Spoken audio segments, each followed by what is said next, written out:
If there's one thing I miss from the update cycle the most, it was speculation on this kind of stuff. Looking at the percentage on the ink tank, or trying to match up which special was from who, or just all the spinning weapon pictures. It was a good time. I have not organized my early thoughts on these well, so this time I am. Here is literally every single DLC weapon in the game, and what I thought of them when they were revealed. Alright, in the final pre-weapon release review, we have the Snipe Rider 5H. I'm just going to call this out as Pencil, because I think it'd be funny to just say Pencil all the time. But, yeah, we don't really have anything new here in terms of information, so I am very curious what they talk about next, though, since they've covered the stages and Rank X. So I'm assuming the kit should be next in terms of stuff they could talk about for the update, or Big Run. So either one would be interesting.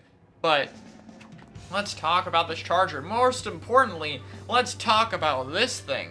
Oh boy. And actually, we can show a video that I think will go over my thoughts, as well as something that I think a lot of you guys have probably said, or at least seen, if not said. So, this video. No way, you guys can't hear it. Actually, the clown music might actually be a copyright thing, so I'm gonna leave it muted. So, don't worry. It's just clown music, so you can just you can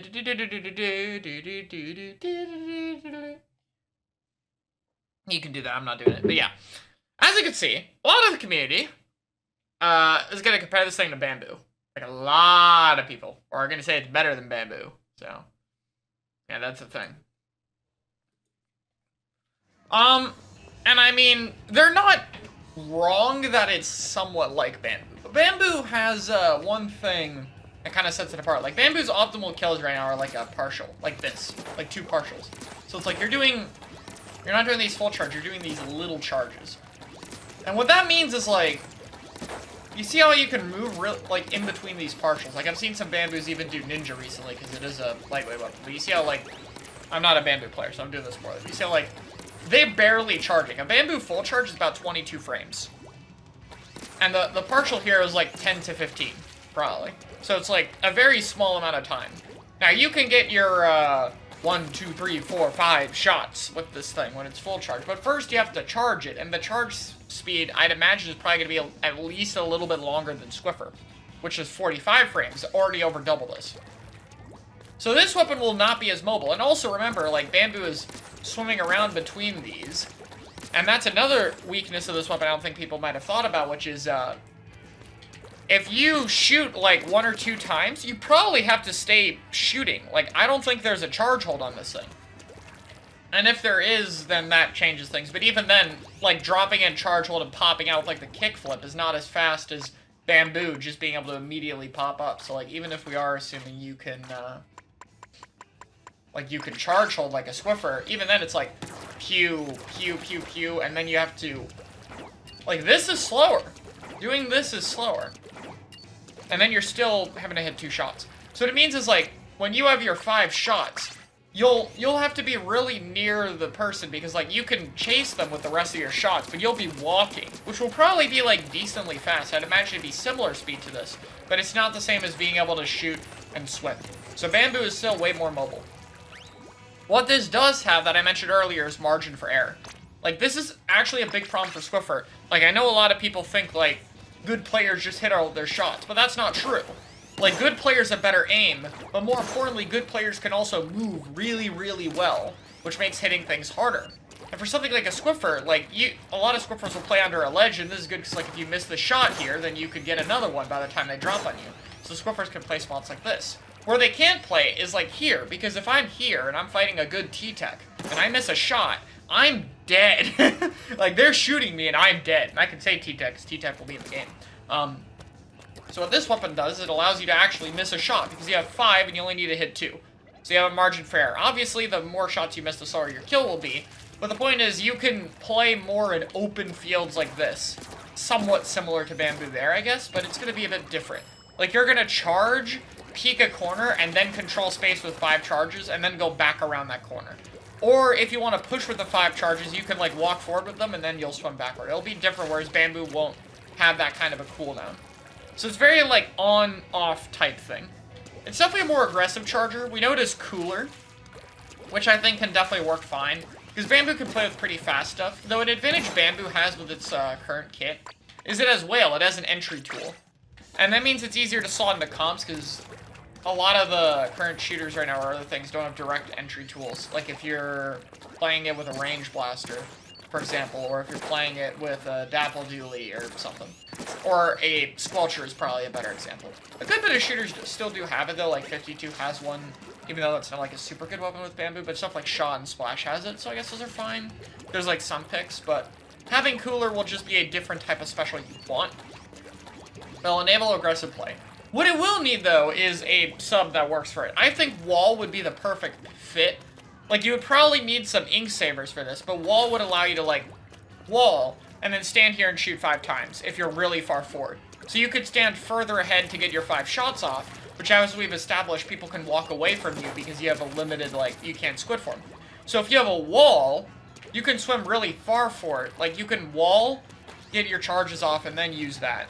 It'd still be a bit awkward, but it would help you with that more aggressive positioning that this weapon wants. Outside of that, a bomb would be really good. Obviously, burst to combo with a partial that'll probably do, like, a certain amount of damage. And then, yeah, outside of that, it really depends, like, how much damage does it do. It'll probably be less than Bamboo, but it being 70 or higher would be huge. And under 70 would be not, like, it wouldn't kill the weapon, it would still be good, but it would take away a lot of combo potential if it did less than 70 damage. So yeah, it's a very different weapon. It's very difficult to talk about it. I hope some of the things I talked about in terms of why this weapon's gimmick matters and stuff is understood, but yeah, obviously it's a little difficult to talk about. But I think it is a good weapon. It will depend on the sub. It'll depend if Cooler becomes a bit better, because Cooler's still a bit meh right now. But yeah, as a whole, I still think it's a really interesting weapon. I'm looking forward to it, and it is definitely different than stuff like Squiffer and Bamboo, even if it shares with a lot of similarities. So yeah. That's my thoughts. Alright, next mini weapon review, we got the Big Swig Roller for the chill season, and in this case we get to learn 2 new things about it we didn't from my personal analysis, which is that it barely sips ink, or it's very ink efficient basically, and it is lightweight. And the reason we know it is lightweight, if I can pull this up because I forgot Splatoon NA is actually slacking here with their translation. Not slacking, but like they're missing something. So, pull up Splatoon it, and this is where we get the lightweight though. Lightweight, quick swinging roller. So it's a light weapon, and it covers a wide horizontal area. So it's not just the horizontal bit. So basically, we're gonna once again try to simulate this with the roller we have right now, as close comparison. So here is our roller friend. We'll go to the Sheldon's training room for this. So its horizontal flick, from what we know, is like a bit slower than this. So it's not like this fast, but it paints like this, basically. Probably not this good, but like that, I guess, would be accurate compared to just here. So it's a small difference, but the extra horizontal paint is going to be really useful. The horizontal paint is basically a mixture of this and Dynamo.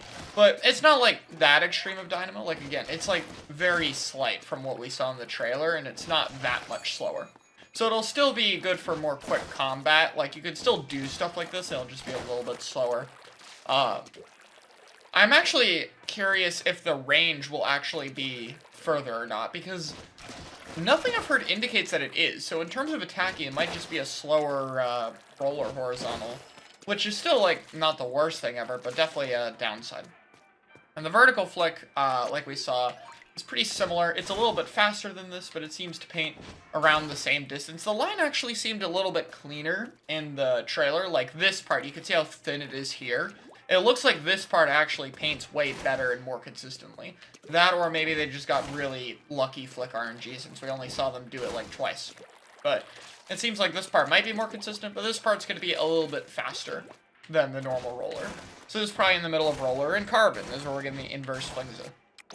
And then we have the wide paint, which should also be a bit faster moving than this. You can see roller does paint further than the outsides, but the new one will do it even better than this, and it'll move a bit faster. So rolling will be better, which is, I mean, okay. If you're above level 5, it probably doesn't matter too much. But there are some situations where it could have an impact, I suppose. So, right now we have no idea what the kit of this thing is. And because, like with the shooter, this is another new weapon leaning a bit more toward the support role. Not as hard as the shooter. Like, the shooter's main gimmick is it's better for supportive with the shot RNG thing. This thing is more just... It's a roller that can paint, but isn't as slow as, like, a Dynamo or a Flingza. Like, it paints much closer to the enemy. So, you know. I guess it would be something kind of like if a junior was a roller. So, you know, still better fighting than a junior. But not the same amount of pain of a junior. Kind of like in the... It's a very weird middle ground. There's not really a great comparison for it. So, it's going to highly depend on the kit. Like, really, really going to depend on the kit. The good news is, I think it's less sub-weapon dependent. Like, stuff like Roller and Carbon really like the burst and curling to move. But luckily, this vertical is both fast and paints decently far. So it'll be okay at moving without a sub. But still, if it gets like a fizzy, curling, burst, even a torpedo to paint its feet, those would technically be the better things for it could get. Because anything to help Roller move and poke is really important. Poking is still going to be important, by the way. Being able to affect its steady range. Because even though the horizontal flick will paint better, it's not going to paint as far as a Dynamo. So it's still going to be a bit more dependent on having tools to move the enemy. So a bomb is not as essential as other rollers, but it's still going to be a very crucial thing for it. But I think the special will be the main thing, because this thing will get a lot of its special. So if it synergizes with the weapon well and is valuable, I think that's going to matter a lot. That's probably the more important factor of this kit, is what special it's going to get, because it does have more paint and special output than other rollers. So I'm very curious what they decide to give this thing. But yeah, the Carbon vertical flick will be nice, though. Or not Carbon, but like close to Carbon. And I think what that'll mean is if you're, you know, horizontal flick and you're painting and you get rushed, you could just turn into fighting mode.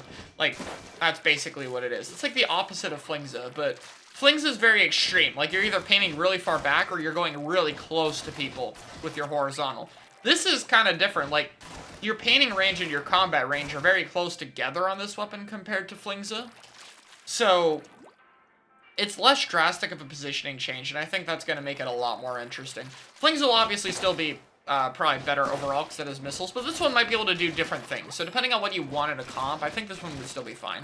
Like, I don't think Flingza is going to completely outclass it. They'll probably do different things, but they are similar in terms of their design, but I think it's important to talk about that. They do actually differ, like, pretty significantly, mostly because of that effective range value.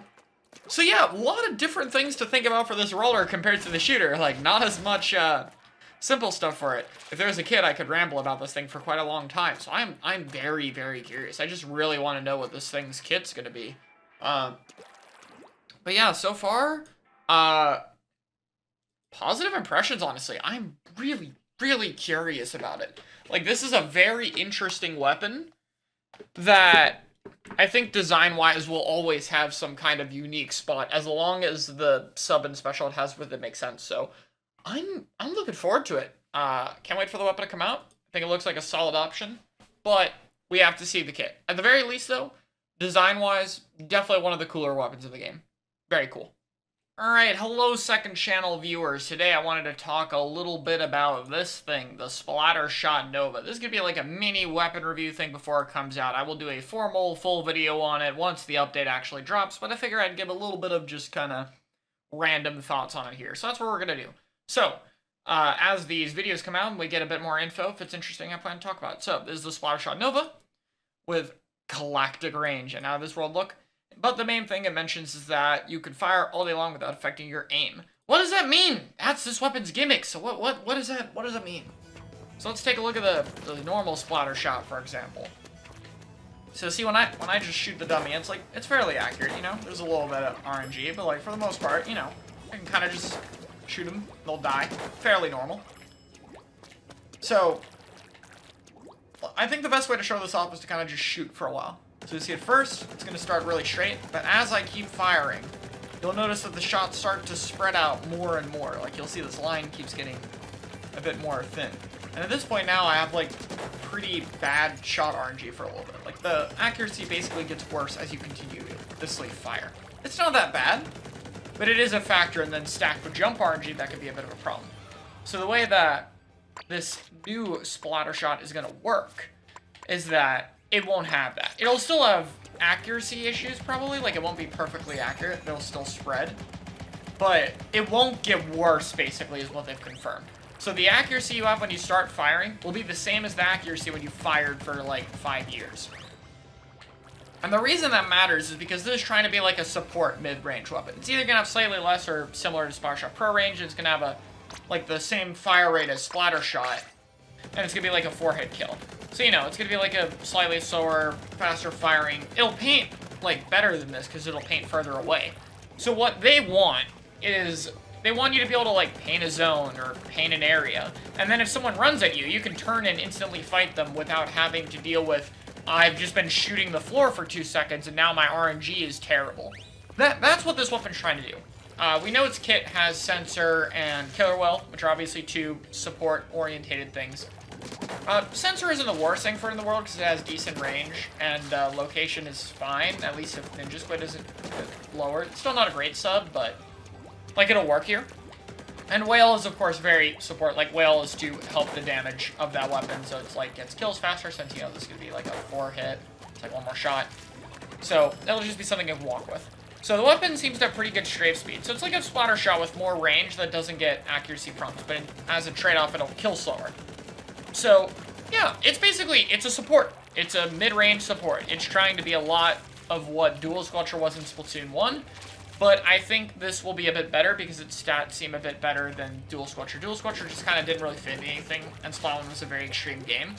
But I think this weapon has a chance. I'm not sure if it'll be, like, super insane, mainly because it does have Sensor. But I do think it should still be a solid weapon. It should still have uses, and it's definitely more support-orientated than most shooters are. Like, a lot of shooters can kind of be support because they're versatile, whereas this is a shooter that actually has its main attribute, the lack of RNG increasing, is like a support feature. That's where it comes in handy. So they are incentivizing, like, painting around and shooting the map a lot, which I think is cool. So, yeah. Still the most standard of all the new weapons, of course, but I think it's interesting to point out that, you know, the thing that it does unique is actually kind of important, and it's building toward a potentially new and interesting support shooter. And for mid-range, you know, that's something we don't quite have yet, so that's pretty interesting. Let me know what you guys think of the Splatter Shot Nova. I'll see you guys next time. Alright, hello everyone. This is probably going to sound a little bit worse. I'm on my old mic because I'm at my vacation setup, but just for a little bit, I'll be back pretty soon. So, anyway, today we got our new Luna kit, and we know it's going to have Ultra Stamp now. We've known it had Fizzy Bomb for a while, but Stamp is interesting. I was a bit worried this thing was going to get Storm again, and nope, they're going with a bit of a different style with the special this time, and I find it pretty cool. Nice infinite buffering Twitter. I think that's just my laptop being bad. But, let's talk about this thing. So, I think it's a relatively interesting kit, to say the least. I don't think Stamp is a perfect special for Luna, mostly because Stamp's kind of good if you're up close to someone, and then you can just pop it and kill them. Like, I thought it'd be okay for Range Blaster, because, like, if I'm a Range Blaster and I'm trying to shoot this guy over here and I get rushed, I could just Stamp, swing. Luna, of course, does have a blind spot, but, you know, it's a Luna. It can hit people pretty well up close. The blast radius is pretty big, and it generally wants to get pretty near people. There will definitely still be situations where a shooter will get, like, right next to you and you'll pop Stamp and kill him. Like, that'll have something, but in terms of the main use Stamp typically is for, like, being able to just turn the tides on someone who gets really close to you, doesn't have as much practicality here as it would for more mid-range weapons. That being said, they clearly want to put Stamp on more short-range weapons, because we know it's also being put on Ink Brush that I talked about in a different video, and it's already on Mini, Wiper, and Sploosh. So, this just seems to be a staple short-range weapon option here, and I'm guessing this is probably to be similar to the Baller of the Vanilla Luna, so there's probably more of a hybrid of the Vanilla Luna from Splatoon 2 and the Kenta Luna from Splatoon 2, which I think is cool. Fizzy on Luna is really, really good. It can just do so many different things, honestly. Like, Fizzy's really good for most weapons, but in general, this gives Luna both the utility of a poking bomb, like being able to damage and paint, but also giving it a trail to be able to move. This is one of, if not the best sub weapon for Luna, kind of arguable with Splat Bomb. And it'll still be just as good in this game, and if anything, its synergy with Ultra Stamp, like being able to I guess, throw this and then stamp in could also be pretty cool. So, I like it. Obviously, Fizzy's a bit weaker in this game as the extra 15 frames of, can't recover ink, but whatever. So, that combos well, obviously, with the main weapon. It works quite well. I like that. And that means it'll be able to get the special. Stamp, I think, can help when damaging objects, because typically blasters don't have that high, but even then, Luna's fire rate makes it not that bad compared to the other one-hit kill blasters. Like, mainly the DPS and close-range weaknesses of stuff like Blaster and especially Range Blaster, or even Rapids, isn't really as present here for Luna. Hell, I'd even argue Clash, because of its slow kill time, would benefit from Stamp more. Like, out of all the blasters, this seems to be the one that benefits from it the least, but at the same time, it's clearly kind of forcing it into a more aggressive playstyle, which I guess is the theme for this. I hope Stamp's not off the table for something like Range Blaster, or, I don't know, for Rapid. Maybe Rapid like something else, but at the same time, I think it's fine on Luna. It's definitely still going to enhance its close range option. It's going to let it be really over-aggressive. It works fine with the bomb. It'll be able to get enough of them. It can still have some utility against specific objects and specials like bubble shields, which is still helpful for Luna, honestly. So, I think the main thing is, like, if someone panics a crab, or someone panics a big bubble or a booyah bomb, and you're fighting them, you'll be able to just boom, boom, boom, boom, boom, and kill them with it, you know? So, it's there. Like, I see the utility. I do think this is one of the cases where the main weapon is, like, fine, not the greatest right now, and so having a special that, like, it's fine, a bit weak balance-wise and synergy-wise is just okay, isn't really good enough right now. Like, balance-wise, I don't think this new Luna is going to be absolutely changing the meta, but if Stamp is buffed, or the main weapon, I don't know what they would do for the main weapon, but I think it's mainly if Stamp is buffed a bit, I could definitely see this on some of the shorter range maps seeing some use. So, yeah, that's two routes for Luna, honestly, to see more use, is like, either the Zip or the Stamp could be buffed, and either of these kits would probably be really good. So, I think Luna will probably slowly become better as time goes on, but for the time being is kind of in the middle. Now, I want to do a small recap on the Forge and Zemi kits, because they have now been posted, which means we only have the 10 attack special, we know the Splat Bomb, two more new weapon kits, and then we still don't know the sub-weapon on the Pencil, and we don't know the summer special of the Roller. So, all stuff we can expect in the future. But I'll do a very, very small recap on Forge. But like I said in my Pro video, Splasher Pro, of course, it's fine. It's a really good kit. Oh, sorry. Splat Bomb is definitely going to be way better than Suction was, because it's just a bit faster, a bit more versatile, and it's just a bit better right now. But Suction's still perfectly fine, obviously, and it's a sub-weapon Splasher Pro's had before. It's a really good kit, it's just attached to a Pro. Pro still needs to be a little bit better at stuff, but if this patch also gives, like, a small painting buff or something like that to Pro, then I could definitely see the Booyah Kit having some use. Even more if they gut Machine, which I hope they don't, but, you know, is still seeing a lot of use. So, if they end up gutting Machine, or if they end up buffing Pro a little bit, I could definitely see the Forge seeing some use. It still wouldn't be that strong, and mostly just be, hey, this is the shooter with Booyah Bomb that's not an arrow spray without a bomb. So I guess we could pick it. But I think it's still a bit away from being the versatile comp-filling weapon it probably should be, similar to that of a Splattershot. So, I mean, I think it's a good kit. On the route to Splattershot Pro being a good weapon, it needed a better kit than the one it has right now, so I'm glad it's getting one early, but I hope the main weapon is also going to be buffed, and it's not just, alright, we know this is a better kit, so let's just give it that and see how it goes. But we'll see. And, finally, is, Zimmy. I'm sorting by, trying to sort by special already when it's not in the game yet. But, yeah, Zimmy is going to have a unique bubble niche, like, 100%. Especially because Crab is probably going to get nerfed, and Crab is one of the main reasons we're not seeing a lot of Bubble right now, because Crab just absolutely destroys Bubble, and it can do a lot of the same things Bubble can. So, that's why I haven't been seeing it, but will it be this?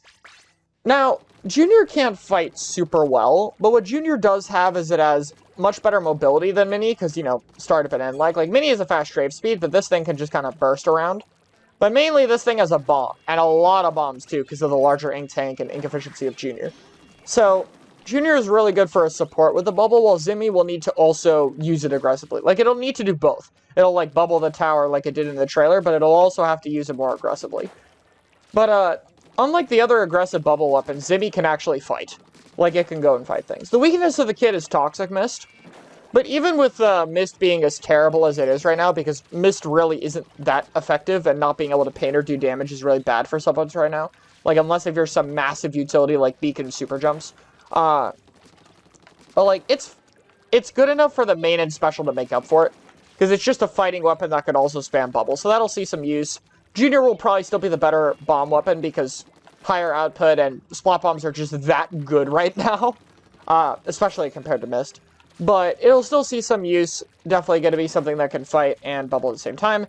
And if they actually do buff Mist a bit, though, I could see it being even better, but it's definitely going to see some use right now. So yeah, Zimmy's going to be pretty notable. Forge will probably be niche, and potentially a bit more if they give it some buffs. And Luna now has 2 kits with a lot of potential, just waiting for their specials to be a little bit better. Let's see if the T-Tech kit in the future is going to have an aggressive, cool special, the unique, old-fashioned wasabi look, or if they'll go the evil rude, give it missile, and then we all start to panic. Oh well, we'll find out later. Bye! Alright, hello everyone. So, in the Chill Season trailer, we got 5 alternate kits and 3 new weapons, but we knew there were going to be another 5 coming. And now we have 2 of them. I'm not quite sure when we're going to get the others, but I do want to talk about them. And, today, we got the Aerospray and the Bucket Deco. And I'll start with the Aerospray because it's a bit simple. We knew it had Booyah Bomb from the Splatoon 3 Direct. I talked about it before in a few of my other videos, but now we know the sub. It has Sprinkler. So, the good news is this thing will actually be really good. In Turf War. In Turf War, this will be very good, obviously. It can paint very well. The Sprinkler is somewhat useful in Turf War since paint matters more. And mainly, Turf War meta, for those who don't know, are just about survivability specials. Crab and Booyah are really good. We've been seeing a ton of Splash in Turf. But now there's another painting weapon with the survivability in Turf for the Booyah Bomb, so I think we'll be seeing a good bit of Splash of Aerosprays, especially as Splash is toned down. Will we see it in ranked, though? In competitive play? It does have Booyah spam, but it has a similar problem to Reflux where it can't really apply much pressure since the main weapon is quite weak, and it doesn't have a sub-weapon that can poke enemies. Sprinkler is still better than Curling since at least you're going to get special output, and when the special output is when you can kind of move, and Aerospray is at least a little bit faster. So maybe I could see it for a little bit, but even if I did, I think it would be temporary until something else that can get Booyah really fast comes out, like a Heavy Spotlight, or a normal Splatter Shot, or a Dooley, or a Splatana. So, it's okay. It's a fun kit at least. It leans into the painting style, and I like Booyah with it. I think I'm mostly disappointed because I feel like, well, because Booyah's on that kit, we're not going to get Burst Booyah back, and Burst Booyah was the best kit Aerospray ever had. I guess Burst Missile could technically be better, but if missiles aren't reworked, that playstyle is not going to be as fun. Booyah kind of lets you be a little bit more aggressive and has some cool combos between the special and the sub-weapon. So, not really the most relevant kit. It'll be turf meta, though, and it should be fun if you really like Aerospray. The kit everyone's losing their absolute mind over is this one. My E-Liter kit happened. Just, not on E-Liter. No, all jokes aside, Angle Shooter Zipcaster. By the way, I love that the deco here actually has unique color scheme. They seem to be making the second kits more distinct with that, which is a hope of mine. So, I'll say that I like the bucket kit in theory. Here's what I mean by that. In theory, Line Marker should be really good with bucket because it does 2 things bucket really likes. It combos. There's a 30 damage, obviously, it can combo. Not if they have a sub-bomb defense, but, you know. And it also locates people. And obviously, a bucket can take advantage of located opponents better than most people. Now, the problem is Line Marker is the worst sub in the game. The only sub even remotely close to it is Toxic Mist, which is also terrible. And it's just not great. It's 45% of your ink, which isn't a lot, but the reward of this thing is so tiny And, like, you could say, like, you could use it for follow-up kills, but if you 70 someone and then try to follow up with a 30, even with no bomb defense, if they heal a tiny bit, that's not killing. And while it can combo, it can't really combo around corners. I think Torpedo would have been a better pick. But, here's the positive. If this sub-weapon gets buffed, I think it'll be really, really good with it. Like, if this is a sub-weapon on par with something like an Ink Mine or a Beacon, not even the lethal bombs, I think it would be a really good combination. Like, it could paint your feet and that could help you with mobility, it could deal more damage, they could make it cheaper. Anything like that would be good, or making the tripwire have more impact. Because it is a cheap and easy sub for Bucket to use, which is nice for it. But I think the sub-weapon itself just needs to be a little bit better. I don't think this is the doom and gloom people say it is, mostly because, again, if they buff the sub, it does make sense. The one thing it doesn't do is paint. Like, it still doesn't paint. And for Bucket, that means getting its special is going to be harder. And that sucks, because the special it has is really cool. It's Zipcaster. Now, in a Metafy session, I brought up why Octobrush does really well with Zipcaster, especially compared to something like Luna. And part of the reason is Octobrush can take advantage of Zipcaster's wall jump, this thing, where it can jump up a wall and then attack really easily over the ledge, as you can see here, which allows it to use cover or high ground to pressure enemies. Now, Bucket can do that, but even better. Bucket can do it from below and above, and the jump for it is really useful. And then again, you get to zip away when you're landing from the jump to get rid of the vulnerable part. The other part about Zip that's really nice, with Slosher in particular, is it can combo with it. You have 70 damage here. Aha! Explosion. Can do 30. It can do a little bit less than 30 though, so the combo is going to be very tight if you explode near someone, but you also do 60 if you pass through somebody. So it does have combo potential, it's not perfect. I think the Zip near explosion damage being a bit less than 30 is a bit unfortunate, but for the most part it does have some combo potential.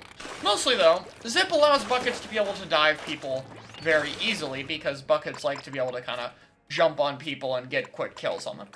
And so I believe having a special that allows you to do that from anywhere across the stage, especially with some of the weaker map design, is really useful for Bucket, because that's been a problem with it.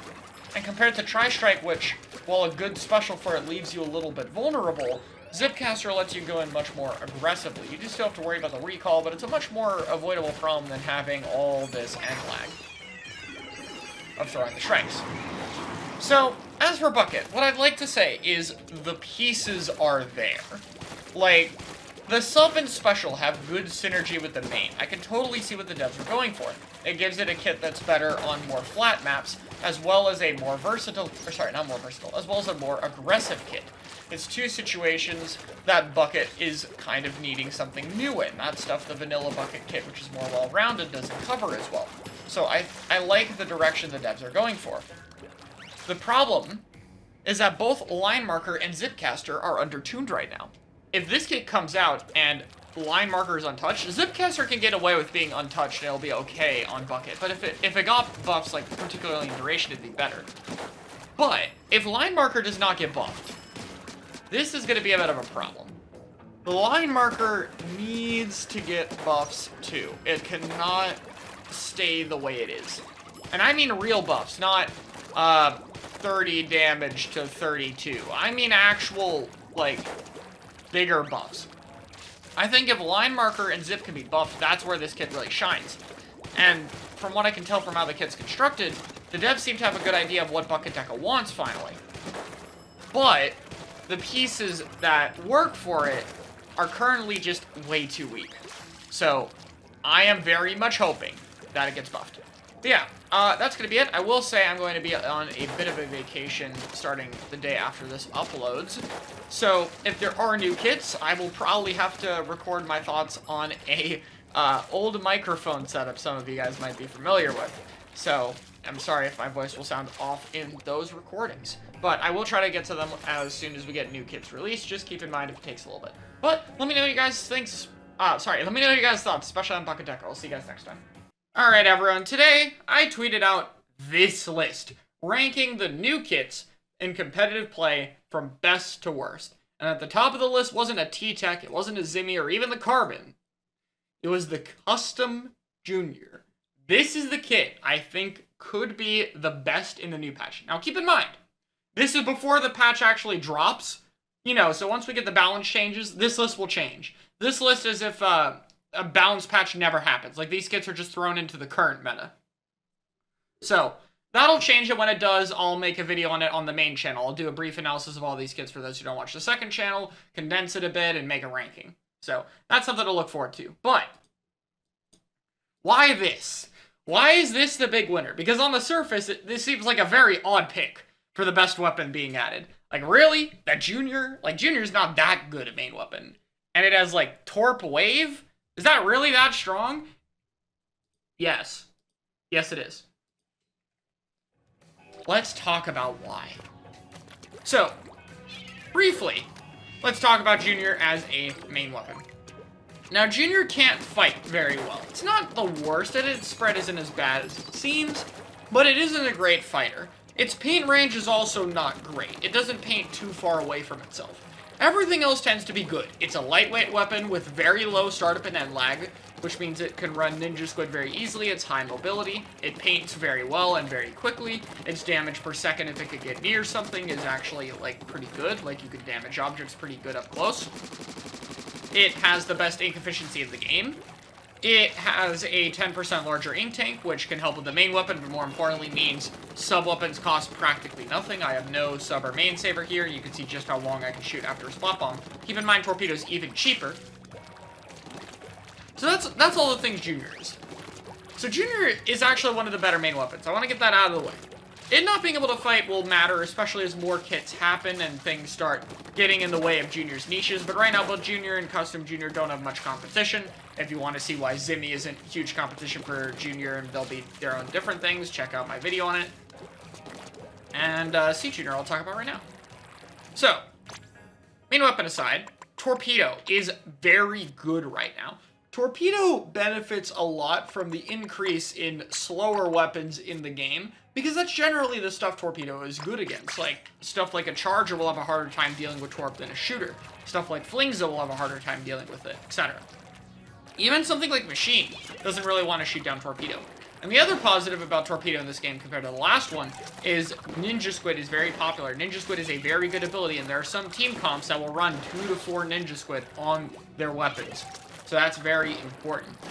And because of that, having a sub that can not only locate people, but force them to pop up and shoot something or take damage or let you paint a ridiculous quantity is very, very strong. So Torpedo is a great sub right now, way better than people think. That's the first factor in its favor. And combined with Junior, it's pretty good. Like, you obviously have a rolled mode to combo with people if you need reliable damage. Like, if you're up close, just like a Splat Bomb that I talked about in the T-Tech video, you can roll it at your feet and they kind of have to respect it.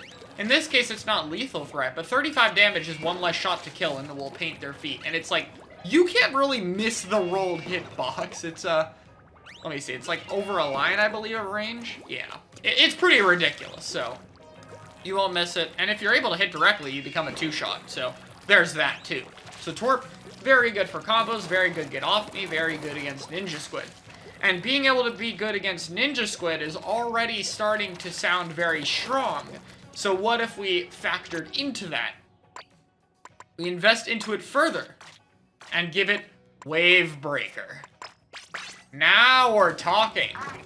Obviously, the special is going to allow Junior to be a 2-shot kill, just like it is with Squelcher, meaning Junior will actually be able to be a good fighter anywhere the Wave Breaker can hit. It'll now be much more threatening. It is another thing that deals with Ninja Squid. And the good part about Wave Breaker is essentially a 5th teammate. That's what it is. Like, it either deals damage and marks people, or the enemy has to have bad movement in order to deal with the Wave Breaker, because they have to be jumping. And so, you essentially get to spam a ton of these, especially if it's 180p, which would make this even better than I already think it is. And this special is going to absolutely ruin enemy players' movement every time you get it. It's going to be really good at keeping people off. It's going to make you able to combo super well. And it'll absolutely demolish Ninja Squid players.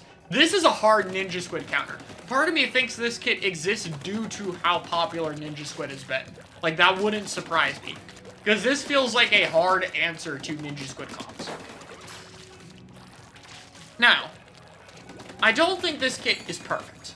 I think it is a really good niche. It is great at dealing with Ninja Squid. And I think in general, Wave Breaker is very strong right now. Being able to just have damage that people have to deal with for a long period of time is good. The special is low health, but if people go to shoot it, especially if it's behind cover, it'll often open them to getting picked by one of your 4 players anyway.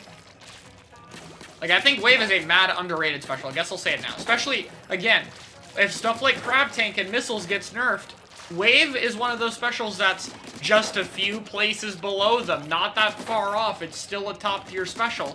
And so it's going to be one of the strongest, if not the strongest special in the next patch, depending on how harsh the nerfs are. And so I think it's going to be really scary on that on its own.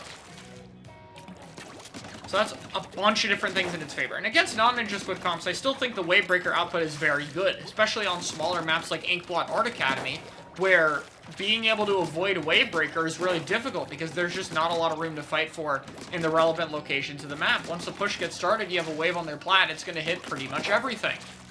And so places like that, C Junior is going to be very, very strong. Now, this kit isn't perfect, or else, yeah, I would be really worried, but I'm not super worried. It doesn't have a lot of gear dependency. It's great against Ninja Squid. It's a great, like, anti in terms of people trying to shark and play sneaky. It has a lot of damage combos to make up for the Junior's lack of fighting. It has really good special output, really good mobility. But the main weapon itself still cannot fight super well. In neutral, you'll still have bombs and painting capability and stuff, but it's still going to be a bit difficult. And so if you want another, like, supportive special, like a bubble, you'll have to run something like a Zimmy that can also fight. You can't run a second weapon that can't fight very well as the main gun, which does have some limitations on your comp, even if it isn't that severe, and as more kits come out, that won't be a big a problem.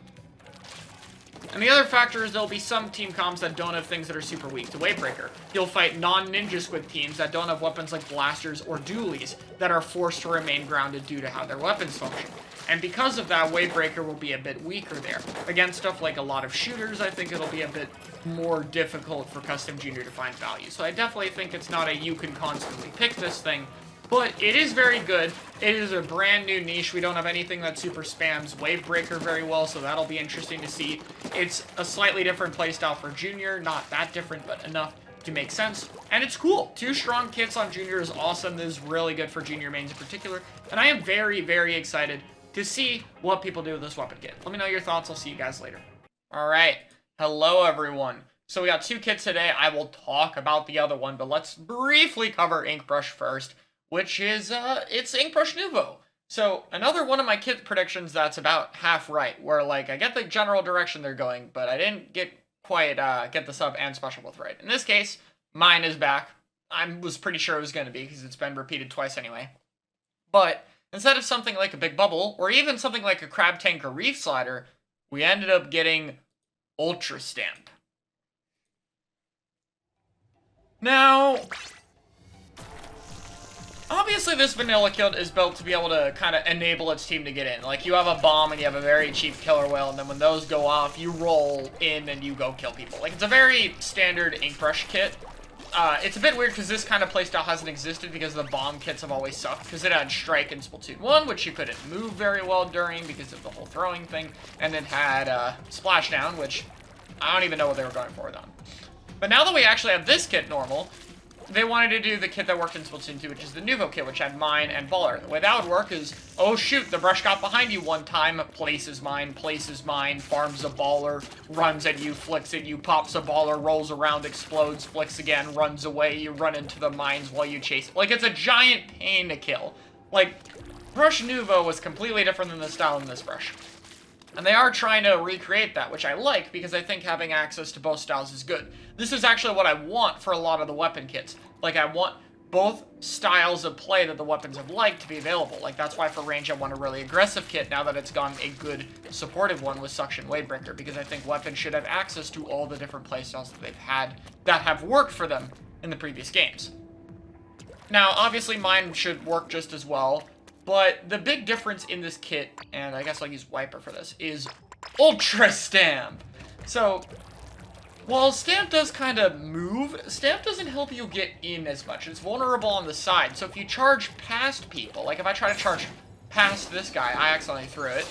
If I try to charge past this guy like that, then he's going to end up being able to shoot me pretty easily. And you can't really stamp past a group of people. Like, you would just kind of baller and you'd run through the side if you really need it. And even then, if you had to use your baller to get behind people, it wasn't really great.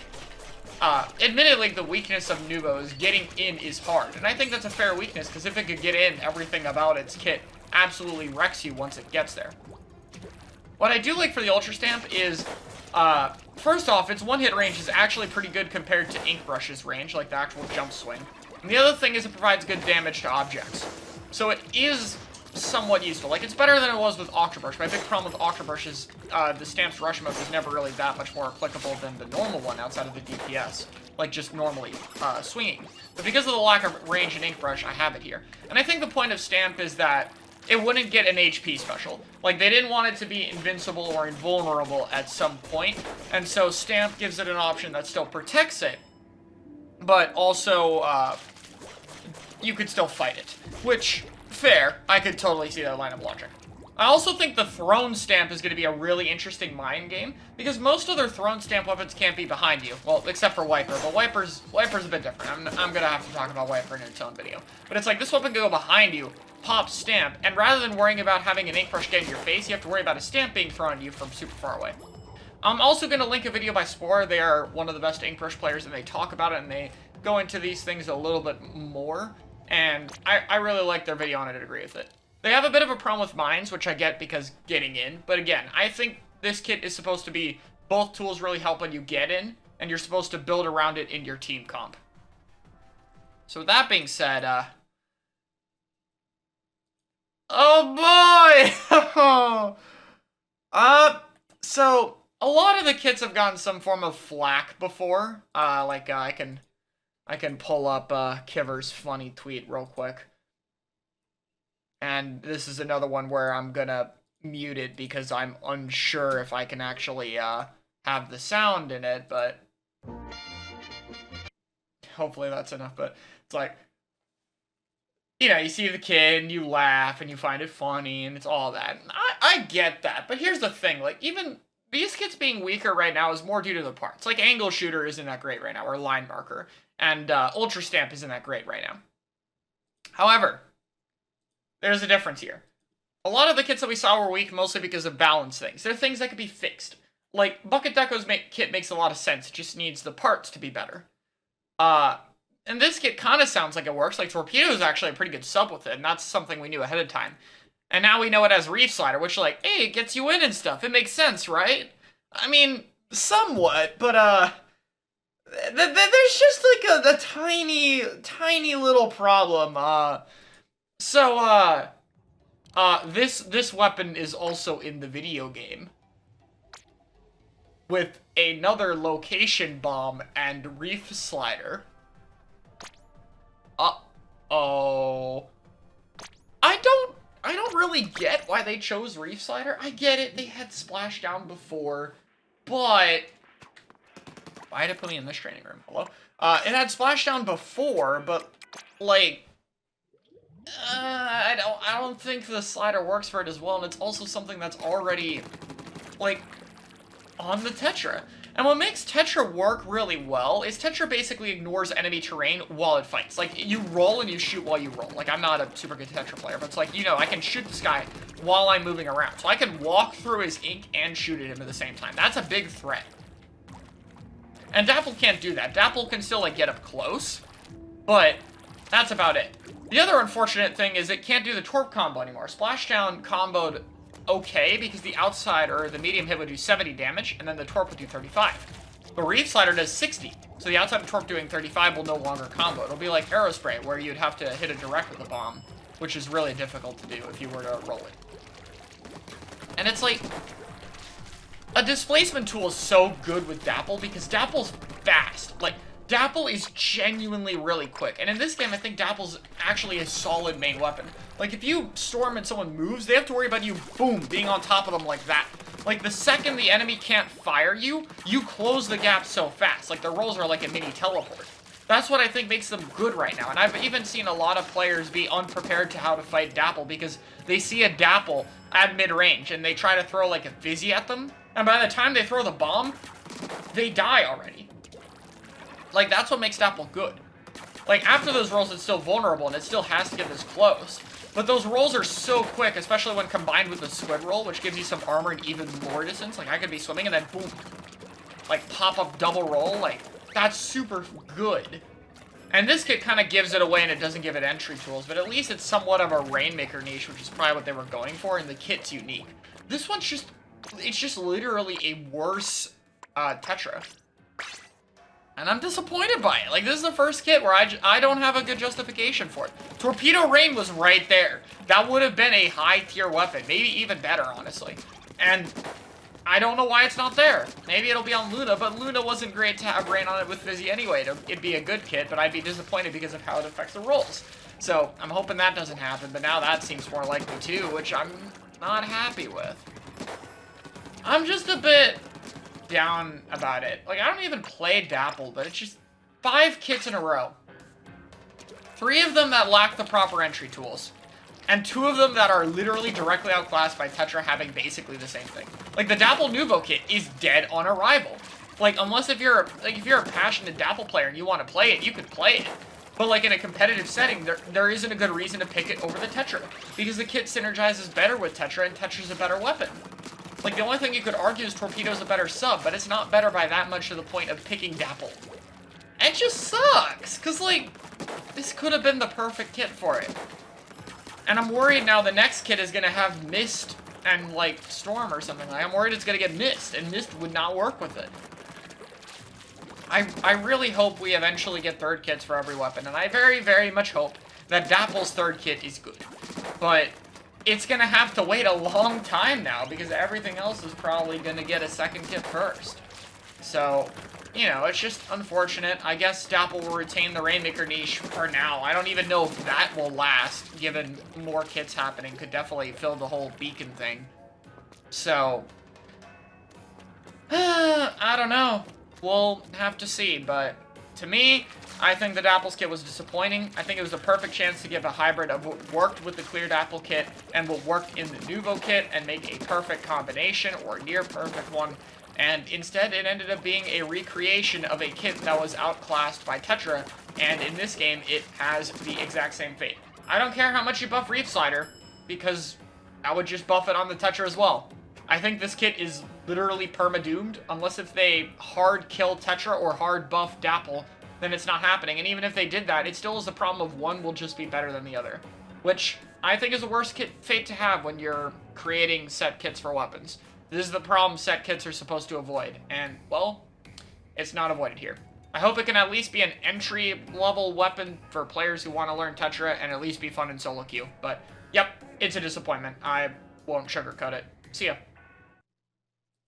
Alright, everybody, we are back to look at the final 3 weapon kits. This one's just going to be focused on Carbon and T-Tek, because the big winner will be talked about just in its separate video. So, we got the Carbon Roller Deco with the Splatoon 1 classic kit of Burst Bomb and Trizuka. What a W for Carbon players. I mean, it's pretty obvious. I'm going to use Stamper to kind of demonstrate, but being able to, like, Burst Bomb and Vertical Flick gives you a kill range, like, this far away, you know? Like that. And up close, it makes your Horizontal Flick combo from, like, right here. So, like, that's huge. Anyone who's played Splatoon 1 or 2 knows how ridiculous Burst Bomb is with Carbon. Carbon's very ink efficient as well, very easy to use both your Burst Bombs and still have enough to fight with. It is a very, very strong kit. The Zuka is where I think things get interesting. And when I've done my kit hopes for Carbon Roller, I did talk about this a little bit. But keep in mind, I'm most of the way to my Zuka already. Or to my Zipcaster. So, Carbon getting its special is going to be a bit of a problem. Like, that's the weakness of this kit. Like, this kit does have a flaw.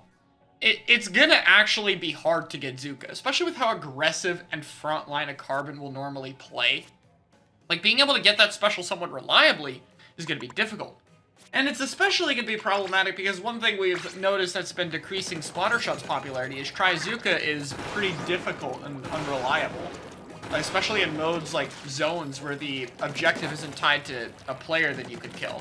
So, Zuka is definitely fine right now. I think it's really good for Rainmaker. especially.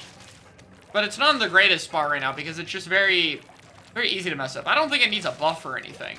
And as HP specials get nerfed, it'll probably be in a bit of a better spot. But the inconsistency of the special combined with the low special output is the second largest problem this weapon has. What's the largest problem, you might ask? Well, everybody. Carbon would be the big winner of this patch. It would be the best weapon they've added if it weren't for one factor inherent to the game. One problem that drastically limits Carbon's potential. It's the maps. It's these. So, yeah, I mean, Carbon's still gonna be good. It's still gonna be high tier or worse, and it might even be top tier. Like, especially with the patch drops, we don't know right now. But there is a limit to how threatening a Carbon can be when it is very predictable and easy to follow its movement on maps like this. Where will the Carbon go to push our side? Oh, they're gonna walk through here, or they're gonna drop here. That's it. When they push up, where's the Carbon gonna go? It can sit under these ledges. If it wants to push, it can go here, and that's it. Or it will camp down here, but it's like, you'll know where it'll be. Stealth is a big part of Carbon gameplay and being unpredictable with your positioning, and well, yeah. This weapon will be especially scary on Flounder because Flounder's an actual stage. But on maps like these, I'm not sure. It's gonna have to play for Zuka a lot more. I think it's gonna have to be not as aggressive as it was in something like Splatoon 2 where it didn't have a special. But I still think it is a strong option. Obviously, it is an insanely good kit, mostly because it's a Splatoon 1 kit, and Splatoon 1 gave weapons actual good kits. And I am very much looking forward to it. I think it's a very interesting Carbon kit, and, you know, it's one of the fan favorites, so can't complain. Anyway, we'll talk about the big winner later, because down here we have table turf cards. Whoa, isn't that great? Yeah, you guys aren't here for the cards. In this card is where they decided to reveal T-Tech's kit, because they just like messing with us that much. You can see right here that it is the box and 2 of the 3 strikes from the Triple Ink Strike special, which means that T-Tech is also a throwback to a Splatoon 1 kit, being the Wasabi Splatter Shot. Wow, we're talking about so many strong kits, and they also happen to be from Splatoon 1. What a coincidence, man. So, yeah, we get the Wasabi kit. So this is interesting for a number of different reasons. First off, Tri-Strike isn't really on anything super accessible right now. It's on Rapid, which is kind of mediocre, and it's a very specific playstyle. It's on Bucket, which is fine, but it doesn't synergize super well with Bucket with how aggressively it likes to be played, since it leaves you vulnerable. And it's another weapon where it's like, you know, you kind of have to play that or the class in order to play it. And it's on Umbrella, which is completely irrelevant. So for the first time, Tri-Strike is going to be on something, like, normal, something specific and easy to use. Now, I've talked a lot about Tri-Strike. I think Tri-Strike is a good special. A lot of people don't think it is, and my opinion of it has admittedly gone down over time. Mostly because the value of giving HP to yourself and the vulnerability Tri-Strike has proven to be a lot more of a weakness than I thought. I like that it's there design-wise, and I thought the power of the strikes themselves would mitigate that, but I see that it hasn't happened fully. That being said, I'm still not sold it needs a buff. If we get nerfs to the HP stuff, that'll indirectly make Tri-Strike better. And on top of that, we're going to see Tri-Strike on an actual good weapon that can push it. So, I'm not sure. Tri-Strike might be completely fine. It's definitely still not going to be a broken special for it, but it's still a good one. And it's a different role than Zuka, which goes for kills more. It's more of a displacement special. I think it will be useful for trying to deal with specials with HP. It'll give you an option to break something like Big Bubble, which honestly could make me question how good Big Bubble is going to be if T-Tech becomes really good, because I think T-Tech will be very common. But I do think it'll mostly just be your standard entry tool. It'll be kind of like Missile on the Cage Shot, except actually well designed. You pop your Tri-Strike, you throw it at the zone, you throw it at an enemy you want to move, you throw it at a Big Bubble or a Crab Tank, like that kind of thing. And then you go in and you fight. Pretty simple. And you can also use a Splat Bomb on your feet when you pop the Tri-Strike to give you a better room. Really nice kit. As for Splat Bomb, I don't think people realize how good Splat Bomb is right now. Like, Splat Bomb is the best sub-weapon in the game. It blows up really fast, which is really good for anti-dive. Like, if someone's running at you, you can throw a bomb on your feet, and they have to respect it. Like, they can't get that close to you. It does 30 damage, which can combo with Splatter Shot for a 2-hit kill. Obviously, very good combo, and more reliable than Suction, since, again, it explodes fast. It's perfect for initiation, it's perfect for people keeping off you, it's good for painting and in neutral. It's just a very consistent, very strong sub. And I think the sub main weapon alone would have let it be at least a high tier regardless of the special it's on. Definitely a top tier with Tri-Strike giving it new options. And I really like that it is a different playstyle compared to the vanilla Splatter Shot. I'm really curious what they'll do for the third kit now. But I think Wasabi was an excellent pick. I wanted Swap on Inkjet, but this was my, like, barely less hope. So I'm very happy with this kit. I think it's cool. I'm glad more weapons are getting access to multiple playstyles with their weapon kits, and I'm glad both these kits are strong. So that being said, thank you all for watching, and later today, we're gonna talk about the actual winner of this patch, the Custom Junior. Hello everybody, welcome to some kit analysis. So I'm going to be covering the first two kits, and I'm going to do this a little bit differently because obviously these are specials that are not in the game, so I'll be going off here a little bit to kind of talk about them. But I'll have a breakdown for Kraken, and I'll try to re-explain a bit of why I think Kraken is in the spot it's in, as well as the new special when we get to those. But this video will cover the Kraken roller and the 96 Gal Deco and my thoughts on them. So let's start off with the Kraken roller. This is a very iconic kit, with Squid Beacon and Kraken, obviously being a returning kit from Splatoon 1. Now, unfortunately, this kit was not used too much in Splatoon 1 on the later half of the game, and in the early half was mostly because a lot of different weapons were used in the metagame. Now, there were notable players who used it, but it's just eventually Splatoon 1 got to a point of being very strict, and that's where this fell out of the meta. Now, on one hand, I could see this being more useful. So, Roller right now is in a pretty interesting spot in the fact that it actually has the best kit it's had in a long time that's really good for it. It's one of the few weapons that you actually want Curling Bomb on because it's nice to move. But the weapon does still struggle to approach mainly on the current maps. There's very limited options, which means it's very linear and hard to get in.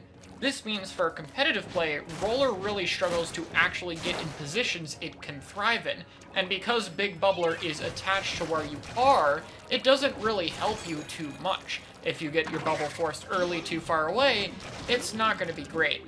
So this weapon can really thrive when it gets in, but even though it has the tool to do so, the maps keep it from being able to do that. Kraken Roller is kind of the inverse problem. Its special being Kraken is actually really useful for this. Now, Kraken isn't perfect. It has a lot of end lag and startup in this game and might not be the best special ever, but what does make it very useful is its ability to brute force a lot of the different maps. Because it is a 7.4 second invincibility special, you can basically use this to enter different areas of the map that might be tricky. Meaning if you're able to get this special, you can use it to get in and be in the positions that thrive. And once you do get there, beacons aren't the worst thing to have ever, as you could set them up and force opponents to go deal with them. So, if the weapon is able to get special, it could actually go in and effectively use Kraken, and the beacons would function fine there since they're a bit better in this game. So, what's the most important factor of this kit? This number. Points for special. If this is a 180p Kraken, I think it might have a niche, assuming Kraken is, like, solid enough, which I think it is. However, if this is a high points for special, it will not be able to get in at all, and it is going to really struggle. Even if it is 180 though, Roller just isn't a weapon that paints very well or very far. Even on a 180p Roller trying to get bubble, you can see it's quite a bit of a struggle, and this is on a map that's completely unpainted in the training room. So in an actual game, this is still going to be a bit of a problem. Ultimately, I think Kraken will probably be around mid to low tier, maybe having more niches than the vanilla Roller, but being worse than it overall, unless if Kraken ends up in an incredibly good spot. But the low special output is going to be a big problem for this weapon getting in. Now, on the contrary, we have the 96 Gal Deco. Now, 96 is not competing with any weapon that is anywhat good. It has a really weak sub and a really weak special weapon. So this is immediately going to see all use over the vanilla kit, and it's not really going to argue otherwise. Unless a vacuum gets some kind of significant buff, this is just straight up the better kit. And Wall is amazing for this weapon. Obviously, 96 Gal has a lot of RNG problems, and it can struggle to, just kind of hit anything. And in this game where mobility is important, it's, kind of difficult when it can't move around as much. Splash Wall doesn't exactly make it more mobile on paper, but because this is a weapon that can paint from a distance, it kind of does. The closest in-game comparison I can make is to the Glooga Dually, where Wall allows you to stand in a lot of open locations you couldn't normally and threaten the two-shot. The only difference is while Glooga has to kind of fight and constantly threaten that, 96 can actually paint. And because Kraken is a special that gets you in, 96 can then play with the wall to farm Kraken and use Kraken to get its way in, making it a much more solid gameplay loop. And this is very similar to what we saw in Splatoon 1. And on top of that, of course, Wall plus an HP special can be very powerful to keep yourself alive, which can make 96 very difficult to take out if it's in a key situation, especially since Kraken has full-on invincibility. So it already gives it tools that it can use better than any other weapon, and in its own niche. However, obviously, a lot of its power is going to be tied to the Kraken special, and its ability to compete with other specials. So, how does it fare in this case? Well, Kraken is going to be very strong. Now, this special might seem weaker to some people, but it's important to keep in mind that invincibility is very powerful. Even if Kraken is too slow to be able to get a kill on people who are aware of its location, you still have to deal with it. You still have to be shooting at it or moving away from it. And so if Kraken can ever draw the attention of 2 or more players, then it's going to be getting good value. On top of that, even if it's only drawing the attention of 1 player, if it pulls them away to the side of the map or comes at them from an angle, that can also be very powerful and can't be ignored. And on top of that, since this Kraken lasts so long now, at 7.4 seconds, it's a long time for opponents to deal with you. And unless if there's a ledge you can be pushed off, not much can really actually handle it. So even if Kraken can't necessarily completely brute force an entire team through a choke point like a crab tank can, it is very good as a selfish special that can take resources to still sort of allow the team in. It just comes with more significant downsides. Being a special that has to get too close, coupled with the end lag it has, was even a severe weakness in Splatoon 1, where it was vastly more powerful. And nowadays, it's going to be something that a lot of players who aren't used to the Splatoon 1 Kraken will have to learn. You're going to have to really be careful to make sure when the special ends, you're able to stay alive and are in a valuable location. That's going to be a big part of the special's value. And honestly, in this game, it's only going to be more important to do so. Being able to end off the special in a position further ahead where you can then use your wall and your 2-shot to be able to threaten people and hold that angle to take resources is going to be very important for 96 Gal Deco.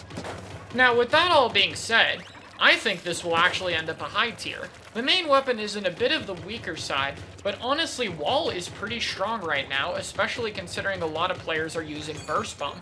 Wall is the main counter to Burst Bomb since it doesn't take a lot of damage from it and can block it very easily, so Wall already has a good reason to be used. And on top of that, Kraken is good for the maps, it's good for the weapon and its synergy, and is strong enough as a special from what we can tell that it should see good use. This will still mainly be from players who are very good at using the kit well, though I will say at lower levels this will probably be one of the easier weapons. As long as you're able to play around the survivability aspect, you'll be very difficult to kill. But at higher levels, good players are going to really try to keep you out and try to mitigate the power of your specials, as well as you having to deal with more powerful specials like Crab, assuming it doesn't get significantly nerfed. Overall though, I think the special fits very well with the map design of this game. For 96 Deco, I think it gives it a strong kit that good 96 players will be able to capitalize on, and for Crack-On Roller, gives a potential niche. And on top of that, if Roller or Kraken or anything like that gets some degree of buffs, both of these weapons can very easily go higher as well. Honestly, a good, strong start to the season, the best a beacon roller has ever looked, and 96 Gal Deco being in the best spot it's been in since Splatoon 1. Both really nice to see.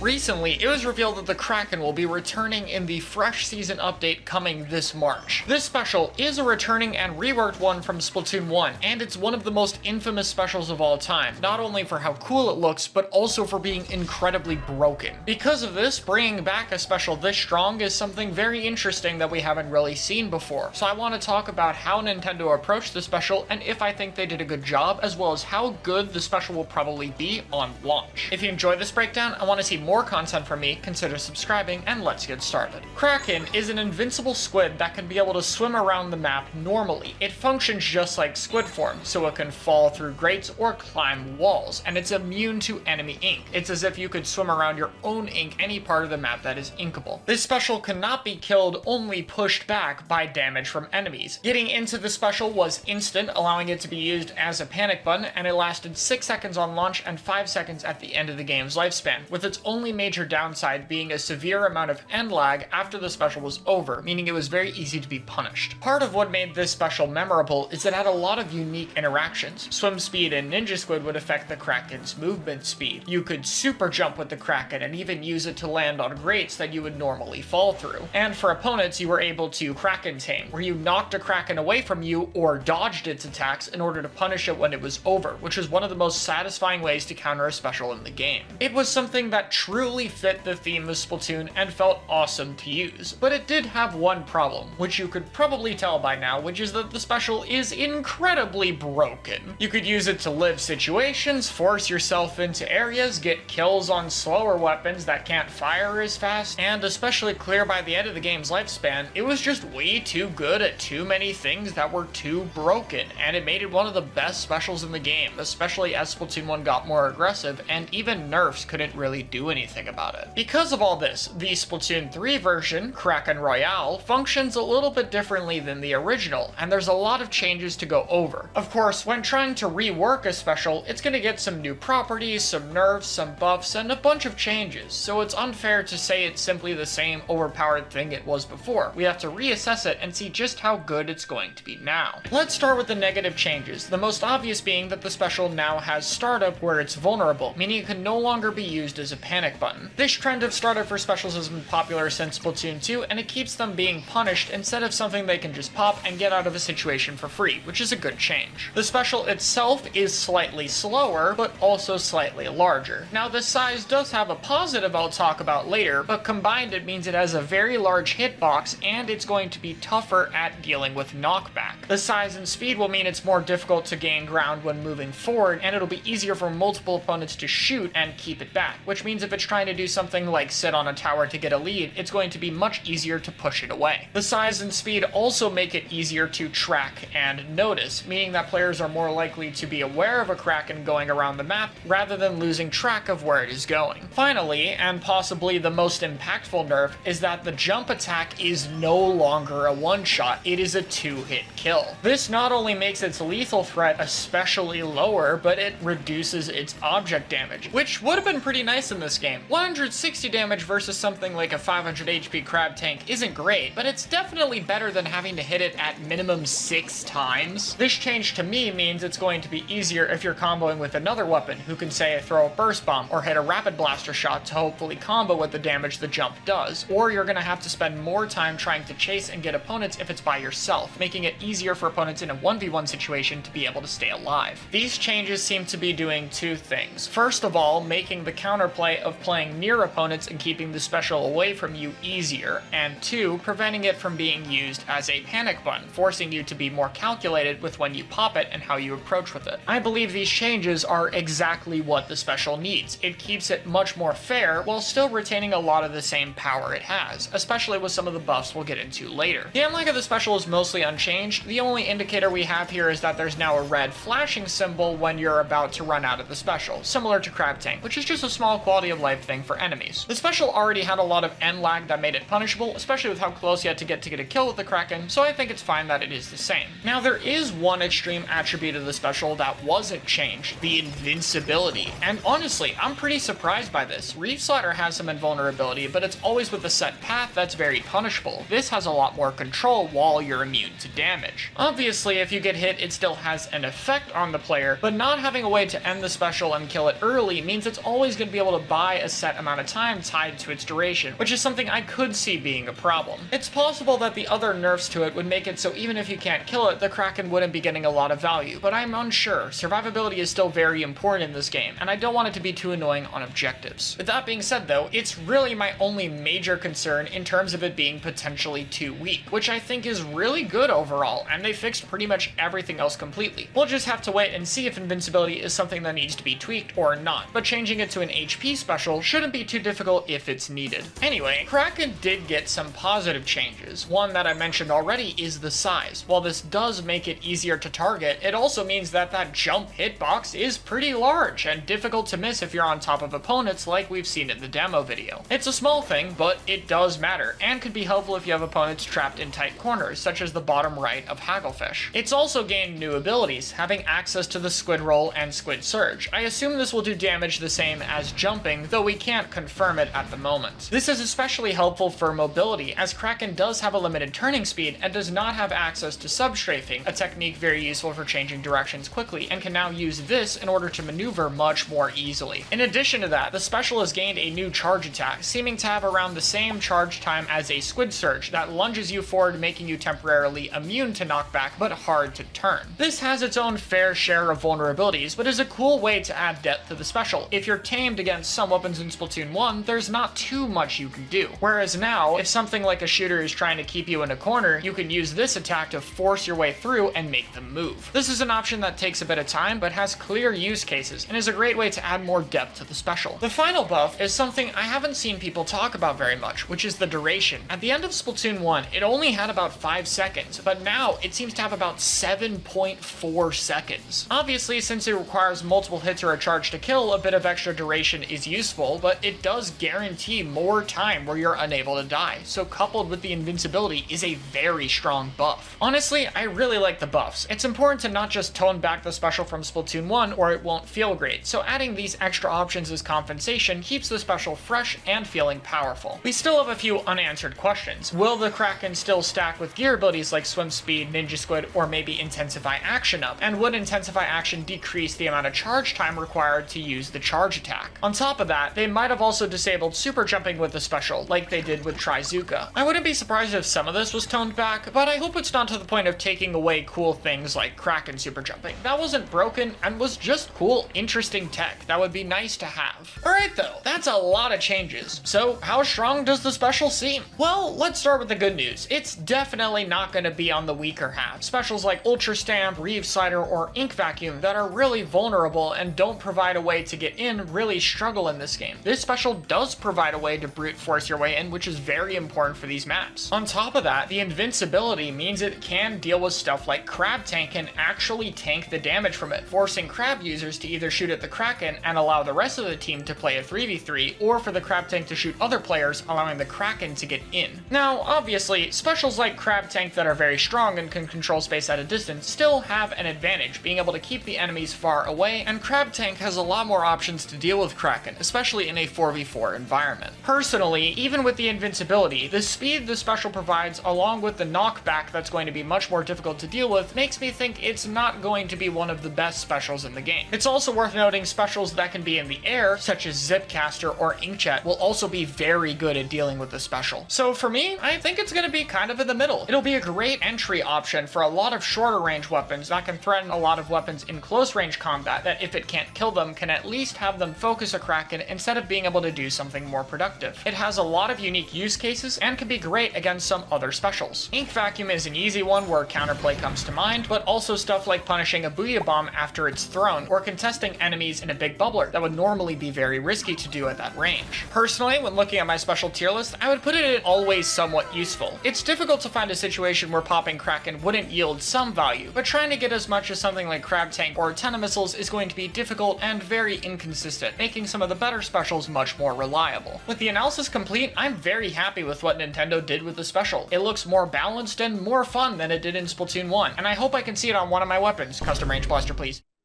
Hello everyone! Today I want to talk about the next two weapon kits, the NZAP 89 and Clash Blaster. Like with the 96 and Kraken video, I will have to start by covering a bit of the new special and going over that a bit later. For future kit videos, I will probably not talk about it as much since I'm doing it here. We'll just go over the kits themselves, especially if they involve specials we already have in the game.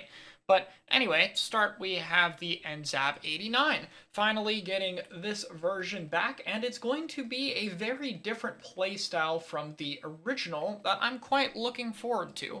Now, both are obviously going to be support NZAPs, but the current 85 we have leans much more aggressively, playing for tacticooler and using cooler to be able to kind of run in and be very aggressive and support other aggressive comps.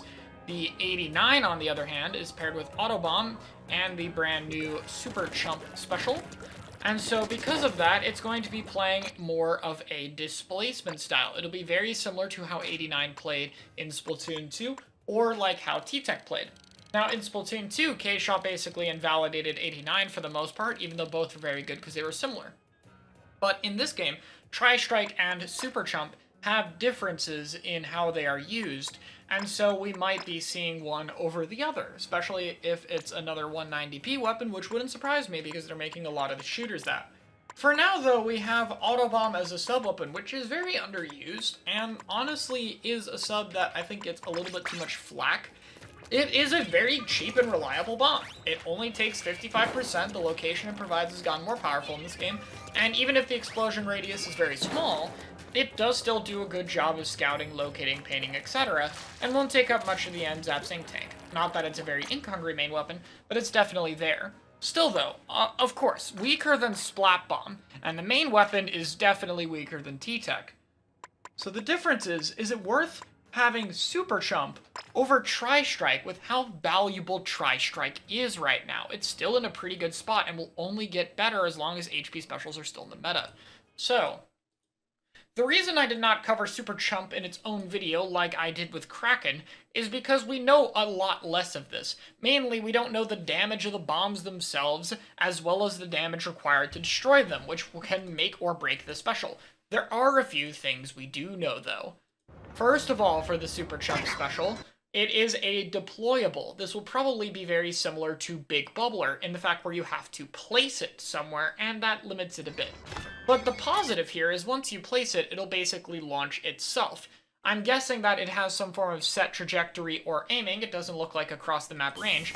But compared to Tri-Strike, this will launch and go off while you're perfectly free to move. They're not in any form of end lag while these land, and they have a delay before they explode. By the time these actually start going off, your NZAP's going to be in the fight and helping. And this is something very important with T-Tek. Because T-Tek with Tri-Strike, especially compared to also missiles for instance, you have to throw the strikes. Your real only way around this is to lob the strikes upward and try to fight with them there, and even then these are going to land far sooner. And so the main perk of Super Chump over Tri-Strike is going to be your ability to do a lot of team fighting with it altogether. The other thing that Super Chump supports is kind of similar to 85 in some sense, but more aggressive plays. You want to take advantage of the fact that there's so many super jump markers so spread out. If you have a normal player jumping in amidst these, maybe to a teammate who's sharked in or is hiding, it's going to be very difficult to tell if a player's there. Now, of course, someone will have to be there first, but if you think about it, you can just launch this Super Chump special where a teammate already is, just whoever's nearest the front line, and have another jump sneak their way in and fight. That can be really useful. But I think taking advantage of these markers as well as enemies shooting the bombs is going to be very important. Now, even if these are easily breakable, it should still be fine, because it's going to take time to shoot this many of them, even if you, are able to. It's just a lot of bombs. The pain it puts out is probably going to be a little bit worse than Tri-Strike, but it's going to be exploding more simultaneously, and again, you'll have a player painting during it, so it could be useful on zones. I still think it's going to be mostly displacement-based, but you could see a bit of the bomb launcher in there. So that's a lot of just random words. So, TLDR, is it better than Tri-Strike or not? We don't know. We don't know until we get the damage numbers. But it does have unique utility compared to it that I think will be useful for Zap.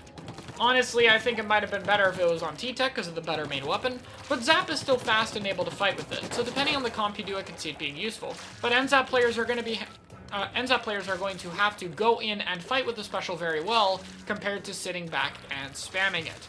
And so being able to switch to aggressive when your special goes off is going to be important. So players who played NZAP 85 and going with their Tacticooler are already going to be kind of used to this. But for traditional support, it's going to be something you're going to have to get a bit more used to.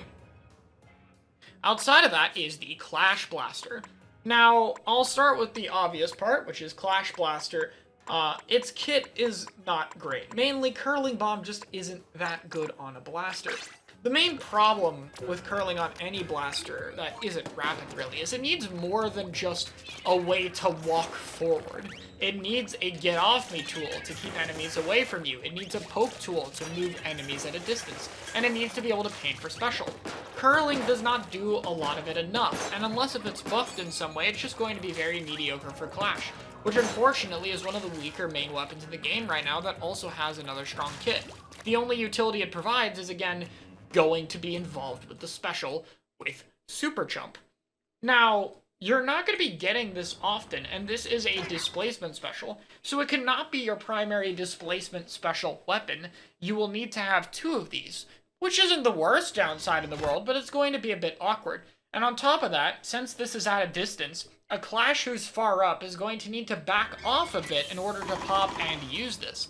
It still can be used as a way to get the Clash in, but the Clash isn't going to output a high amount of them. It's going to have to be far away, so if it ever got the chance to get in any other way, it's going to have to move to do that. And it's just not the greatest synergy. I'd say the best thing for it is that these explosions can be played off of more easily, as the Clash can probably combo with them if they do minor damage. At the end of the day, though, I don't really see it. I think Zap will probably end up a high tier if the special is solid, and a mid tier if the special isn't. Though if it's a mid tier, it's going to be heavily outclassed, so that special needs to be good enough to see some form of use compared to T-Tech. However, Clash Blaster, I think, is probably just doomed. If the main weapon gets some form of buffs, the sub-weapon, or if the special weapon's incredibly overpowered, I could maybe see it. But even if the special were OP, I would just see people doing Zap more than Clash.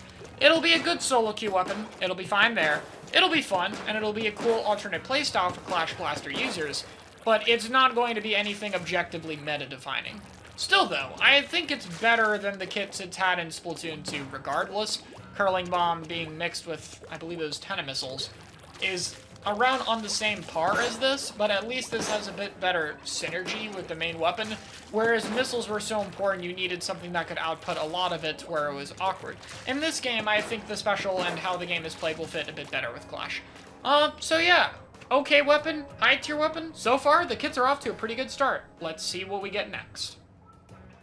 Hello everybody, today we got the new Splasher-matic kit and Jet Squelcher kit, and let's talk about these. It's not going to be a fun discussion, but it's a discussion nonetheless. Let's go. So yeah, Splasher-matic was added to the game, and I tweeted out as soon as I woke up that Splash Neos to be the most stupid kit for this game ever released yet, and that's saying something, because we have stuff like Dapple Nouveau. So what's the problem?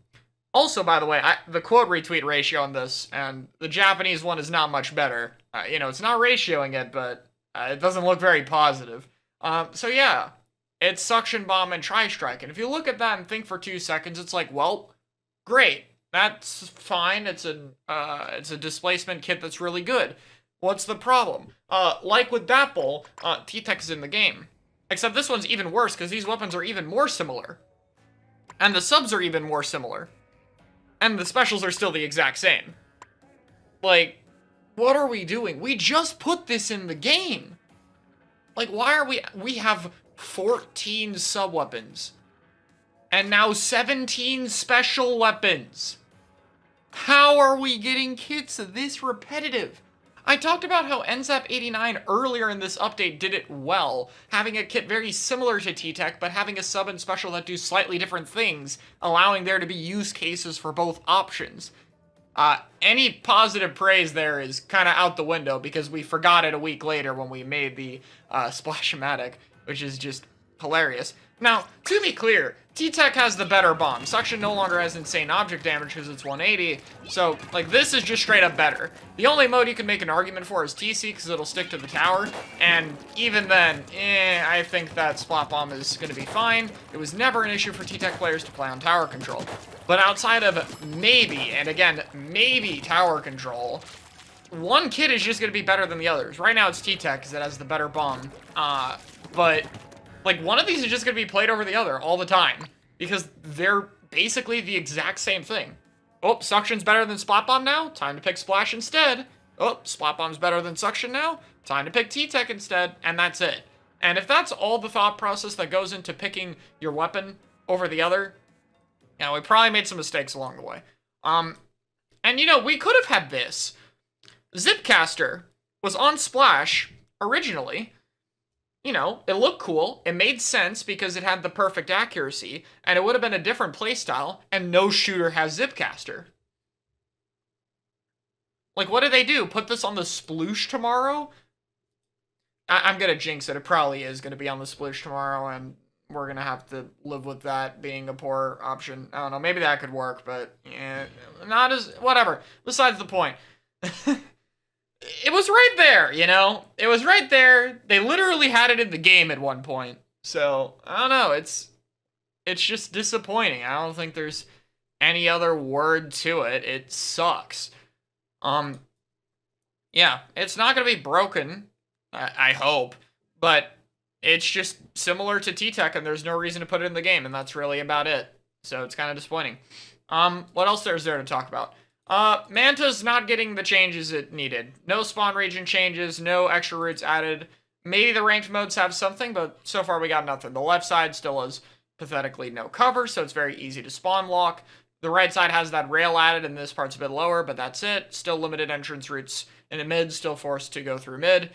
Not that I'm surprised or anything, but yeah, hopefully the ranked modes include a few more changes, because right now, we're not really seeing too much that would imply positive changes, so that's kind of unfortunate. And then to wrap up just an overall disappointing morning is Jet Squelcher, Toxic Mist, and Inkstorm. So someone was actually able to figure out I got Inkstorm. I don't have the tweet on me right now because of some droplets in the Super Chump reveal that made it clear that Inkstorm was coming from the Jet Squelcher. And yeah, so new special and a returning sub. This kid is also disappointing. Now, to give credit where credit's due, the one positive thing about this is if they wanted to keep Jet as this displacement kind of backline weapon, without it being spammable, they picked the good option. Because Storm is not very spammable. It's kind of a similar solution that they turned to when it came to Expo, right? You can displace people, but because, you know, it's an 8-second duration special and you can't farm it until that special is over, it tones down the spammability compared to, like, S2 missiles. So, that's great. And, you know, obviously, it's not completely global range, so they did actually, you know, not add the most broken thing to the game. The downside is Toxic Mist is just kind of okay for it. It's not really that great. It's a returning sub from Splatoon 2. It's one of the best weapons to get Toxic Mist on. In fact, it might be the best Toxic Mist weapon in the game right now. No, Mini exists, but, you know, makes the most sense for Toxic Mist to be on it, I guess. But at the same time, I don't know, this kind of sucks. Jet Squelcher players had a very cool Burst Bomb Kraken combo in Splatoon 1 that played aggressively and fit the weapon's role the way it needed and was fun. And, like, this Jet kit is inoffensive in a sense that, you know, Jet's gonna still be a displacement thing, but it's no longer gonna break the game, and it no longer has any broken attributes. But to me, honestly, that just makes it boring. You know, I talked about Jet Squelcher having a really fun kit in the past with Burst Bomb and Kraken, or even having potential to be like this backline weapon that's more mobile and supports its team if it had Burst Bomb and a more limited range special. There were a lot of different ideas that you could do for this weapon, and, you know, at least until third kits happen, it's kind of dead in the water. Like, yeah, Custom Jet will be able to see use if you really want to pick the Jet Squelcher. It's a good kit. It competes with Expo a little bit in zones, but it has reasons to be used, and it could arguably be better on the other modes. So, like, you know, if you want to play Jet Squelcher and you don't care too much, or you just wanted to see more Jet Squelcher, there you go. But it's not going to be anything that super enables a lot of different comps. It's not going to be anything that feels super special to play anymore. It's just kind of watered down. I don't know. Again, it's not the worst solution they could have done. It's better than if they gave it like Burst Missile or Burst Whale or some other special that could be very problematic for the game, but it's also just kind of, well, this exists. Safe to say, today is the most disappointing set of changes and kits we've gotten. It is 3 posts of just disappointment, and excuse me for a second.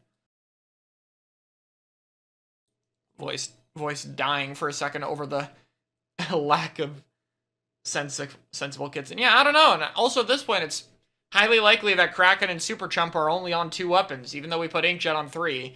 And that's a little disappointing because they're new specials and they're cool, and there's a very limited range of options to try them out on. I'll say this. The balance patch that's going to happen this season is going to be one of the most important balance patches in Splatoon history. They can't afford to mess it up this time. It's gone way too far. There's now more Splash that's going to be played in the next meta. You know, even, like, we have to actually change things. I have nothing else to say. Like, the game balance needs to change. The special balance is awful, and the main weapon balance cannot be fixed until the special weapon balance happens. And especially if we're going to add these kits that seem fun but are held back by weird special, like with L3 and with Rapid Deco, then these kits are not going to get the chance to shine. And just to be clear, we've seen what happens in the previous season if the things you add to the game end up not seeing any use even at a casual level. The season ends up feeling boring. That's the main downfall of chill season, and I hope it's not a fresh season. Let's hope we get some banger Tri-Slosher kit tomorrow and we get a good balance patch. See y'all later. Hello everyone. Today we woke up to some relatively awesome news. We got a big run. We got new King Salmon. I'm very hyped for that. Old gear. And 1 kit today dropped instead of 2. Because I guess they count the scopes for a separate post. Which is this new charger with a Gear Brand collaboration, which is Wall and Tri-Strike. And this thing is going to be terrifying and possibly break the entire game. So let's talk about it. So, not that I have not seen this coming, I have talked about this kit being a possibility, but let's go over what exactly makes this kit so strong. So, first off, regular charger is one of the best main weapons in the game. Obviously, charges favor the map design very heavily, but for regular charger, it's also a bit faster and more aggressive, and it still has pretty good DPS, so even dealing with object specials, it's pretty alright at. So this already a really good start for a main gun. It's, you know, kind of obvious that this is really good. The kit is what really amplifies this, mainly Wall. Wall is the main terrifying thing to put on a charger, and to explain why, right? What Wall does is it gives it a way to fight things it normally shouldn't. If a splash runs at you, because it can't break the wall fast, and because it's only going to be walking in one direction, you'll be able to charge and fight it. And good charger players, especially since Splatoon 2 Firefin happened, have gotten very used to being able to fight with this wall. It also means if other backlines are even remotely a threat, you have an option for them. Wall to deal with a heavy, to deal with a Hydra, to deal with the Annihilator, and be able to get shots off, you'll definitely see those. And Wall can even be used to deal with some special weapons. Being zip casted, throw a wall and you can go in and out of it. Yes, the zip can go through the wall, but the main weapon will have to break it and they don't have a bomb. Kraken, block off a Kraken. You can even temporarily block off a Reef Slider. You can even, for a tiny bit, block off a Crab. It's pretty scary. So Wall gives it a way to deal with up-close options and to deal with specials. And then on top of that, because this gets more scary, is Tri-Strike. Now, Tri-Strike is already pretty good. but Tri-Strike is way better for a long-range weapon. If you get something like the 10 attack over here, and you're fighting someone and you have Tri-Strike, you know, you have to back off, you have to be careful not to be too vulnerable, and throw the strikes at them. If you want to fight with them, you have to throw the strikes up. And, you know, it's definitely still good on T-Tech, don't get me wrong. It's a bit difficult, but if you're a charger in the back line, you know, you're just shooting back here. The second your ink tank's about to run low and maybe the enemy team popped a crab, here we go, throw some strikes for you guys and then keep shooting. You don't have to worry about running in with your strikes because you're already in position to try to shoot people. You already have the range to where, especially if you're more aggressively positioned with like a wall up, the wall will protect you, you'll throw your strikes and you'll immediately keep fighting and there'll be no downtime between. And Tri-Strikes are just another thing to deal with many of the specials in the game. HP specials to deal with the charger? Congratulations, you're gonna get Tri-Striked. One Tri-Strike will break whatever bubble you place, whatever booyah you're gonna throw at me, and it'll even be able to deal with Crab a little bit. Which, normally, Tri-Strike against Crab isn't enough to break it on its own. But because Charger is faster and could do good damage to Crab, even a little bit of hits from Tri-Strike can combo with the Charger. Which means, yes, this thing can actually deal with Crab. This weapon with Object Shredder can actually deal with Crab. This might actually be a weapon. I'm just kidding. It's going to be 2 splash plus this thing still. Assuming it's not nerfed. But it is still going to be very good. In my opinion, if Crab is still in the meta, then Firefin will be a top 5 weapon. Or whatever they call it. It'll be a top 5 weapon. But if Crab is nerfed, and not much else changes, if it's just, well, Crab is toned back fairly, oh boy. Top 1 could be possible. Top 1 weapon in the game could very much be possible. I think the counterplay to this kind of weapon is going to be very difficult to develop. And with the lack of kits in the game, there's going to be very limited options. Like, other backlines are kind of screwed if they don't have the tools to deal with it. Like, Heavy is screwed if it fights this thing. What is it going to do with its current kit? The main weapon cannot reach it. The sub-weapon does nothing. The special weapon does not reach. The wall on the Charger can stall out this thing. And if Charger, for whatever reason, can't keep it out at a distance, it can also just throw strikes at you. Ballpoint, same problem. Except that as a special that instead of doing nothing will actually make it even worse. Explo can't peek this thing, and now it can't even fight it in chances where it can because of the wall, because it won't be able to damage wall. But at least it has rain. This is what other backlines are going to need. You better have an option on your kit or main weapon to deal with the Charger. Otherwise, it's going to be really difficult to pick other backlines into this. Like, Eater might be fine, because it has the range advantage. The new Jet Squelcher, if it doesn't have a displacement special, oh boy, it might not. It might be doomed. If it doesn't have a way to move Charger, yeah, I don't know. Now, none of this is to say, like, it's a horrible thing for the game or anything. It's a very scary thing because it's very strong, but I'm not opposed to it. Charger is gonna be the best weapon in the patch at one point or another. Like, it's just already up there right now. E-Liter's already top 10 right now, even with Crabs, and this thing's only bad because it has Vacuum. So, you know, it's gonna get there at one point or another, and I'm unsure. We'll have to see what the options they want to do to deal with Charger are. I am hoping, for the sake of everyone, including Charger players, the answer is not this special. I am hoping that we do not resort to Missile.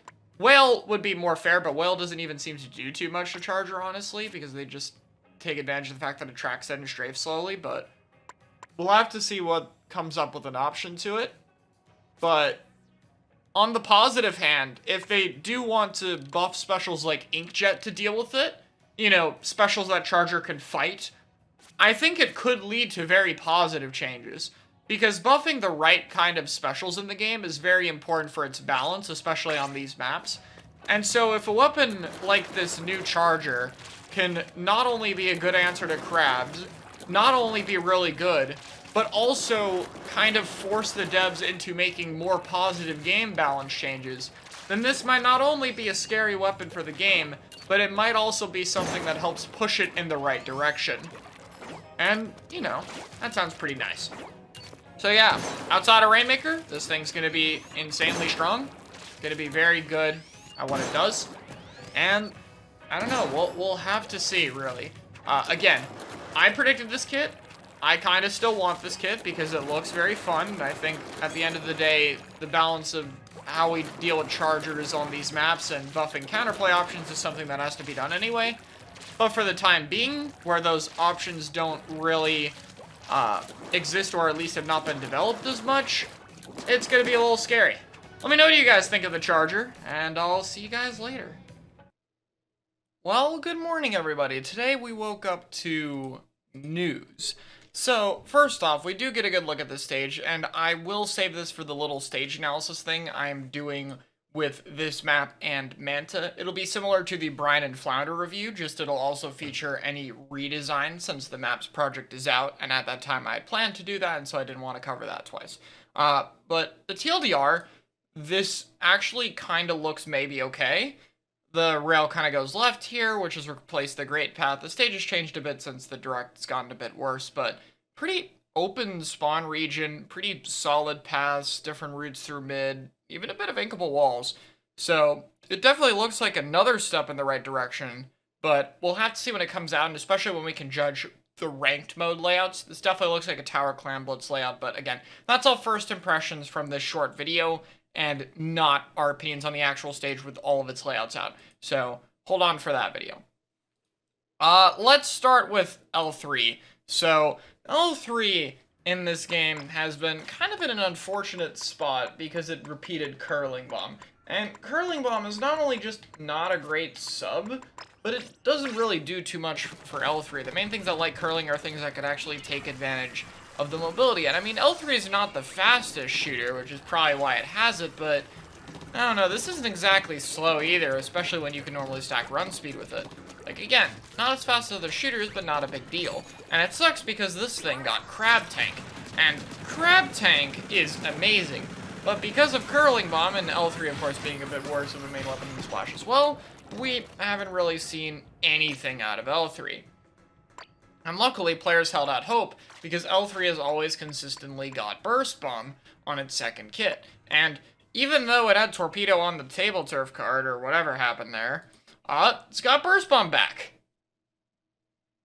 And then you read further and it has Ultra Stamp! Woo! Now, I did predict this kit a while back. I did kind of think it would happen, because, you know, it just had Kraken in S1, got stamped in 2, Burst returning sub. It's just if they're continuing the theme of merging a lot of the testing kits they've done for third kits and references, then it makes sense. And, well, I'll say this. If Stamp was an actual good entry tool special, you know, like they describe it in that line there, you know, if it was actually an entry tool that they seem to want it to be, rather, then I could definitely see it being something that works. I think actually, let me check Splatoon Yang, I believe even describes Stamp as being used to help get in. Splatoon Yang is an unofficial account trying to directly translate the Japanese tweets. And yeah, you can see if you get in close quarters covered, you could deter longer range opponents. So yeah, any theory that we've had about Stamp wanting to be an entry tool with the weapons on, I've said that before, yeah, definitely trying to. The problem is, it's not. It doesn't actually block the damage well at all in one direction. Keep in mind, Kraken's going to be invincible from 4 of them, and so when you get in, this does not work, right? If you're actually on front, you die. Let alone if it's multiple weapons or long-range weapons or weapons that are actually shooting down so it hits you more reliably instead of shooting, you know, more upward at your head level, because that's where Stamp actually blocks better. It's harder for Stamp when it gets shot down like that. So, I mean, if they made the special good, I could definitely see it having its uses, but it's another case of, well, until the special is improved from the spot it's in, it's gonna be a problem. If they want this thing to be an entry tool, and especially if we're putting Kraken in the game, it needs to just be full up invincible from the front. Like, you should not be able to get shot through the Stamp at all when it's like this. The sides and back are still vulnerable, so it'd totally be fine design-wise. but it is way too vulnerable, and at this point, like, it's just on so many short to mid-range weapons, right? Like, this thing's on Sploosh, Luna, Inkbrush, Wiper, Mini, and now L3. Like, everything is short to not even breaking into mid-range. You gotta actually make it be the special that gets you in if you're gonna put it on weapons like this. Moving on. Now, actually, I'll just show this off for my Switch, but for those who have followed me through Splatoon 2, you guys might have known or remembered me playing Kraken, the Kensa Rapid Blaster with Torpedo that had this thing called the Kraken combo, Torpedo combos. I have so many different clips of bouncing these off walls and floors to get very cool damage off. And this was my most used kit in Splatoon 2. Most used weapon is Brella because of both kits, and both kits were good at one point, so it's spread out. But as you can see, the combo potential this thing provides, on top of just, you know, being able to use Torpedo normally to scout, poke, farm special, etc., is so unbelievably useful for it. And it gives Rapid a fun, aggressive playstyle that it normally wouldn't really be able to use at all. And so there's so much potential if they were to put a Rapid with Torpedo back, and the amount of fun things that you could do with this weapon was amazing. And waking up today, the good news is that, yes, they did give it Torpedo back to take initiative and attack from a distance. See this description here? They understand the idea of why Torpedo was good on it. And then they gave it Inkjet. Now, let's be honest here. If you look at the Kraken kit from Splatoon 2, it was good until the very end of the game's lifespan when Quad Shooter completely took over and there was a lot less midlines. And on top of that, you know, there's less of that in Splatoon 3, but it also had Baller. And you know, Baller at the end of Splatoon 2 was a pretty weak special. And well, that's kind of the same thing we're in now, right? Inkjet is not a great special right now either. But the reason Baller was able to work for Kraken and allow it to be good as long as it did despite the spot it's in is because Baller meshed with that playstyle. It allowed you to go aggressive, right? And just to be clear, Inkjet's mostly bad because of its low object damage. Crab is a huge counter to it. It's very slow and immobile, and of course you have the recall. But, you know, not the worst thing ever, especially if Crab gets toned back, because Crab's kind of the main counter to this special. It's a very hard counter since it's like 4 or 5 shots to break Crab. But, does Inkjet mesh with this aggressive playstyle?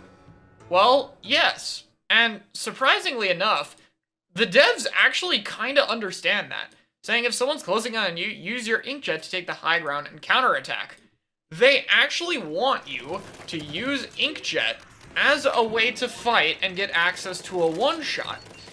And on top of that, Inkjet can be very useful if you're in the right positions, right? Say people are in the front and you're under a ledge here. Like, say maybe you're under the tent on Hagglefish poking a backline with your rapid shots.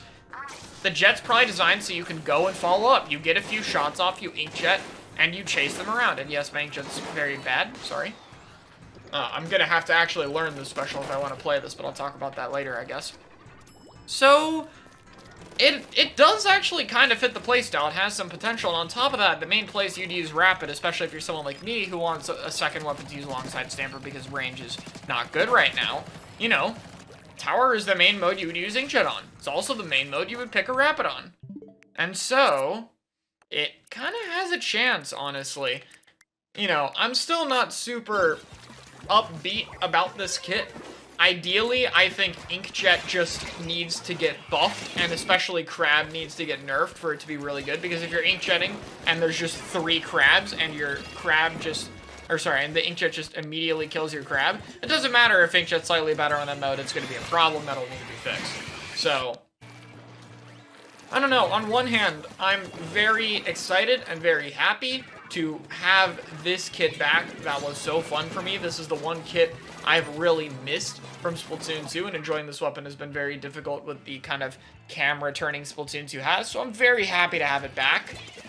I'm unsure if Inkjet will work out for it, but, I mean, at this point, it kind of has to.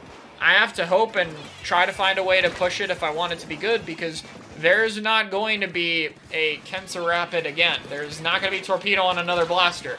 this is it. We're stuck with this at this point. So, rapid players like me, yeah, gotta hope for patch notes. And in general, that's kind of the theme of these two kits. It's two kits that would make a lot of sense if the weaker specials are being buffed. And just kind of compounding a problem that I'll be talking about in a future video on the main channel, which is, if they want this to be good, they need to be willing to buff the weaker specials. Stuff like Inkjet, Ink Vacuum, Ultra Stamp, Reef Slider, especially now that we're adding specials like Kraken into the game, and even the new Super Chump will likely be stronger than these. Like, Kraken is very similar to what a lot of these specials want to do. If we're not going to make them better and more distinct, there's no point to having them in the game.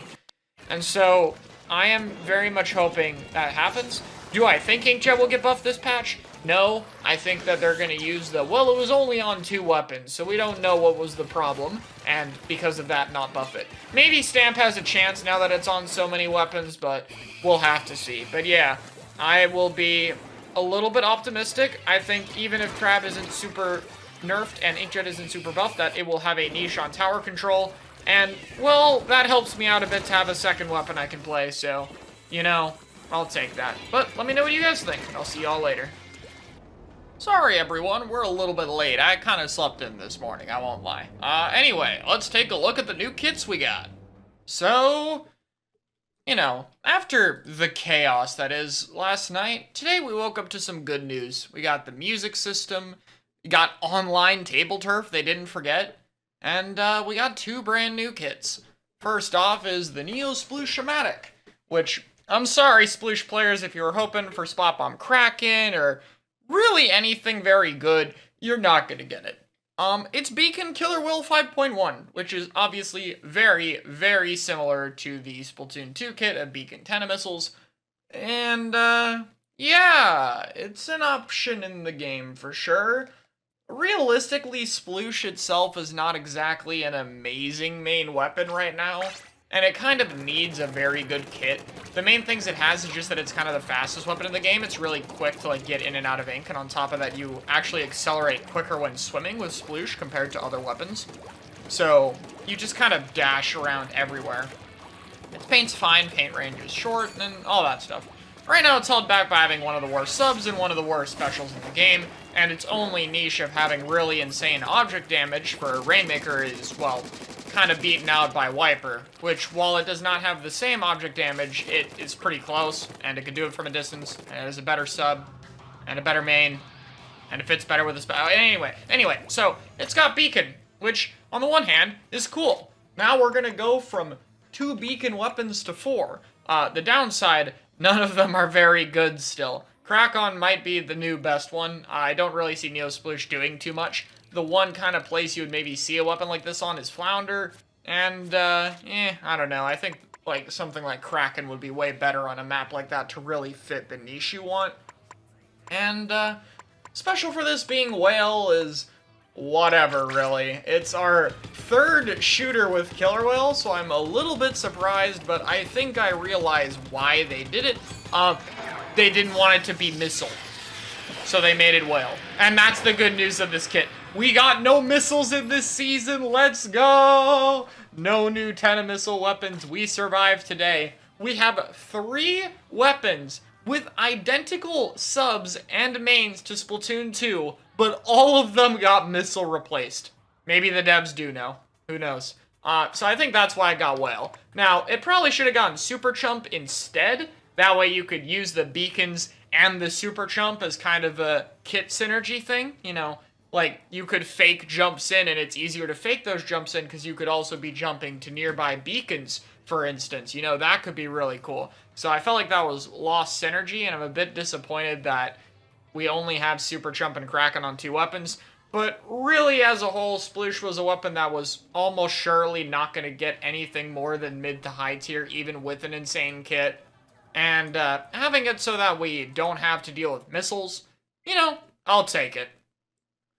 Up next is Tri-Slosher, which got Fizzy Bomb and Tacticooler. So the sub-weapon line thing was wrong, but the theory that it was a sub-saver thing is true. I don't have the tweets for this, but the shirt that the Tri-Slosher was wearing has a main of sub-saver on it, and one main of sub-saver on Fizzy Bomb is pretty much exactly 55%.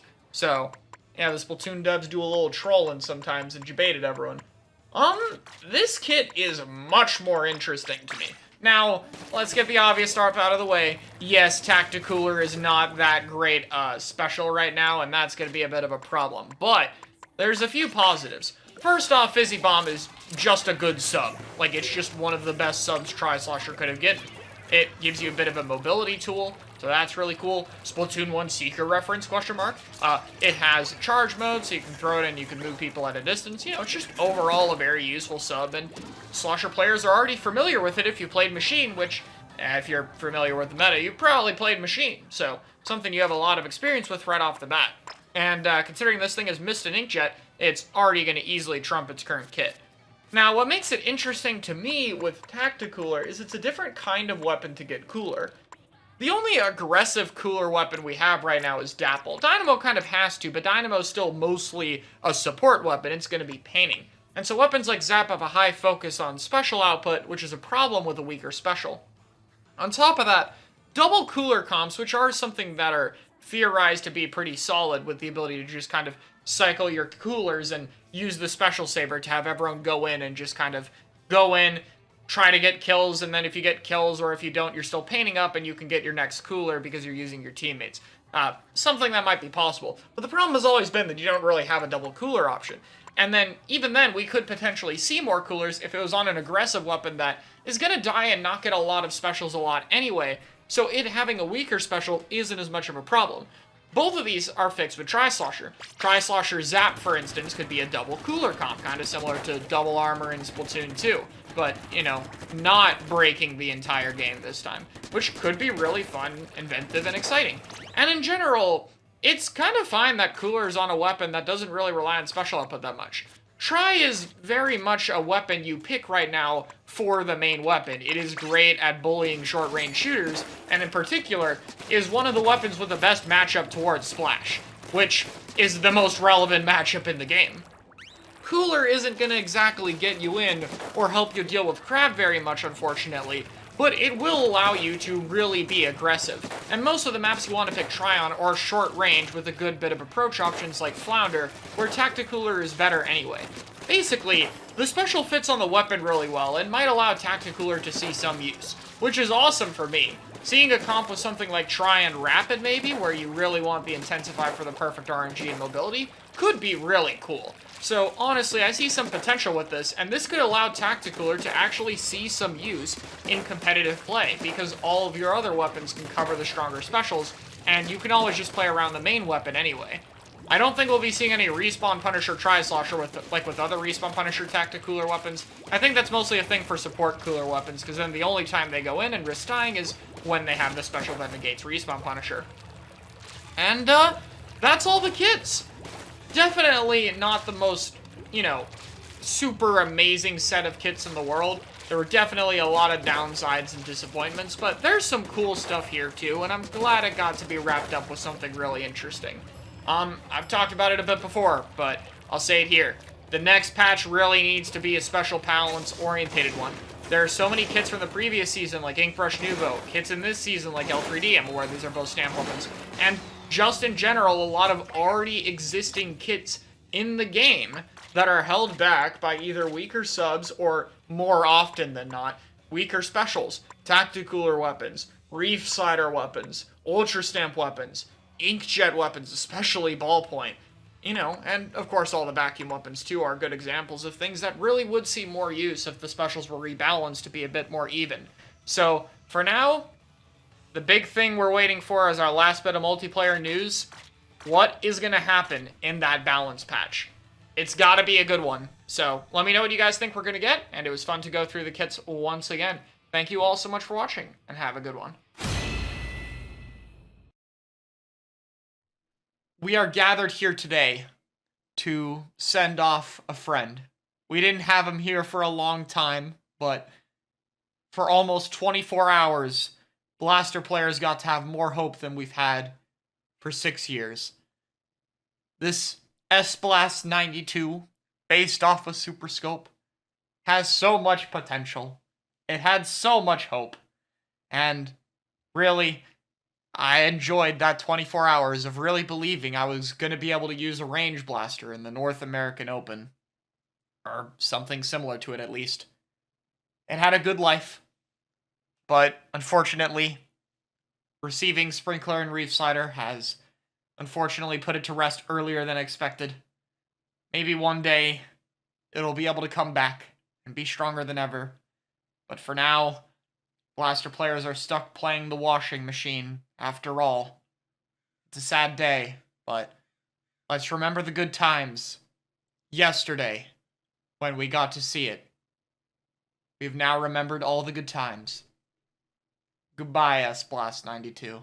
You know, it's been a long time since a new blaster was interesting. Clash, while a cool concept, was incredibly underwhelming, and the only good blaster since Splatoon 1 has been Rapids, mostly due to its ability to fight ink armor. Not really inherently interesting. For the first time in 6 years, we have a new blaster with a lot of potential, a unique mechanic and gimmick, a bunch of other smaller details to help it out, and well, it may be the future of blasters. This also might be the way for weapons like Luna and Range Blaster, old Splatoon 1 top tiers, to pass on the torch to a weapon much more likely to be able to be good in this game. So today, let's talk about the S-Blast 92. I have a lot to talk about with this new blaster and how it relates to the class, so we're gonna jump into it. Be sure to subscribe if you enjoy, and by the way, if you want to see other just opinion pieces on weapons right when the kits get revealed, check out the second channel. I cover it pretty much immediately. Anyway, let's get started. Let's start by talking about the main gimmick. Something that's been integral to every blaster in the game so far is their effective range. The blast radius always explodes at a certain distance no matter what you do, so your positioning must reflect that to be able to be in positions where the radius will be effective. If you're just a little bit too far or a little bit too close, the only breathing room you have is to hit an incredibly difficult and slow firing direct. In some of these, you need to hit multiple of them. This blaster, on the other hand, has an effective range, of course, but 2 of them. When jumping, the weapon's range seems comparable to Luna and normal blaster, and while grounded, it seems a little bit more or equal to range blaster. This means it could both position like a Luna and like a range blaster for the most part, which gives it way more flexibility in where it wants to stand on the maps, which by itself is very useful. This means you also have more options when getting rushed down, as rather than solely relying on directs, you have different indirect radiuses you can use, and that can even be useful to cut off escapes, such as using an indirect and a long-range indirect to get an opponent running away like we saw in the trailer. This kind of flexibility and options is something none of the blasters have had to deal with before, and it's really powerful. On top of that, it maintains playstyles of these other weapons. If you play Luna Blaster, this short-range mode will be similar to that, and if you play Range Blaster, the long-range mode will be there. So people who have experience with these weapons will very easily be able to like something like this. Of course, these strengths are not without downside. Luna Blaster has pretty low end lag, and being able to transition into squid form quickly can be very important, whereas with this weapon, you'll have to be a bit more careful with it, especially since if you do full jumps, you could accidentally shoot long-range mode when you hit the ground. Because of this, more effectively using short hops for movement, especially out of squid roll, to be able to mix things up and keep it so that you're in the mode you want is going to be important, and something that players who use Luna before are going to have to get used to. The Range Blaster mode, on the other hand, while normally it should be a downside to not be able to jump while going for the one-shot direct, especially with how slow it is, Range has such god-awful jump accuracy that honestly most players are pretty used to being grounded as is. I guess if you play the weapon with a ton of intensify action up to the point where you could go for reliable jumps, it affect you, and sometimes it's still gonna matter. There are a lot of situations where Range will jump even with its horrid RNG just because it really needs the mobility, but for the most part, this is gonna be much less of a downside to adjust to compared to the short-range firing mode, mostly because Range really should have the ability to jump and just doesn't. Instead, the actual main downside is the smaller blast radius in long-range mode, as the Twitter account specifically mentioned going for precise shots when using it. It's definitely something made for the more long-range direct threat than indirect pressure Range Blaster has. Of course, the indirects there can still be useful, just not as good as something like Range Blaster, which will have a much wider hitbox. Regardless, even with these downsides, it's clear immediately that the multiple firing modes are going to make this worth it, and it's already off to an amazing start that'll get even better when we take a look at the ink efficiency. Blasters, for the most part, are not a very ink efficient weapon class. Normal Blaster, for example, only has 10 shots, has. Range has 9, Rapid Pro 12, and Normal Rapid 14. Those are already not great numbers, but on top of that, blasters all have a mechanic called whiting frames, which is basically a delay before you can recover your ink after firing, mostly present on sub-weapons. Flash and Luna have pretty tiny amounts, Blaster and Rapid's a bit more notable, and Range has over a full second of it. Outside of range blasters, this might seem small, but look at Rapid for example. If you shoot and use squid form just a little bit in between your shots to be able to space, you're barely recovering any ink, if any at all, which means you're gonna run out of ink more frequently. The reason this mechanic exists is the idea of downtime, having periods where blasters will not be able to shoot for a bit to give opportunities for other weapons to be able to close the gap. In theory, this is a great idea, but it's so overtuned in one direction that in some teamfights, blasters can't contribute with how easy it is for them to run out of ink. On top of that, it has the unfortunate side effect of being really difficult to use your sub, which means its special output and ability to poke with bombs is limited. If you're a range blaster, for example, poking with suctions can be great for when you don't have anything to pressure with your effective range, but if you get ran at afterward, you only have 2 shots on a full ink tank until you are dead. It just makes the weapons extremely unreliable, out of the fight too much, and it's way overtuned, except on this new one. We can't tell the exact amount of shots on the ink tank, but it seems to be around 12 to 13 from what we can see on the trailer, which is already on the higher end. But on top of that, it has no whiting frames. You can usually tell if there's whiting frames on a weapon even when it's just standing, because it'll show a little bit of these dots on the top of the ink tank, but there's none of that present on this new blaster. Now don't get me wrong, with the amount of shots it has, it's definitely still going to be an ink-hungry weapon, but it seems to not be ink-hungry enough to the point where using your sub-weapon or being able to get specials more frequently, as well as uptime in fights in general, are going to be much more manageable. I think this aspect of blasters as a weakness is something people really don't realize just how much it affects it, and this weapon not having that is honestly huge news in terms of how good it could be. With all the info about the main weapon out on the table, let's take a look at the kit, and oh boy, it is definitely a kit in the game.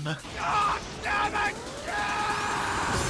Let's start by talking about the sprinkler. I've seen a good bit of people being confused as to why this sub isn't great for Blaster, considering how it can help with the weapon's paint, which is its main weakness. And while that's true, it's not actually the main thing blasters want from a sub. The actual most important thing is to be able to control enemy movement. This can force people into your blast radius, give you ways to poke when you can't do that, and can serve as a get off me tool to keep people from getting too close to you, all of which are very important for this weapon. Not having access to any of those as a utility option severely limits the weapon in combat. Luckily, the weapon does have 2 effective ranges, but those both still have ineffective blind spots near it where bombs would have helped a lot. Instead though, what Sprinkler does provide is paint, helpful for getting towards a special as well as a little bit of map control, the ability to paint your feet almost immediately, which could be useful for movement in extremely niche situations, and another extremely rare case of being able to body block for the user. This sub's best mode is zones, which I guess could help with it, but honestly, blasters having low paint is so bad that they might not be worth it in zones anyway, and I don't think the sub is going to change that. Next, we have the special of Reef Slider. Again, I can see where the devs were coming from with this one. It is an aggressive special, and as shown off in the video, it does have a combo with it. In fact, 2 combos, both with short and long range mode, making follow-ups very reliable. However, the special as a whole is just way too weak right now. It's very slow and predictable with a lot of startup and end lag. More often than not, even Tetra dies in this thing before it can get a kill, and that thing can roll 4 times. A weapon with as low mobility as Blaster is going to have a hard time moving and staying alive afterward, and even going for a combo shot is going to be difficult because good players will often be able to kill you before you can fire after it. It at the very least does fit the role the weapon wants to do, but it's nowhere near in the right spot balance-wise. I'm really hoping this season can reduce a bit of the end lag and maybe even a bit of the startup to help compensate. The other flaw is that this special really has its best use cases in Zones and Rainmaker with its paint and shield damage, and again, weakest modes for blasters by far, as Blaster's damage per second is awful for a mode like Rainmaker, and its paint, as we've established before, is not great in Zones. As a whole, this kit is mismatchy with a little bit of potential at best, and nearly unusable at worst. It's pretty much the only thing disappointing about this weapon, but it really does suck. Here's what the good news is though. This blaster is probably going to be able to play so aggressively with a good bit of versatility between its firing modes that it's probably just going to stack into full QR and try not to to care about the kit as much as possible, kind of like what Tetra wants to do. Of course, it's not going to play in the exact same way as that weapon, but it's more in the same mindset of how it could possibly make up for a weaker kit. But even in this case, it's going to be difficult. This kit is worse than Tetra's, because at least that one has auto bomb and the main weapon can roll after the slider explodes. This weapon undoubtedly will have some potential locked until massive improvements to the kit happen or a new kit happens for this weapon. But the craziest part is, even with that, I am more than confident in saying this will be the best blaster in the game. I said from pretty much day one on my Twitter that I think this weapon is going to be the future of blasters. I think unless if Range Blaster is able to get significant buffs, something the devs have not even bothered with for the past 5, almost 6 years, it's unlikely to ever reach the spot it was in before. Luna Blaster, on the other hand, is just basically outclassed by Tri and has been for almost the same amount of time, even though they have tried to buff that weapon. As much as these weapons are cool to me, the ability to see them in the spotlight like they were in Splatoon 1 is something that's seeming more and more unrealistic every day. This weapon might provide players who like those weapons an option to get back into the spotlight, to share a lot of similarities with either of those weapons and give them more potential, and it's something I'm quite excited for still. It's a cool way to potentially pass on the torch of what those weapons could really play and feel like when they were top tiers, and have a new way for players to experience it on a weapon with even more skill expression than those before. Of course, I still want Range Blaster and Luna Blaster to be good, I just think it's hard to do so, and the devs don't really seem to have a lot of willingness to really try to balance blasters properly, even if it can be done. That isn't even the main reason I think it's the future of blasters though, it's the consistency. Stuff like Range Blaster at top level with the insane amount of aim, spacing, kit management, ink efficiency, special output, etc. is just too difficult to be reliable right now. I've been pushing Range Blaster in top level for about the past month or so with my team, and trying it against some of the best teams in the Western scene, and I really do believe this weapon does have the potential to win when used in those specific map modes. However, the reliability of that weapon is just so incredibly difficult that I don't think it's worth playing right now, and unless if it gets a kit like the custom Range Blaster from Splatoon 1, which would add reliability by having a similar roll and a tool to keep it alive, I don't think it's gonna happen. On top of that, Machine is right there. I don't think any of the blasters right now have a claim to be able to be used with how consistent Machine is over them. Even something like Rapid Deco just has other inkjet options. I'm not trying to say those weapons are unusable, far from it, but they are on the cusp of working. Well, this blaster, even with the garbage kit it has, already seems to be better than all of them. I'm very curious how things are going to develop. On one hand, it's a bit unfortunate that blasters are probably going to be overshadowed a bit more, but at least in this case, it's by another blaster carrying a ton of similar qualities to the ones it's overshadowing, rather than something like a Machine that replaces them. If this weapon, either with its bad kit or a potential good one in the future, is a better chance for blasters to be good and more relevant in the meta again, then I think we might as well take it. Despite the potentially difficult skill curve of this weapon, as well as the kit that's going to have to be made up for by very aggressive play, I'm looking forward to trying out the S-Blast 92 as soon as it releases. Hello everyone! It's that time again of the season where I talk about the new stuff. We got a new spinning model, and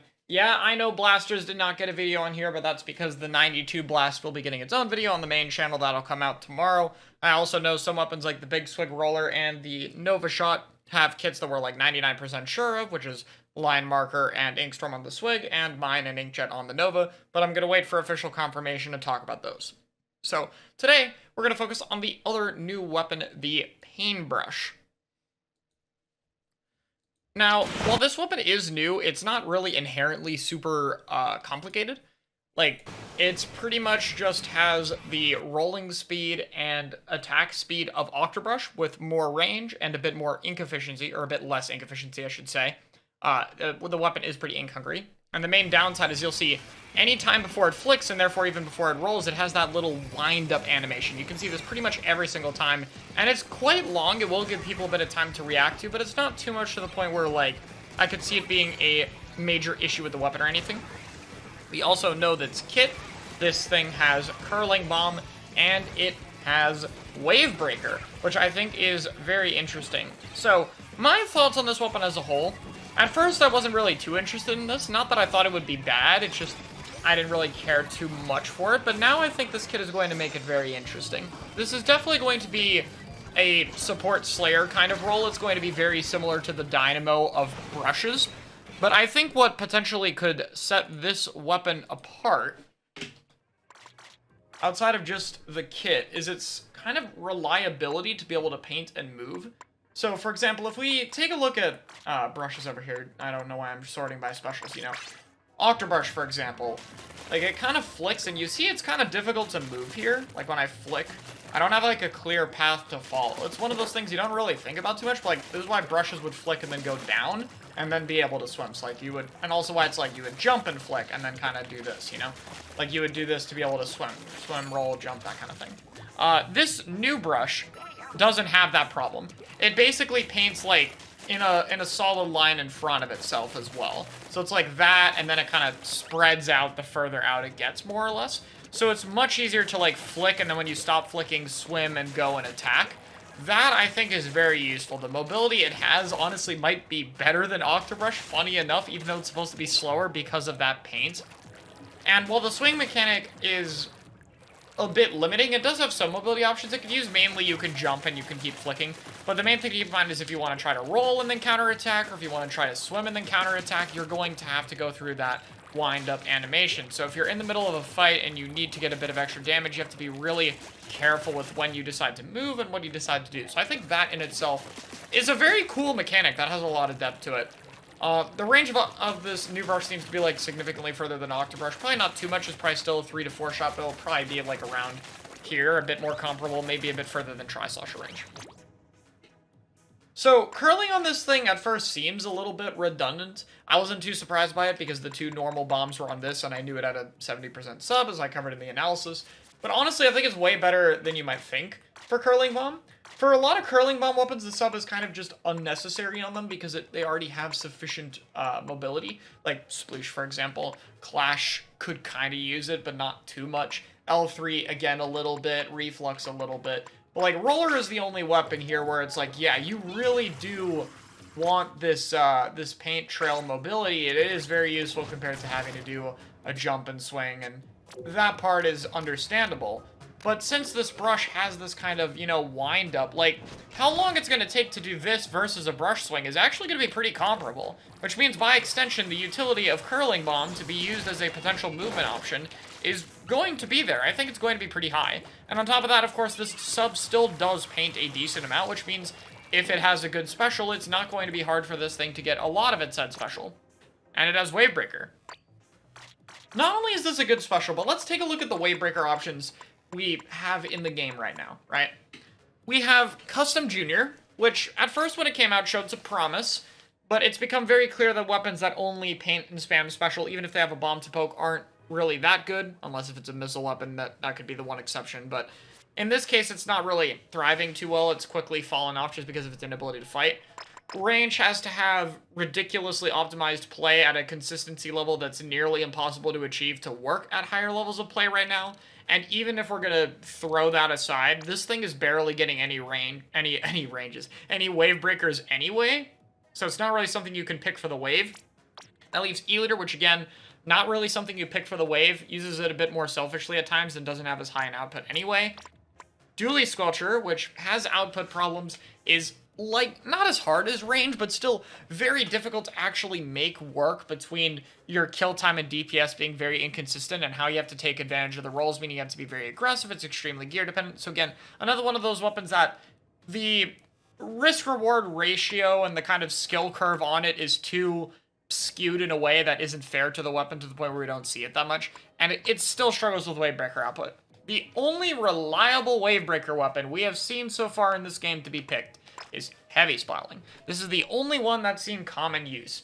And yeah, Heavy with Wave is very strong. But it only has a few use cases right now where it's worth picking over Ballpoint. Still a very strong weapon. If you're a Heavy player who doesn't like picking Ballpoint for some reason, you can absolutely win with it. It's still 100% a top tier weapon. But this has kind of been the only option. And it's a backline. And there's a lot of ballpoints. So even if there weren't a lot of ballpoints, like, you'd have to have an anchor weapon for this. And nowadays, when there's a lot of other backline weapons, you know, it's much more like a thing where you might want a Wavebreaker weapon that's kind of more short range, or a weapon that could kind of output it more mid-rangey, that kind of thing. And I think this is where the brush will thrive. Now, obviously, it won't help as much with its kill time. For most of these Wavebreaker weapons, it saves 2 shots to kill, or if it saves 1 shot, it's like a range blaster where it'll straight up one-shot the enemy. Like, this is a 2-shot, Junior's a 2-shot, Heavy's a 2-shot instead of 4. Octobrush will be a 2-shot if you get hit by 1 wave. You know, it's not going to be as good. The location effect will get a bit more of an effect, since, like, obviously you can flick over walls, so if you can see opponents, you can take advantage of that a little bit more than something like a Dually Sculpture would.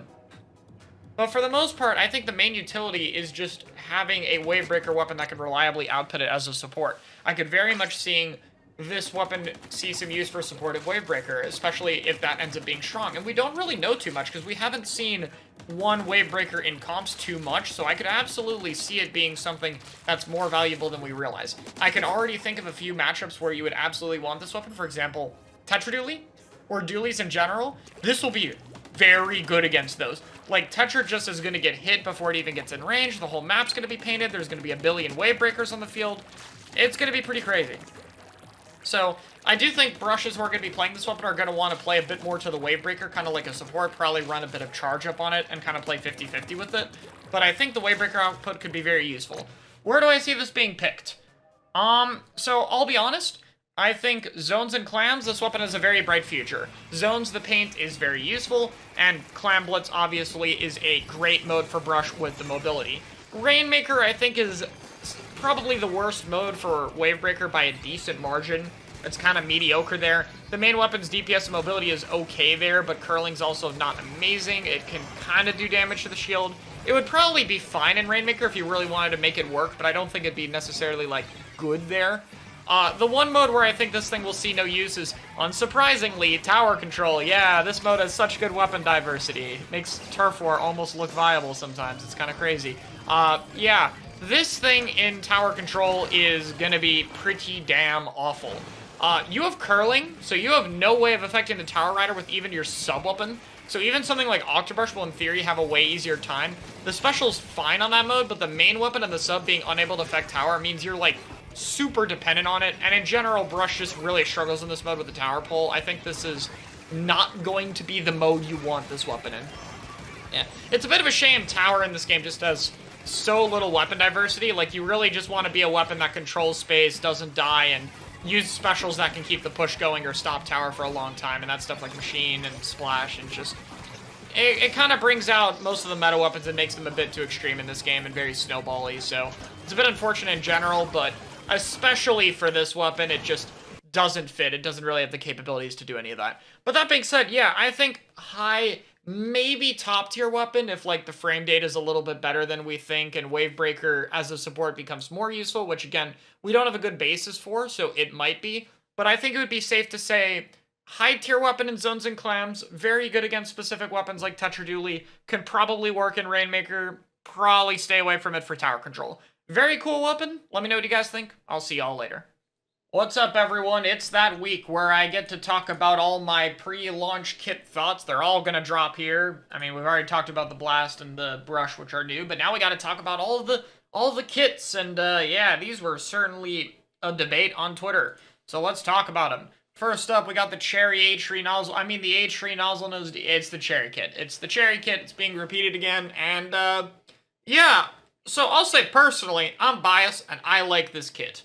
And I'll talk about it in a little bit, but I also am not going to sugarcoat it. This kit's probably not going to be very good, and I don't think this main weapon's going to see much use. So let's talk about it. Let's get the good news out of the way first. This thing will absolutely be miles better than vanilla H3. Splash Wall is pretty much the absolute best sub this weapon could have, because H3 is kind of main strength. Something it does very well right now is just its ability to paint really, really far away. Like, this is just incredibly safe and an incredibly large amount of paint. And unlike Splatoon 2, this thing isn't cursed with 220p. So it's gonna have really, really solid special output. And Wall gives away for a weapon that, you know, is normally way too slow to be able to take advantage of it, to be able to stand in the open, to be able to poke people, to be able to contest and control space. That being said, if it doesn't have a special that gets it in, it's going to struggle a lot on Lockout, and it has Bubble. Now, I'll be honest. I think Bubble, and many of the same reasons as Wall, is absolutely great for the main weapon. The problem is that Bubble is absolutely terrible in this game. And it's terrible in this game because this is how Bubble works. You walk through the only path you can walk in from because that's how these maps work, and the flanks are too bad if they even exist. There's 4 people on the other team, you pop your bubble, the bubble instantly dies, and because you're an H3 with no mobility, you die. Yeah, you'll have a wall, probably inside the bubble, so maybe if the bubble dies, your wall could help tank for a little bit longer, and maybe sometimes that'll get you out of it, but good luck with that. It's gonna be a bit difficult. And that's not even accounting for stuff like Crab, which are going to mow down both of these things without a care in the world. Bubble is really a special that is made for off angles. That is what it is good at. Having something that takes resources that's also where the rest of your team is not really that good on its own. You know? But having a bubble like on the side, to where you have to deal with either 3 people running at you, or 1 dude constantly poking your team, pinning over you, and on top of that, you don't have the time to go and take care of him because you have to break through the bubble. That's what makes the special good. And that doesn't exist. And it's really hard to buff the special without making it unhealthy. So, I mean, I feel like, in general, everything with Bubble is kind of screwed. I don't think it's unique to this. I think the only weapon here that might not be screwed because of Bubble is Roller. Because Roller is kind of a weapon worth investing into, and Curling's really strong for it, and it's not really... This thing doesn't really care about the special that much. Blaster isn't strong enough to the point where it needs to care about the special. This thing outputs a special, and... This weapon is good, but on lockout, I think it's too weak to the point where it does actually need a better special. This one's at least close, though. So, you know, H3, on the other hand, it's just not that great a main weapon anyway. You know, it's very slow, it has a hard time getting kills, its damage to objects is really bad. It's struggled a lot since transitioning to this game, and I don't think this kit, or even a kit a bit better than this, would be enough to make it anything other than a mid-tier. I can see it being a tower control niche, maybe. I don't know. But for the most part, I think this is just mid. If they ever redesign the maps, then this weapon will be very interesting. Until then, it'll be fun.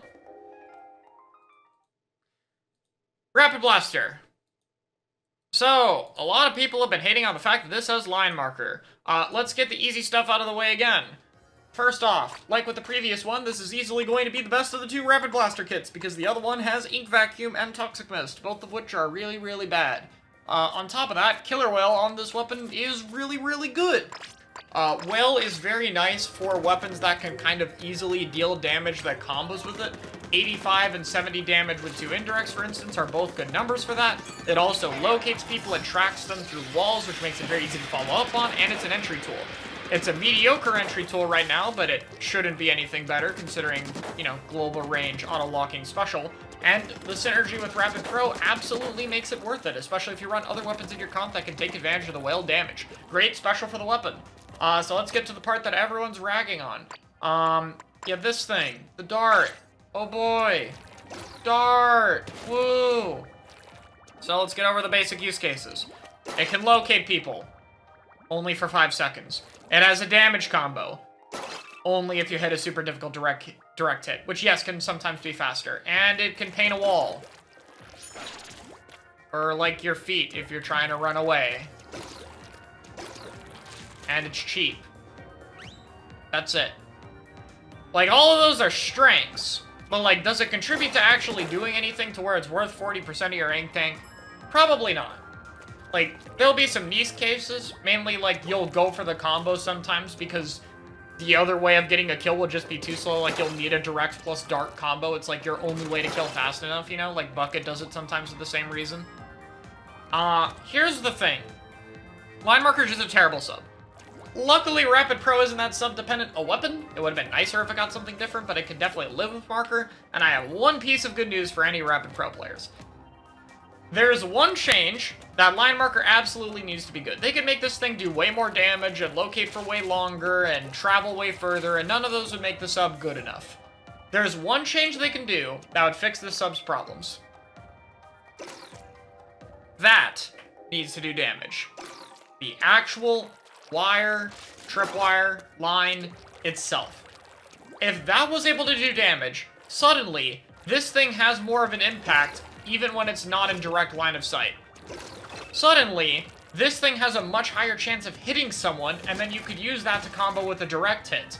It probably won't combo with indirects because there's no way in hell they'd let the line do 30 damage. I mean, it would be nice if they did. It would make it really good for Rapid, but also I don't see it happening. But if it's able to do at least 15 damage with the line, I think it would work okay for Rapid. It would still not be amazing, but it would be able to work. The line marker needs to do damage with the line. The ability to affect outside of direct line of sight, to have way more leniency, way more reliability, especially for a combo that this weapon could actually use, I think is what it needs. Until it gets that, I think it'll be a mid to high tier weapon. I'll be honest, I think Rapids are very overrated in this game. They are very slow, they have a lot of downtime, and they take a while to kill. They don't get to break ink armor for free in this game, so it's just not as strong. And also machines in the game. This one is at least a different role compared to most of the other blasters, like this is much more of a anchor type weapon, so I could see it maybe. But it's definitely still going to be like, good Rapid players will probably be able to make this work if Killer Whale is not unusually expensive. But I don't think it's worth picking for non-Rapid players. So yeah, kit's a bit better than people give it credit for, still not very good, and you know, that's a problem. I don't want to get too far into the kit discourse.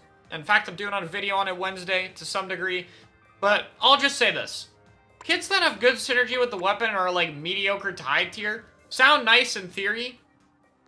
When they go up against this, which is not just a great kit, but also is 190p for no reason, then it might be a bit more of a problem.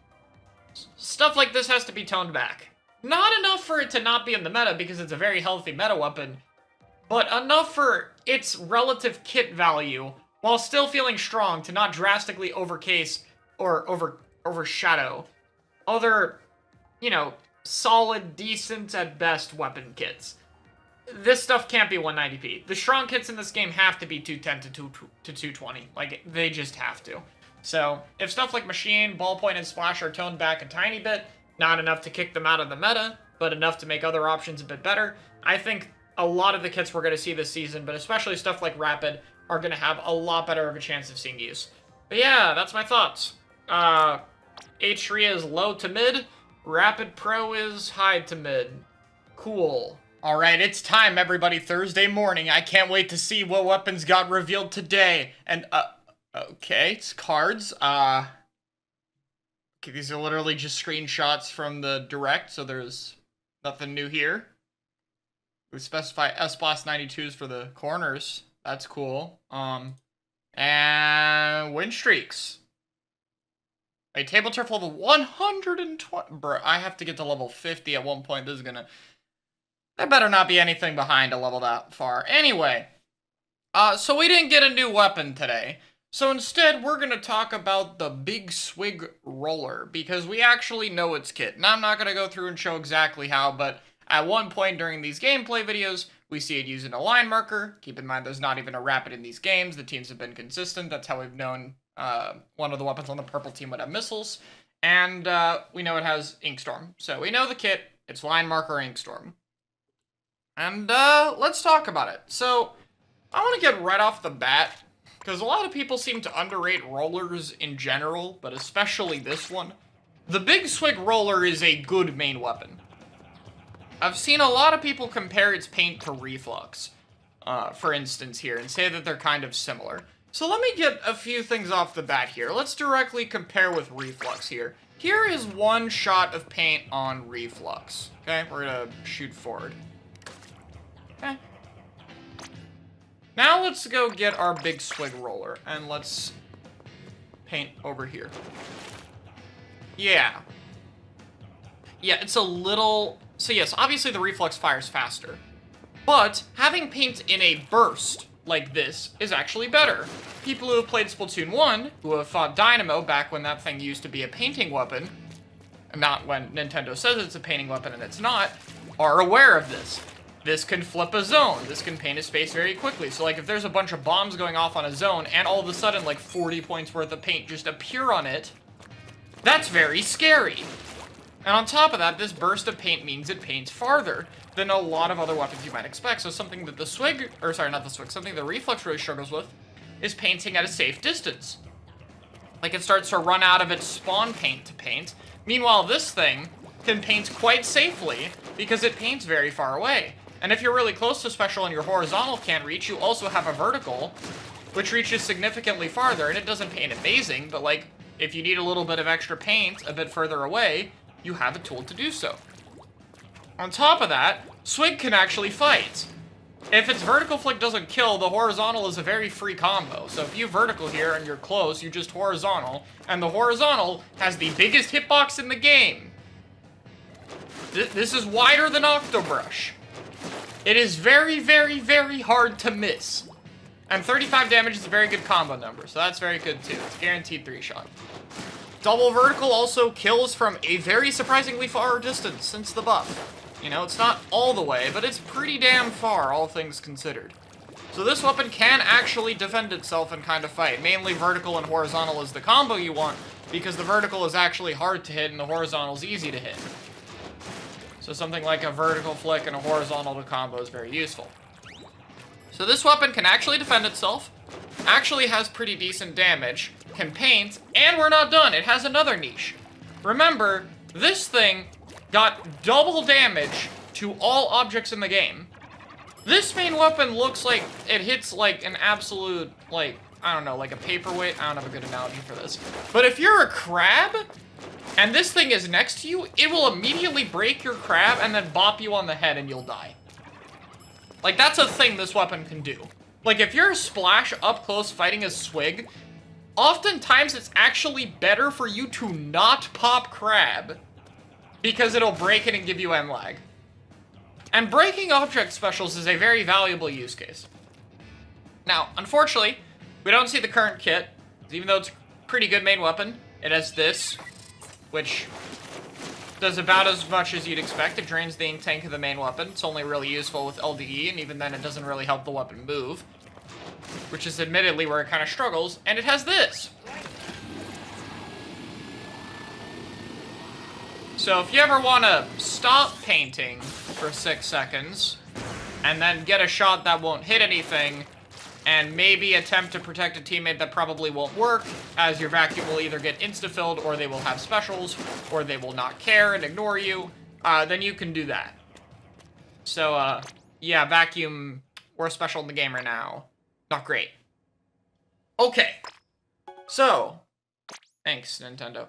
The new Big Swig Roller has line marker.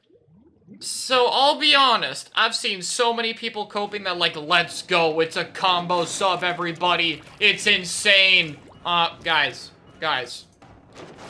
your giant hitbox deals the same amount of damage, and also paints like almost 40 on the floor.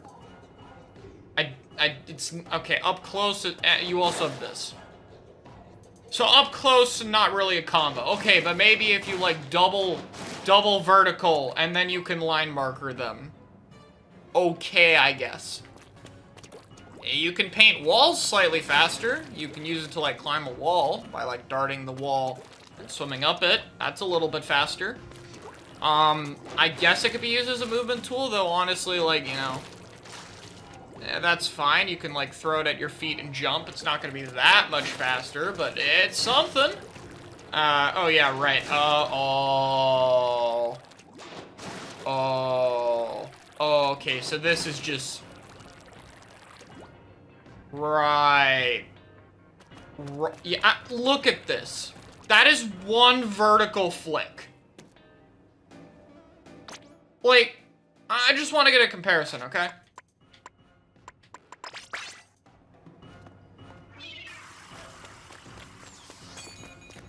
Yeah, it would have gone a little longer. It probably would have blown up, like, here. But, like, that's 70% of your ink tank! And this one's actually wider at the end. Yeah, this thing basically has a built-in mini better curling bomb. You don't need it for that. So currently, line marker is occasional 5-second locating people, And I guess moving on walls slightly faster. Okay. That's not a good start. I guess if the line itself could do damage, you could maybe kind of set up to try and trap opponents. But honestly, for once in my life, I don't understand why they didn't just give this thing point sensor. It's cheap, so you can throw it while painting, and it gives you a location niche to do while you build your special. Would it have been nice if it had a sub that encouraged it to fight a little bit more? Probably, but like sensor would have worked for the whole location thing. I think the actual reason they gave this dart was like, well, we need more dart weapons. But we just gave it to Rapid Pro. And it actually makes sense on that weapon. So why is it on this? Now, here's the good news. Or somewhat good news. It has Inkstorm. So, that's good. Yeah, maybe they didn't want their third point sensor Inkstorm kit, but to be fair, I don't know why Nautilus has point sensor Inkstorm. They could have given that thing a bunch of different kits, so whatever. Yeah, this. So, Rain is very nice for Big Swig.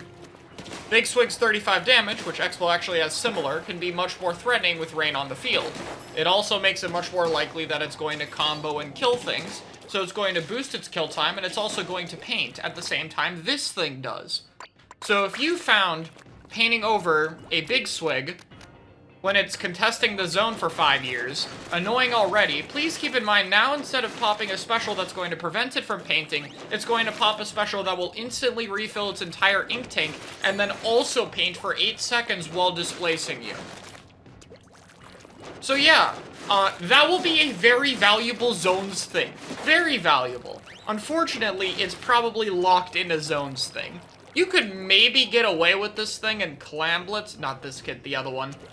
Tower is like a definite no, and Rainmaker, it does have good shield damage, but with Dart, I don't think it's got a chance in Rainmaker right now. Maybe they'll make the Dart do like 5 times damage to objects too.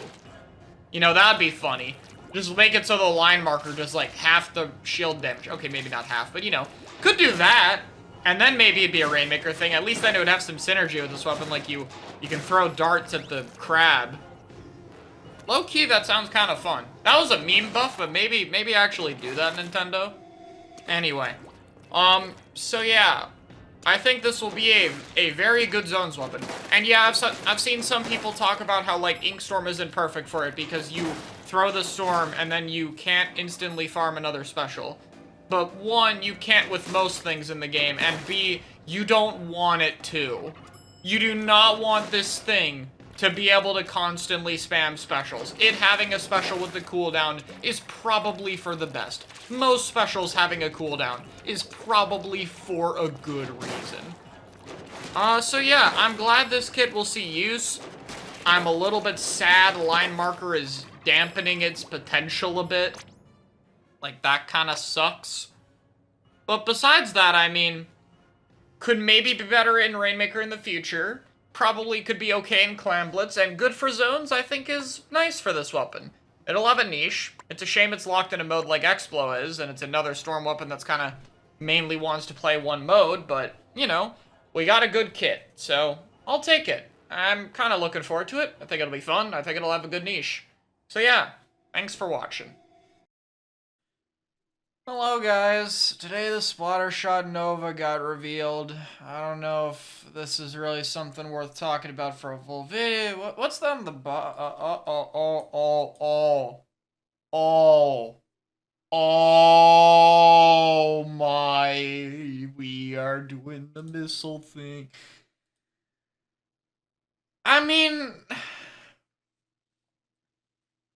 I was so hoping that a dev was just really bad at using Super Chump, and it was Chump, and then the other weapon was gonna get Crab.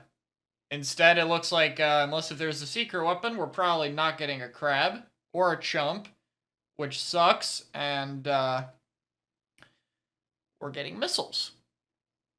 And we're not just getting missiles on some random weapon, we're getting it on a weapon that can paint. So,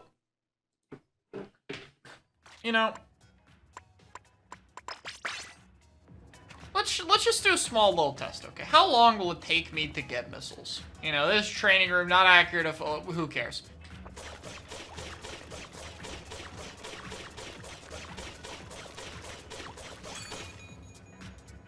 This is with no special charge up and no ink saver main. And this has reason to get more worrying as we continue here. So let's take a look at, like, say, Junior, right? And you might go like, well, it's okay. Stuff like Junior has good paint, but the painting range isn't that bad. So, like, you can paint well, but look how limited it is. Wiper can't be much better than that. And, kinda? Well,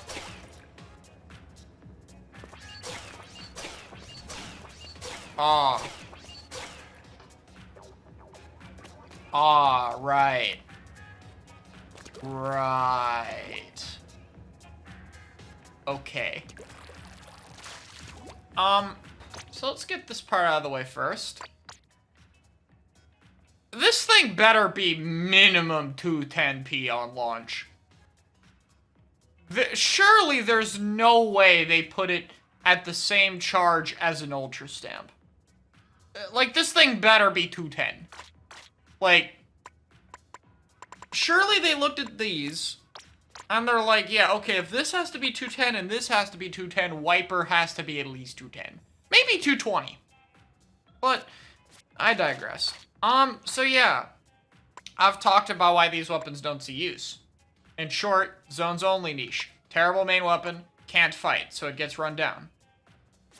Wiper does not have these problems. Wiper is going to be the first missile weapon to not be forced into a niche that does not have any of these problems. And that is going to be very scary. And the only reason to suspect we're not going to see 2 to 3 of these things is that it has a beacon. And yeah, beacon is a good sub. I was happy to see it on Wiper, but beacon cannot help you spam the special. It cannot paint safely at a distance and add on to the special output. It takes 75% of your ink tank and it's deployable. So, the one piece of good news about this, intentional or not, is at least the kit does not also have a lethal bomb. Which, in a season when everyone has been hoping for a lethal bomb, I find it very funny how we're getting saved from one kit being too broken because it doesn't have exactly that. Instead, you have this, which doesn't even paint its own feet very well. So, that's good. Will this thing be a top 5 weapon immediately on launch? Yep. So, let's get to the actual part of the discussion. Are missiles going to break the whole game? Well, first off, I think we're only going to see 1 missile per comp outside of zones. I think zones, it is entirely possible we see multiple missiles in a team comp. The only real thing that missiles are quote-unquote bad at is their special output because of this cooldown. But if inkjet output is toned back this patch, and it probably will be, this is going to be much less of a problem. That's like the one argument if this weapon were to suddenly appear in this meta, is well, ballpoint is 190p with a fizzy bomb, so maybe it'll just be able to output more jets than the missiles. Which is not a great argument you have to make, but it is an argument you can make. If they actually fix the special output, then that's not going to be something we can make anymore. Yeah, missiles currently are going to make, like, it's just really good. They're going to make retake pretty free. You're going to be able to displace entire teams. You're going to be able to have location on entire teams. You're going to have insanely good combo damage chip numbers, which might be good for S-Blast92 fans out here. That might be the one piece of good news for you Blaster players. You may be getting missiled a lot now, but on the bright side, it might kind of help the new one. Anyway. Especially Reef Slider, because, you know, Slider plus 1 hit of outside missile is a kill. So, you know, that's a thing. The cooldown is really the only thing attempting to stop this thing from being broken. Will it work? Maybe, but I think it'll work because there's a beacon, I'll be honest. Like, it's so easy to lock 4 people on these maps, the displacement is much more valuable on these maps, and the 30 and 55 damage hitboxes are consistent on these maps, and it's on a weapon that can take full advantage of it. It's only missing the bomb, so We have to see if that's enough. It's going to be a different playstyle for Wiper. It's going to be tough to adjust to. Yeah, my team finally gets something out of an update, and it's a missile weapon. I will say, regardless, even if we're in the good timeline, even if missiles are not broken, and we don't see more than one of them per comp, it still means we're going to be seeing a special that gives away everyone's location for free, that has team-wide displacement for free, that has incredibly little interactions from both sides. And that still sucks. You know, this meta's had problems. Splatoon 3's metas have had problems. But outside of the start of the game, this has not been one of them. It is now going to be one of them. Broken or not, we're gonna have a special that's just not healthy to play into in the game's meta. Is it going to be little of it to where the game will be fine? Possibly. With patches, probably. But will missiles ever be able to be fixed design-wise, and therefore them being on good weapons is always going to be a downside? That's also true to me. So, yeah. I'm not happy with it. It could be a lot worse. I'm more sad we're gonna miss out on a chumper crab weapon. Unless if there's a secret weapon, that sucks. So, you know. That's whatever. Did Streamlabs just crash? Hello?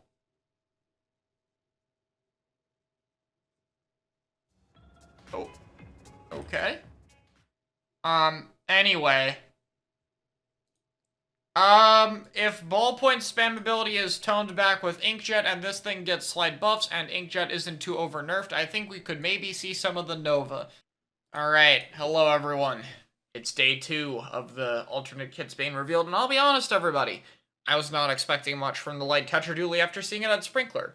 After 5 years of seeing that this thing dies, like a lot, like more than every other weapon, we're gonna give it the sub that dies when you die. I mean, it could be helpful for getting a special, but so could a bomb, and that would have been something this weapon could use in fights. However, if it had a good enough special, it could get by on having Sprinkler, and by some miracle of the gods, after 5 years of terrible kits, they gave it a real special. It's got Zipcaster. And, yeah.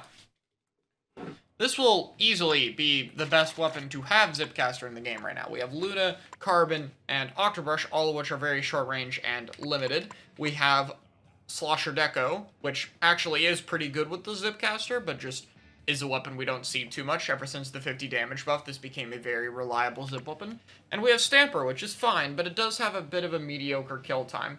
It can take advantage of some mid-range pressure, which can make up for it to some extent, but it's still kind of limited. Tetra, on the other hand, not only is not limited, but it actually is enhanced. Now, Zipcaster players can't really zip to the floor at all, and also when you zip to a wall, you have to do like a little jump, or you have to like zip to the wall and slide off like you see out black there, so you do like this, and then you kind of move and you fight and stuff like that. If you zip to a wall, you can jump, but obviously that jump will still leave you in a bit of a vulnerable state. You know, you'll be kind of stuck in the air, and players have gotten very good at punishing that. And lately, especially with some double ballpoint comps in zone, Zipcaster's been very difficult. Tetra, on the other hand, can zip to a wall, change its height drastically, and then decide to instantly go to the floor because the dodge rolls roll 3 times, and then zip away again. So every time it zips to a wall, not only do you have to be ready that it could jump, but if you're sitting there preparing for it to jump and it suddenly rolls on the floor and rolls towards you, you're now fighting the damn thing. So it's going to have a lot more mix-up options, and you can use it as a panic button if you get dived and just leave your recall there, because if your recall's in a really aggressive position and people have to stand backward waiting for you, it's going to be tough. And when you recall, you have 4 dodge rolls and have a fighting chance anyway. So yeah, it's a very good Zipcaster weapon. That's kind of a thing with aggressive Zipcasters, like Stamper does that, where it has its landing and like QR Stampers would go to a corner and just Zipcaster as a panic option and leave the recall there because you want to pull attention anyway. The problem is Stamper more often than not is going to die when it lands without getting a kill. because it, you know, it has a dash slash, but it's still kind of limited. Whereas Tetra has 4 rolls, it's going to be a lot harder. So that's pretty interesting. I think Light Tetra will be a good weapon, for sure. I think it's going to be used more than the vanilla kit. Maybe that will change later if they actually buff Reef Slider. I could see the bomb being more valuable in some situations, and it would be great if Tetra could play both kits. But until Reef Slider is made into a real special weapon, yeah, this will be the Tetra kit we see from now on. So congrats, Tetra players. You finally have a mostly good kit. And can I just... like... this chart doesn't include some of the weapons that we've seen throw a sub. For example, like, we've seen a Swig throw a line marker. That's not counted here. Really? Nintendo? Like... did we need this many? We didn't need this many. Yeah. Thanks to Kivra for that chart. Anyway. Brella. And yeah, this thing had Trizuka. I was right. And it has mine, which is also what I predicted it would get. By the way, this means that if every weapon that we've seen a sub-open line for, which is all of them, is true, nothing in this update got a lethal bomb. The closest to a bomb would be the curling bomb on Octobrush, or on the new brush, which I do not consider the same thing. It's much more of a movement tool in a utility sub than using like a bomb. So, yeah, this might actually be the no bombs update, which, yeah, that's a topic for the season review for sure. For now, though, Tent doesn't really care. In this case, mine is actually very good on Tent.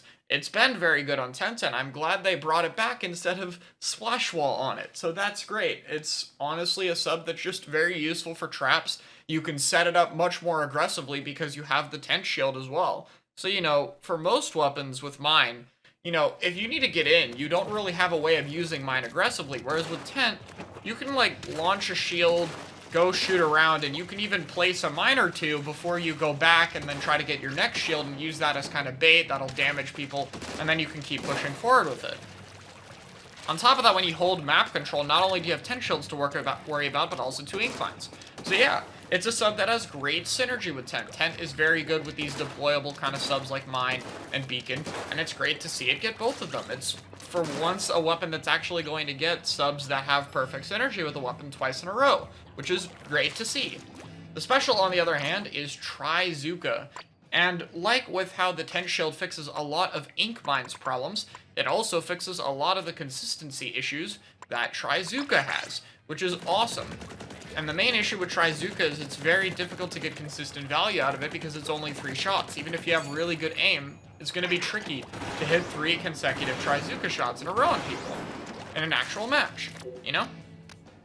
So what Tent allows you to do is, because you have a shield, it gives you a few things. So I don't have a 10 shield with the Bazooka right now, so you guys are gonna have to use your imagination. Let's just pretend like this paint is the 10 shield going in front of me, right? So I 10 shield, I go with the tent. Oh, someone's in front of my shield? Bye. Okay, now I'm up here with my shield in front of me, so let me just Zuka the Charger as he cannot shoot back at me. Okay, now my ink tank is back immediately because I can use the whole special before the shield despawns. Now I have another 10 shield. Now I'm going to keep doing 10 things, by the way. This does not interrupt from me doing 10 things. So yeah, you can literally shield launch if you're about to run out of ink, or if you need, like, if there's a stamper in front of your shield or whatever, pop the Zuka and shoot it all. And not only can you get off the whole Zuka in time to get your 10 shield back, but while you're doing it, you can swim forward, giving yourself easier shots while being protected because you have a shield. Yeah. It is way, way stronger of a combo than anyone is giving it credit for. It is ridiculous how strong this combination could be. Now, Tent, of course, needs to be a bit of a better weapon for us to fully take advantage of it, but honestly, like, this thing is one of the most perfect kits Tent could get, to the point where I think even in Tent's abysmal current state main weapon-wise, and even with a few of the bugs it has, I could honestly see this having a niche. Because I think the kit is that good that I think it might be worth it. So, that's pretty cool. Yeah, finally, a 100% just good kit with Camo Tent. It took a while this season, But we finally got one. Actually, you could argue the new brush has a pretty good kit as well. But I would say this one is definitely a step above that one. So, we did it, guys. Finally, some good kit. Yeah, we'll see what we get in future, though. Good news today, though. So, yeah, let me know what you guys think. And, bye. Ah, there you are, spinning big swig roller. You were gone yesterday. And we also got these two. Why didn't they just put one of them yesterday alongside the table turf stuff? I don't know, but thank God we already knew one of these kits so I could talk about them. And yeah, what I thought we would be getting with these kits is what we got. This does have sensor, and this does have jump. Let's go, we were right. Only downside is there's no new crab weapon. Wow, no new crab weapon, and no new stringer. We could have gotten one more weapon to make 10 alt kits, and it could have been the reflux with the crab tank, and then they could have probably given it a competent sub. You know. No new crab weapons is a shame when it's like one of, if not the healthiest specials in the game. But whatever. Anyway, we got the heavy splatling deco. So, yeah, this is point sensor Kraken. Let's talk about it because right now, heavy's in a pretty damn good spot. This is kind of just your standard backline weapon. You know, it's fallen off a little bit mainly because ballpoint is, you know, the best weapon in the game. They play a similar role. But, I mean, if the inkjet output and inkjet itself is toned back a little bit, which will probably happen, I think it's going to be more than fine. It's already good as is, and I mean, it just kind of does whatever, you know? It's fine at defending itself, it paints pretty well and at a pretty safe distance, it works with pretty much any team comp, and its DPS is solid. Sprinkler is fine with it. You know, long-range splatlings especially are some of the least picky weapons about subs, and deployables are nice when you have a weapon that has to charge and fire everywhere, so you can kind of just leave it to help get your special. And it's got a wave breaker, which, you know, is a great special. It can work as an entry tool, especially with this thing due to the range it has, and it makes heavy a two-shot. You know, just all around, really strong and solid combo. The new kit is, it's a good reference kit. It was a very fun Splatoon 1 kit. I think casually this will be a very, very fun backline weapon, honestly. Like, Sensor Kraken is a very nice combo. Sensor is another thing that's fine. You know, if you don't have anyone to shoot at, if you have a bit of ink tank, you just kind of throw it and then you charge and do your thing, and it helps your teammates a bit. It plays more into that supportive backline type thing. And it works well with Kraken, because, you know, you locate people and then you go pop the Kraken and you go chase them, and it's, you know, easier to hunt them down and try to kill them. But I have been talking like, it's fun casually. So, competitively, here's the thing. I don't even think this is a bad kit competitively. But the main thing Sensor is useful on heavy is aggressive positioning. You know, like you can position closer to people and then convert into offense with the Kraken, you know? It's like you can position really far up and then you can turn into a Kraken, you can go kill people and then like get out of there and keep being a heavy spotling. And like that's pretty cool and all. Like that's really fun. So you know, here's the catch though. So, if you wanted to be really, you know, turn up more aggressively, what if you just, and then you also have a heavy still active, and the wave breaker supports the rest of your team. And you can still be aggressive. Now, yes, I know it's different. That's a bit of an unfair comparison. Like, yeah, the Kraken's much better as a panic button. You don't need to have a charge, so it's like a bit faster. And, you know, it's more individualistic. You don't really need your team with you, whereas this one wants its team. But, like, competitive-wise, I'm struggling to see reasons why you would pick the other heavy kit. Like, maybe if it was a meta with specials that were, like, better at dealing with wave, kind of like Inkjet is, and you kind of just need to stay alive, maybe, but then you would pick Ballpoint. I don't know. I mean, maybe it could be a thing for Clam Blitz, having that, you know, I can just crack and cheese to the basket to give super jumps in overtime factor is nice. And, like, maybe tower control could also be useful, but also wave is already really good on tower, because it kind of blocks for tower and it moves with it, so it's able to affect more areas. It's just, I don't know. I think it's a good kit. Like, it's a really good kit. But if I'm gonna rank it, it's like, well, I don't know where exactly I see people using this. For now, I would say I have the benefit of the doubt, and heavy players will probably have, like, a few places they want to use it on. But for the most part, I feel like this is the heavy you're gonna pick. I think a kit that is a bit more get your team in would have helped, but I mean, part of it is just the vanilla kit is so versatile. And if the heavy remix, assuming we get 3rd kits for every weapon, come on Nintendo, you gotta do it, is like a Splash Wall and a Booyah Bomb, or Splash Wall Killer Whale, you know, or some kind of thing like that, and that ends up being an entry tool, then we'll have a very aggressive one, a middle ground one, and a defensive one all in one. And you'd have 3 viable heavy kits, which would be awesome. So, you know, if they want to make one that leans more into aggression, it's got a well-rounded one, I think that's fine. I'm pretty happy with this kit. Cool. Next weapon. Dually Squelcher. This weapon has been in a bit of an interesting state. When the game came out, people thought very highly of this weapon, including myself, and I do still think pretty highly of it, but it's very clear that it's not all it's made out to be. So why is that? So Dually Squelcher does have very good mobility and mid-range pressure, and, you know, beacon on it is fine, right? Like, this is a mid-range weapon, and it's got mobility, so in theory, a beacon should work fine for it because it doesn't really struggle to get in, and it can very easily get its special even when it's locked down.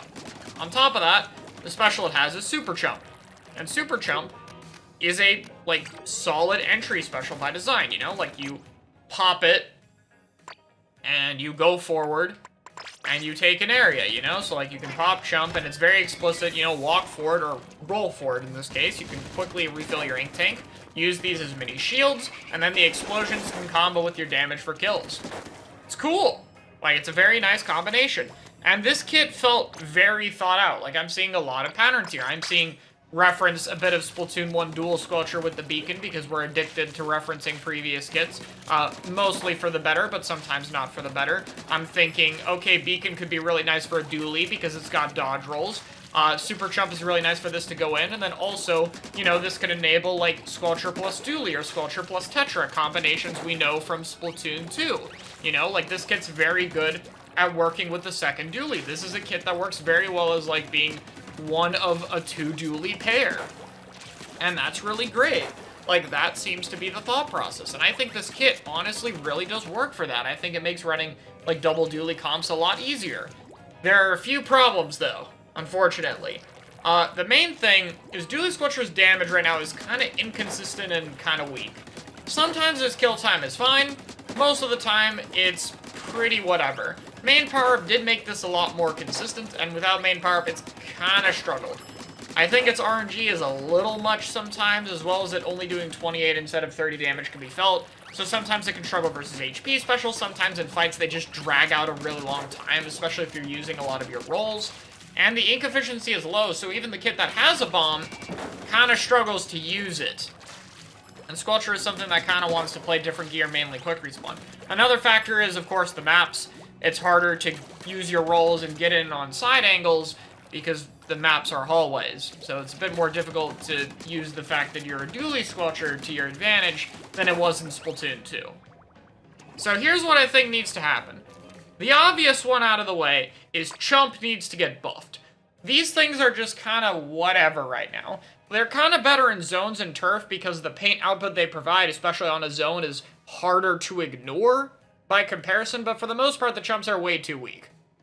So Chump needs to be buffed. But if Chump's a good special, it fits this thing well. What I think needs to happen besides Chumps being buffed is a little bit of a reliability buff. Thank you, Nintendo. I love that the maps and modes have been updated. You definitely need to take me out of the training room. Anyway, you know, a little bit better DPS, like a little bit more reliable kill time. Like you could do an accuracy buff. You could do a slight ink efficiency buff on the dodge rolls. So like you can kind of stall a little bit longer without running out of your ink tank. Like anything like that. Maybe 30 damage instead of 28. Some stuff like that. And that would also help the vanilla kit. And the vanilla kit, like with the heavy, has a different use. This is much more of an all-rounder type kit. Like Wave can get you in, but it can also hold an area. It's good for comboing with your damage since it makes you a 2-shot. Again, same reason as Heavy, and Spot Bomb is your all-rounder sub. So I'd say the custom Dually Squelcher is definitely much more of a... It's still aggressive, because it's still a Dually Squelcher. You can't really play this weapon passively with how ink-hungry it is and, like, mediocre the damage is. But it is much more of a, I want to be the buddy of another really aggressive weapon. rather than, like, being, you know, like a Tetra, you know? Like, I want to help a Tetra, so my kid helps, you know? I can get in with my beacons, but also this person can. And we can double dive with the chumps, and it's very fun. This looks like one of the most fun kits in the game. If they balance it well, it can enable Squelcher Tetra. Tetra Dually is already a thing, and Dually plus Squelcher could also be a thing if they buff Chump. And all of that seems really cool. So, double Dually comps are very interesting and has a lot of self-synergy. I hope this can be a way to enabling it. As of right now, though, if Chumps don't get buffed, I think this will just be a mid-tier weapon. And considering this is one of the hardest weapons in the game at a competitive level, like at higher levels, this is an incredibly difficult weapon to be consistent with. You know, it has the range blaster or E-liter or, like, tri-stringer issue right now of, yeah, it can work well enough to win, but is it worth the effort? And, you know, for some of those weapons, that's fair. You know, like, tri-stringer, you might want to be careful just how good you make it, because it could be something that could be problematic for the game. But this is really not the weapon that should be held back by potential. This is such a high skill floor and skill ceiling weapon, it really should be better. So I hope they just give it a little bit of buffs. The main thing is definitely Chump, though. If Chump was really good and you run a comp around it, I think even without buffs, this could totally be fine. But, like, give it a little bit of something extra. Like, 1% less ink cost on a dodge roll, or 30 damage, or slightly less jump RNG, you know, just give it a little something to help it out, Nintendo. The Dually Squelcher players deserve it. But yeah. All things considered, it's pretty incredible how, despite no actual bombs, quite a lot of the kits this season ended up being pretty fine. I think it started on a rather negative note, mainly because we started with 92 Blast, which is definitely the worst sub and special that has been added to a weapon in this season, but, you know, I think it was pretty solid. Let me know what you think about the weapons. Bye! With the brand new Drizzle Season 2023, we got two brand new weapons, a Slosher and a Spotlight. And today I want to take a look at the few early videos and trailer footage we got to see just how good these weapons are. So subscribe if you enjoy, and let's get started. First up is the Dread Ringer. The main gimmick of this weapon is pretty obvious. It sloshes twice at once. While we don't know the damage of this weapon for sure, it seems to be a 3-shot, and more importantly, a very high damage with 2 hits connecting, as some opponents die very quickly to it if they're slightly weak. The Slosher class typically has high damage. For example, the vanilla slosher is 70 for a 2-shot because of fall off. When a slosh travels down a certain amount of distance, it loses a bit of damage, and to keep the kill times consistent for most of that drop off, it has a higher number. Because of this, if we want this to be a consistent 3-shot, I would bet the damage is around 40 to 45. This means that if you take any small amount of damage before, you're probably gonna die to the slosh, so anything that can combo with it would be extremely useful. It's also worth noting that you could still also split up your 2 sloshes to try to hit multiple opponents. This could especially be useful if you're fighting a weakened opponent and you only need 1 slosh to be able to kill them. The versatility of having 2 sloshes could also potentially help its painting output, something most buckets struggle with. Finally, I think it gives some flexibility in its reliability to kill. Because you're sloshing 2 sloshes at once, you get 4 sloshes and only need to hit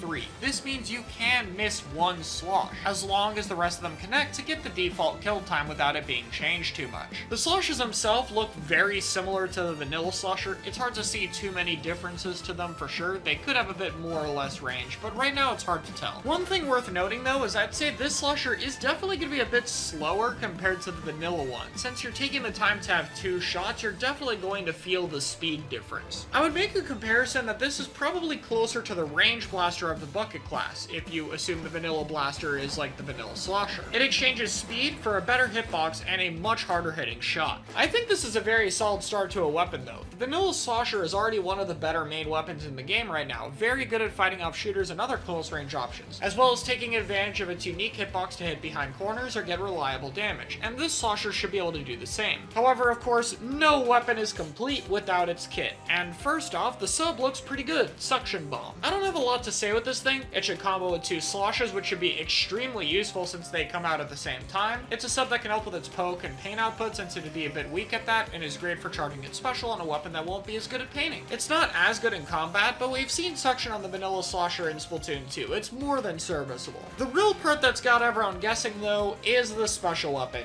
Yeah, it's Reef Slider. If I had a nickel for every time the devs showed a promising new main weapon to their class that they gave Reef Slider, I'd have 2 nickels.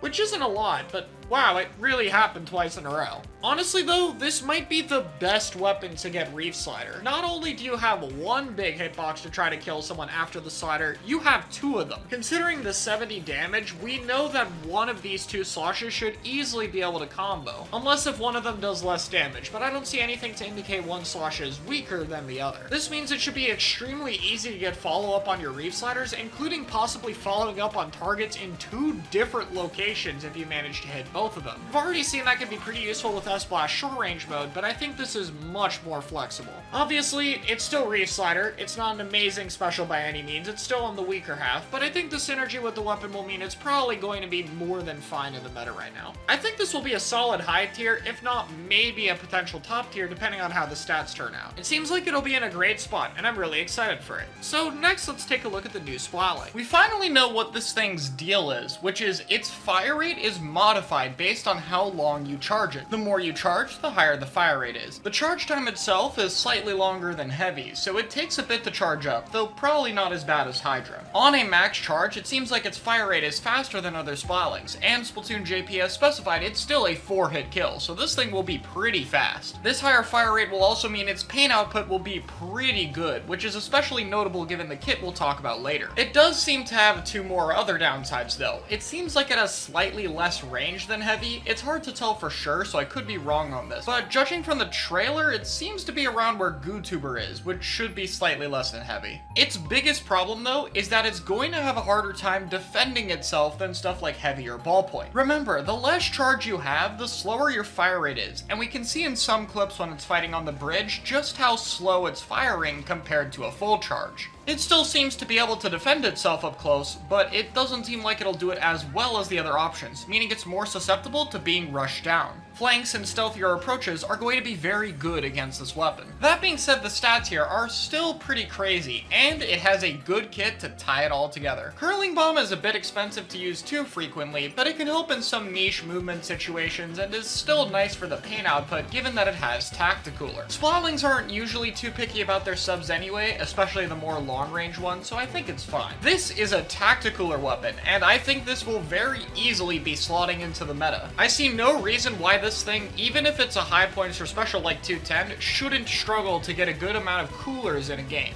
Again, the paint is just really good, and the mobility buffs from Cooler are especially nice for this Splatling, which seems to have pretty solid mobility on its own. I think this will be a solid mid-range Cooler option, perhaps allowing some more backless comps to be used if you don't want to run something like a Snipe Rider, or need a bit more self-sustainability rather than playing around a charger. I'm very curious to see how this weapon is going to allow for some more flexible comps. If it's good, which I think it is so far, it should be very nice to allow more options with Cooler, which is honestly one of the things this meta needs more of right now. So that's my analysis. I'd say the best main weapon directly on launch, because Snipe Rider got a lot of buffs, was the S-Blast. And I can safely say that I think both of these weapons are going to be better than that one. S-Blast was speculated at only a high tier at best, and doesn't really have the usage rate to keep that argument up these days, whereas I think there's a lot of top players who could see these weapons as high tier or even top tier right off the get-go. It seems like as these updates go on, they're doing a bit more to make these new main weapons stronger, perhaps with a better understanding of the game, and that's great to see. Hello everyone.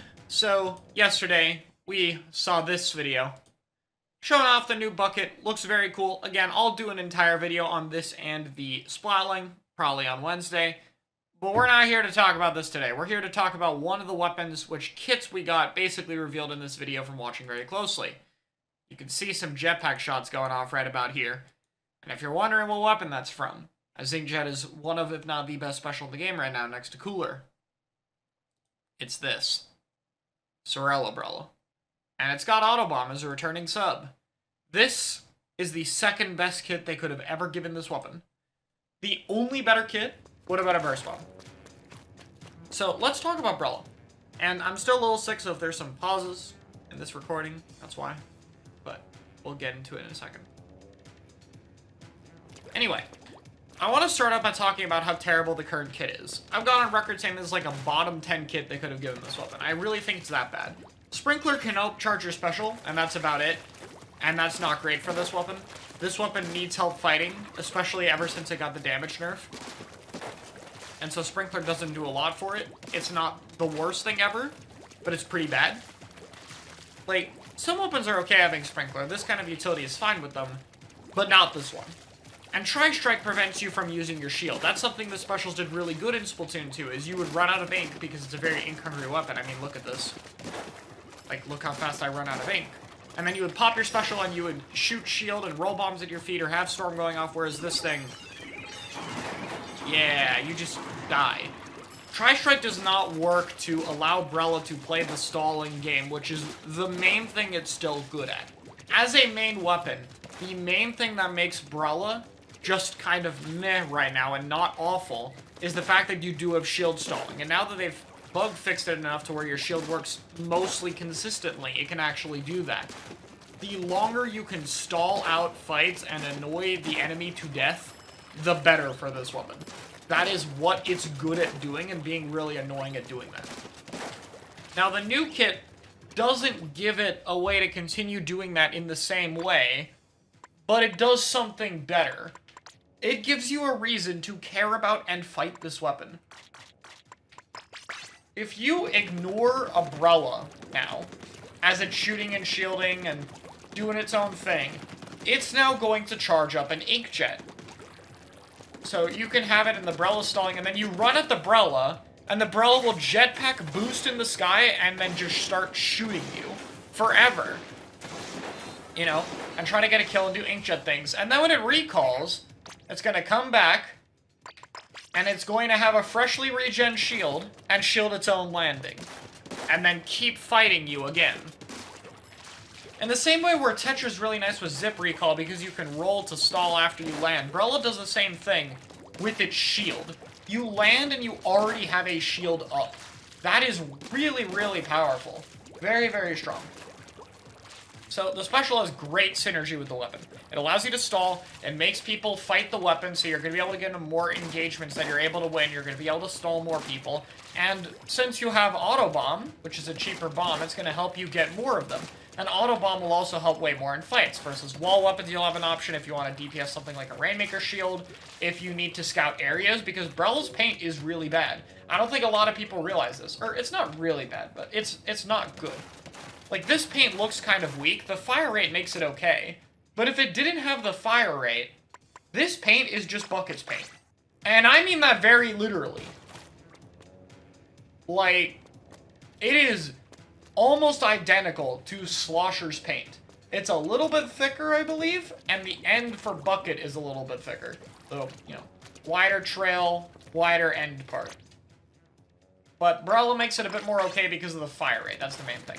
You can fire Brella faster than you can fire Bucket, even if you use your shield. You know, so that's cool. But you can see, like, especially by the gaps in these lines, it's not great by any means. But it is enough to get a lot of it, especially with Cooler. With Cooler, you can get a lot of jetpack, because if you go down, you'll retain the special advantage, and that allows you to kind of, like, fight and stall people, and then you come back and you still have all your jetpack charge. On top of that, Cooler is the thing in Splatoon 3 that's really good for Brella. Currently, old Brella builds, especially in Splatoon 2, would look something like this. Like, this is your average Splatoon 2 Brella build, just add, like, a sub of bomb defense on it, you know? This is what it would look like. This is what you would run in that game. Use a bunch of swim, a bunch of run, and use the mobility to help make up for the terrible damage and help stall out fights longer. I think that you might not have to run sets like this anymore because of Cooler. Cooler gives you so many of these things that you would want to do, and so I think you can run something like this. Now, the Inksaver main right here is a placeholder. It's usually going to be Last Ditch or Comeback, is probably what I'm thinking. But what this means is your swim and run can be more limited because you'll have Cooler buffs. And you can have your utility subs, so that allows you to invest into 1.1 jetpack, which you're going to want for pack, I think. Charge up to get your Inkjet, and then your gear saving abilities have to be covered by either Last Ditch or Comeback. Last Ditch gives you an absurd amount of savers, which is very useful, but Comeback has the utility of helping your swim and run speed, and it gives you charge up. So, if this was Comeback, this would be 2 mains of charge up on jetpack. It would help you get a lot of jetpack. And we saw something somewhat similar in S2 when Sorella Brella was 180p. There were some Brellas that would run like 2 main charge up builds in addition to like less mobility, and just play for the bomb rush a lot. And I think, in a nutshell, that is what Sorella will have to do in order to be good. I don't think the main weapon is good enough to play around the main gun that much. I think this is a weapon where you have to play around the weapon kit. And the main reason is really just this damage is inconsistent, right? Even in the training, it's a little bit inconsistent at times. But you need 2-shot Brella at about this range. And that 2-shot is very unreliable, especially against moving targets, because your pellets do so little damage, like you have so little leeway. Like this is labeled as an X right here. And sometimes this won't kill because it's slightly off-center, even if it is an X. Whereas if I hit in the center, this will pretty much always kill. Though, you never know with this weapon. You can see sometimes it does 81, sometimes it does less. So Brella's damage is inconsistent, it's a lot lower. You can see the pellets are 16.2, they used to be 18 in Splatoon 2. So, the damage is lower. It's 18 and 90 has gone down from 16.2 and 81x. So, its damage is really bad. And in fact, I don't even think you can run it with other weapons that deal less damage. I think it's really like, if you run it with like a CDS, you have 2 weapons that struggle with killing. The good news is I think this is a weapon that can be carried by the kid in theory. So to me, it's like, okay, can Brellas do their shield stalling stuff? And can they get 7, 8 jetpacks a game? And can those charge-up style builds not hurt its fighting capability enough? Is cooler helpful enough? And I don't really know the answer. One thing Splatoon 2 did have going for Brella, even at the end of the game's life, was the meta was full of shooters, and shooters are what Brella is good into. In this game, there is more of chargers, which are good into the shield, except maybe this one, which is the most common one, so maybe that's okay. There is more of sloshers that hit around it, like V-Slosh and Try can both do fine into it. Splatlings are actually pretty good for Brella, so more of these is fine. More of these is fine. No one plays much of these. There's more of this, though. Blasters are very good into Brella. And I think most of these have a positive matchup. I don't think it's that bad, but I do think it's, oh, they have a Brella. We're going to pick a blaster to deal with it. Is much more reasonable to do in this game than, okay, well in Splatoon 2, my Brella is just going to have ink armor and be able to kill the blaster anyway, because it's going to take too long for the blaster to get killed. Rushes are fine. Stringers would counter it, but they're not that common. And then there's Splatanas, which have very high shield damage. I think Stamper is a bit more fightable. Wiper is really the tricky one. The horizontal, like 4 or 5 shot shield or something ridiculous, and it's very fast and has more range. This is a very tough matchup. So, Splatanas and Blasters are the 2 weapon classes that might make Brella have a really hard time getting back into the meta. And Charger, if people pick Charger comp specifically. And so, where I think Brella has the best chance of succeeding is Rainmaker. I think Rainmaker is where the Inkjet Brella can be very useful, because, 1, Inkjet is very good in Rainmaker, and there's no close-range Inkjet option in the game. It currently has this niche undisputed, which is going to help justify picking it a lot, because if you want a close-range Inkjet, like, and you actually are playing for the jet, you can pick this. Like, yeah, Try is a close-range jetpack, but how many jetpacks are you going to get on a Try with no bomb? Like, this thing doesn't paint well. So if you want a close-range pack, your only option is the new Brella. This is mid-range and its support, long range, even longer range. Not viable options for that niche. So this will have its own undisputed niche, and that will help it a lot in terms of wanting to be picked. And I think Rainmaker is where it shines, because Rainmaker is really weak for blasters. And it's also a mode where I've seen Stamper struggle a little bit, and I think Wiper has to play V-Wiper, which is probably the weaker of its kits right now. So that might be where I think it could be justified, and that's where I'm personally thinking about it. I know some people are wondering if I would go back to this weapon. It's more consistent now, so I have much less disdain to play it than I did before. And I haven't really played this weapon much in this game because of the inconsistencies. So it being more consistent makes me want to play it. I still don't think it's probably not worth picking versus EU. Maybe I'll try in scrims to see if it's consistent, because, you know, I'm Pacific time, so latency is terrible still. But I think in Rainmaker, the jetpack could be worth using, or maybe versus specific comps. But at the end of the day, Sorella, if it's going to be picked, is going to be picked because of the inkjet and the kit it has. It's going to be picked because it is a short-range jetpack weapon, and nothing else exists for that. It is not being picked to have a Brella. Brella just happens to be what has this amazing kit. And so I really hope Brella gets buffed, because if it's buffed, I think it would be very much worth picking. I think we need better damage or something else significant. I don't think it's going to happen, though. I wouldn't hold my breath. And, yeah, I don't know. Part of me is excited to try this weapon again. Part of me is less excited to play a really weak main weapon because of the kit being really good. And part of me is not happy about playing a weapon just because its kit could carry it. That's how I felt with Grim and S2. Range is my favorite weapon, but it was really annoying playing a weapon that had to be so hard carried by the kit that I played around the kit so much. I hope it's a happy medium, especially because Inkjet can be really fun, but we'll see. I'm glad I got this kit. It's very cool. The weapon still needs buffs. Maybe this thing will find some niches. I'm curious to see what people will do with it. Let me know what you guys think, and I'll see y'all later. Well, good morning. I'm up bright and early. And let's start with the positive. Brella looks fantastic. It's so similar to Octobrella from Octo Expansion. I love it. It looks so great. I cannot wait to see it in game. It is fantastic. Absolute W. I've talked about it already. It Autobomb Jetpack. We're good. We'll talk about this in a second.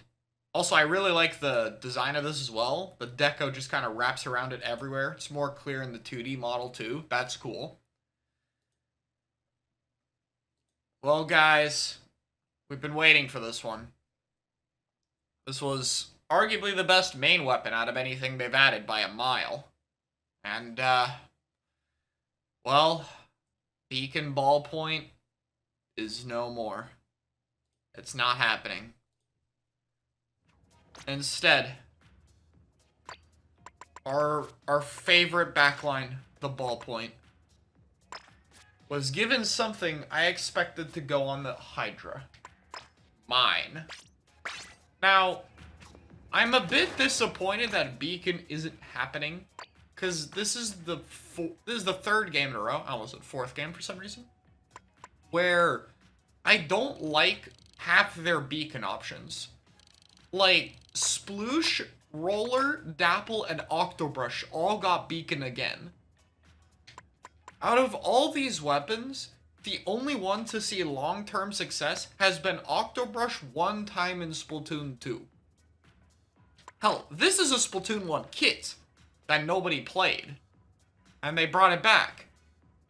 You know. And I'm sure some of these kits have their fans, and for stuff like the Kraken Roller, where I know casually this is very popular, I don't really mind, you know?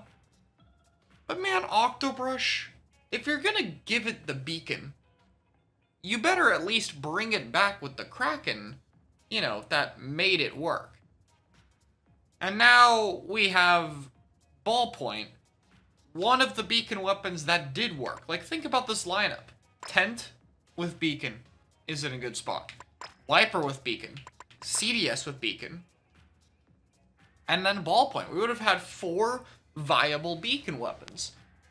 And, you know, it kind of sucks, because I think Ballpoint was the best fit for Beacon we've ever gotten. It's really, really good with it. And it enables a completely different playstyle of comps. And unfortunately, that's not there. And as the person who enjoys those types of comps, I'm disappointed because I feel like there's going to be a bit less options for everyone else. So, I'm a little disappointed. That being said, mine on Ballpoint is a good sub combination. Like, it's fine. You're very fast, you can set them up, they'll combo with you, usual mine stuff, and I guess you can use it to help with zone paint or something. It's not amazing by any means, but it's fine. The special is Vacuum. And, you know, before the most recent patch, wow, that would not have gone well. After the patch, not as bad. A lot of what it would compete with is VJet, which is actually getting some solid results in Japan. Those who have seen the Splatoon World Cup have seen that with Melon's team. Now, I don't like VJet in this game. Like, at all. Burst Bomb isn't on it, so it's not pushed to be aggressive. It has a sub that does next to nothing, and is only really useful for occasionally hitting people really far away, or a very situational combo. So its whole playstyle is... holding zone, keeping him away. Okay, we're 2 down. Jump to me. Nice jumps. Vacuum shot, go. Push with it. Paint up. You know, it's not as bad as like Splatoon 2 where it spammed a horrible special for the game. Spam's a pretty healthy one in this case. But like, it's still a gun that kind of just sits back and turfs. And I feel like V-Jet really shouldn't be doing that. Or if we are going to keep Jet in that playstyle, I don't like that we made it 190p randomly and it just spams. You know. So I have my gripes with it. And luckily, the best news of this is I think Ballpoint Nuvo will compete with this. I don't think either one is going to outclass each other. I think people have used the outclassing term a bit too much, to be honest. Like, this thing has distance paint. Yeah, the sub is way worse. But this thing paints at a distance. Like, let's compare. This is Jet. And let's get our ballpoint out.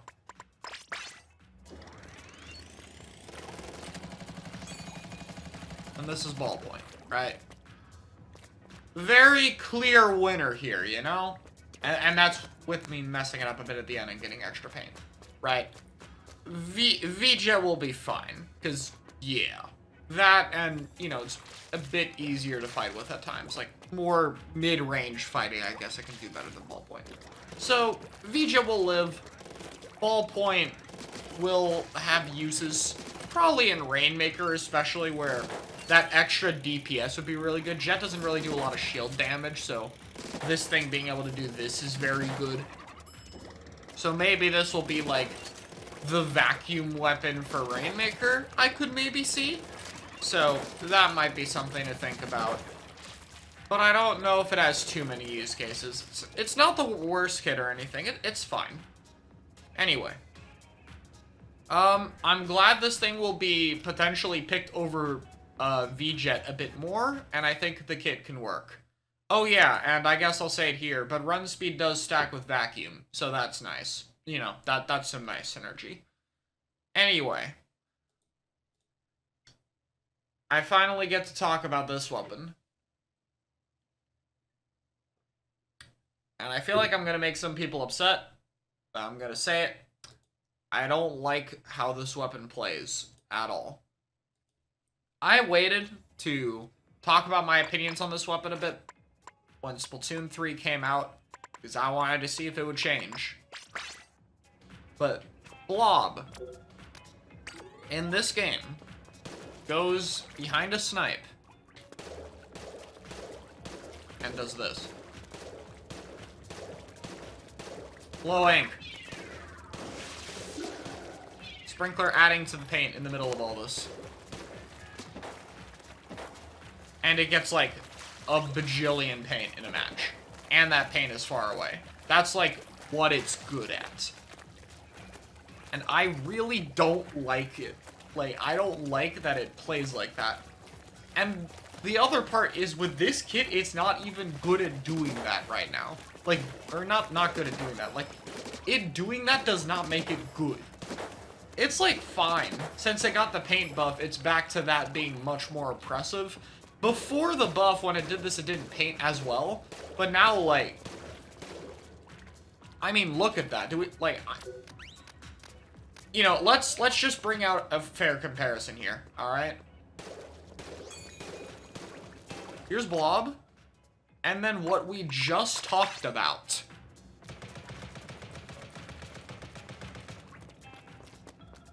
Oh, look. The Blob wins. Now, you know, V-Jet gets to be a much more mobile main weapon, gets to be put in more situations to paint like that, but Blob can paint over corners, they're different, yeah, but, you know, these are two weapons I share a very similar problem of they kind of don't walk forward. Except Blob is worse because Blob doesn't have a vacuum to force it forward. You know, the nicest thing I can say is Rain has a built-in 8-second cooldown. so at least there's not 12 storms a match, you know? So, Blob's main problem as a main weapon, just on the other hand, is more, you know, Blob needs to be able to be a bit more aggressive at times. It's a bit awkward to fit into team comps, because there's not a lot of combinations you can run with it. Kind of just generic shooter stuff does best, in my opinion. Like, that's where I see it kind of being a bit better. Is like, okay, we have a bunch of shooters, and then there's a bunch of paint for them, so they all get to go in. Because I don't think this reliably combos with stuff like blasters to, like, be as worth it for that. Maybe rapid deco I could see, but that's about it. Right. So, what I like about the new Blob kit is it doesn't let it do this. Dart feels like they want it to be a weird burst bomb and actually kind of fight with it and combo off, like, can't even hit 2 hits of Blob. You know, that combo off of 2 hits of Blob, because we did make Dart do 40 damage last patch, and I feel like that was probably made knowing they were going to put it on this now. And then, you know, Kraken doesn't really paint at all, and it forces you forward. It's like you go in, you have a burst bomb. It's like a weaker C-Jet kit from Splatoon 1. That's basically what this is. So I like that it makes Blob go forward and, like, stop painting to go do aggressive things, and I think that will be very fun. Like, I will personally probably play it casually a bit when it comes out and have fun with the kit for, like, 3 games. However, I don't think it's going to be very good, outside of clam blitz cheesing. I think having a Blob be able to spam Krakens to the enemy basket can be good. But, yeah, outside of that, I really don't see many use cases for this with Blob in its current state. And unfortunately, as much as I like that this kit pushes it away from the passive playstyle, we kind of gave it a kit where it could do that already. So if people want to play that playstyle, they can. So if this was a way for the devs to push Blob more aggressively, then yeah, but we already made the decision to allow the passive playstyle. We can't really go back on it. So I'm a little confused, but at least it's a different playstyle. Yeah, I don't know. Kind of underwhelming today, I'm gonna be honest, but I don't know, nothing here is that bad. Like, I could see niche uses for the Blob, and I'd say the ballpoint even has some more solid ones, you know, being a ballpoint. And, you know, ballpoint has a good kit, and if Blobs want to play the more passive way, they have a more standard kit that is okay. And if they buff Blob, we'll probably be fine for it. So, it ain't really the end of the world for any of these, so yeah. That is my thoughts on these weird weapons we're getting. Let me know what y'all think. And I'll say shit real quick so YouTube doesn't put me on YouTube Kids. Goodbye. Alright, stringers exist. You know, outside of Turf War missile spam, we haven't really seen many of them, especially this one. And it finally got a new kit. It only took an entire year. The devs had to really cook with this one. And it's been very controversial. I've seen a lot of Tri-Stringer players saying it's worse than the current kit, and a lot of discussion around it in general. Some people are upset that it has Sprinkler. And I want to talk about it. Because in my opinion, I think the kit is way better. And I don't really see people talking about why. So, let me tell you something about Tri-Stringer. Tri-Stringer's biggest problem right now is this. This paint is terrible. It is atrociously bad. When you are comparing against this, which even this isn't good, and you're losing, it's a bad sign. And for the record, oh, but it's okay, I can paint like this. This doesn't count. This is up close. You're a backline. You gotta paint far away. You are not going to be on top of the zone. You're gonna be behind your team, you know? Stuff like the one charge paint isn't bad, but the paint at a distance is bad. Tri-Stringer has a paint problem. And on top of that, its kit doesn't help. This does not paint, and this does not paint. Neither of these output anything to help with that weakness. So you can probably get where I'm coming from when I say that I like the new kit a lot better already. because you do have things that actually paint. Now, Sprinkler is still a Sprinkler. It's still not the best sub right now. It's still pretty weak, but it paints. And when you're a backline weapon that's going to sit and shoot and mostly want to focus on constantly firing the main gun, especially when you can hit behind walls, having a sub that you just deploy and leave is not the end of the world. It's totally fine. The special, on the other hand, is where I think people are being a little bit unfair. I think super chumps are actually pretty good right now.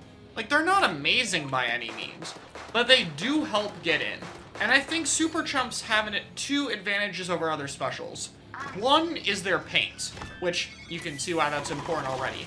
When chumps land, they already paint a lot. Imagine being a front like a blaster or slosher, and having all that paint to be able to work with, and the chip damage to be able to work with. Any chump hit, and your bucket is one-shotting people. That is very helpful. And it's especially helpful because I think what the comps Tri-Stringer needs to succeed are AoE comps. I think the best part about Tri-Stringer right now is this ability to drop AoE bullets and hit those reliably. Because hitting the one-shots is hard. In fact, it's harder than normal chargers. You're never going to pick this thing solely for the long-distance one-shot, let alone fall off over a wall on someone. This will never be what the weapon is picked for. But being able to reliably constantly spam people with damage so they can't heal, and keep them slightly weak for opponents, that's useful. The problem is, the weapons that it's useful for are buckets and blasters, and you cannot pick those weapons with this weapon that does not paint the floor at all, because the weapons you are picking it with don't have anything to work off of. And Whale is okay with those weapons, but it's not good at all. Chumps is actually amazing for these weapons. Chump is actually something stuff like Range or Slosher or Rapid would actually want in its comp. And that alone is why I think it is better in a nutshell. I think you can actually pick way better comps with this weapon than you would be able to normally. You don't have access to playing with these weapons that work very well with this weapon, and the new Tri-Stringer kit might be able to do that. Now, don't get me wrong, I don't think it's going to be amazing by any means. The paint is still a problem, even if the kit makes it a little bit better. And more importantly, stuff like Splatlings, or even Vanilla Jet, if you want to talk about that weapon for a second, are all things that can fight for themselves more reliably. A heavy does not need any form of babysitting.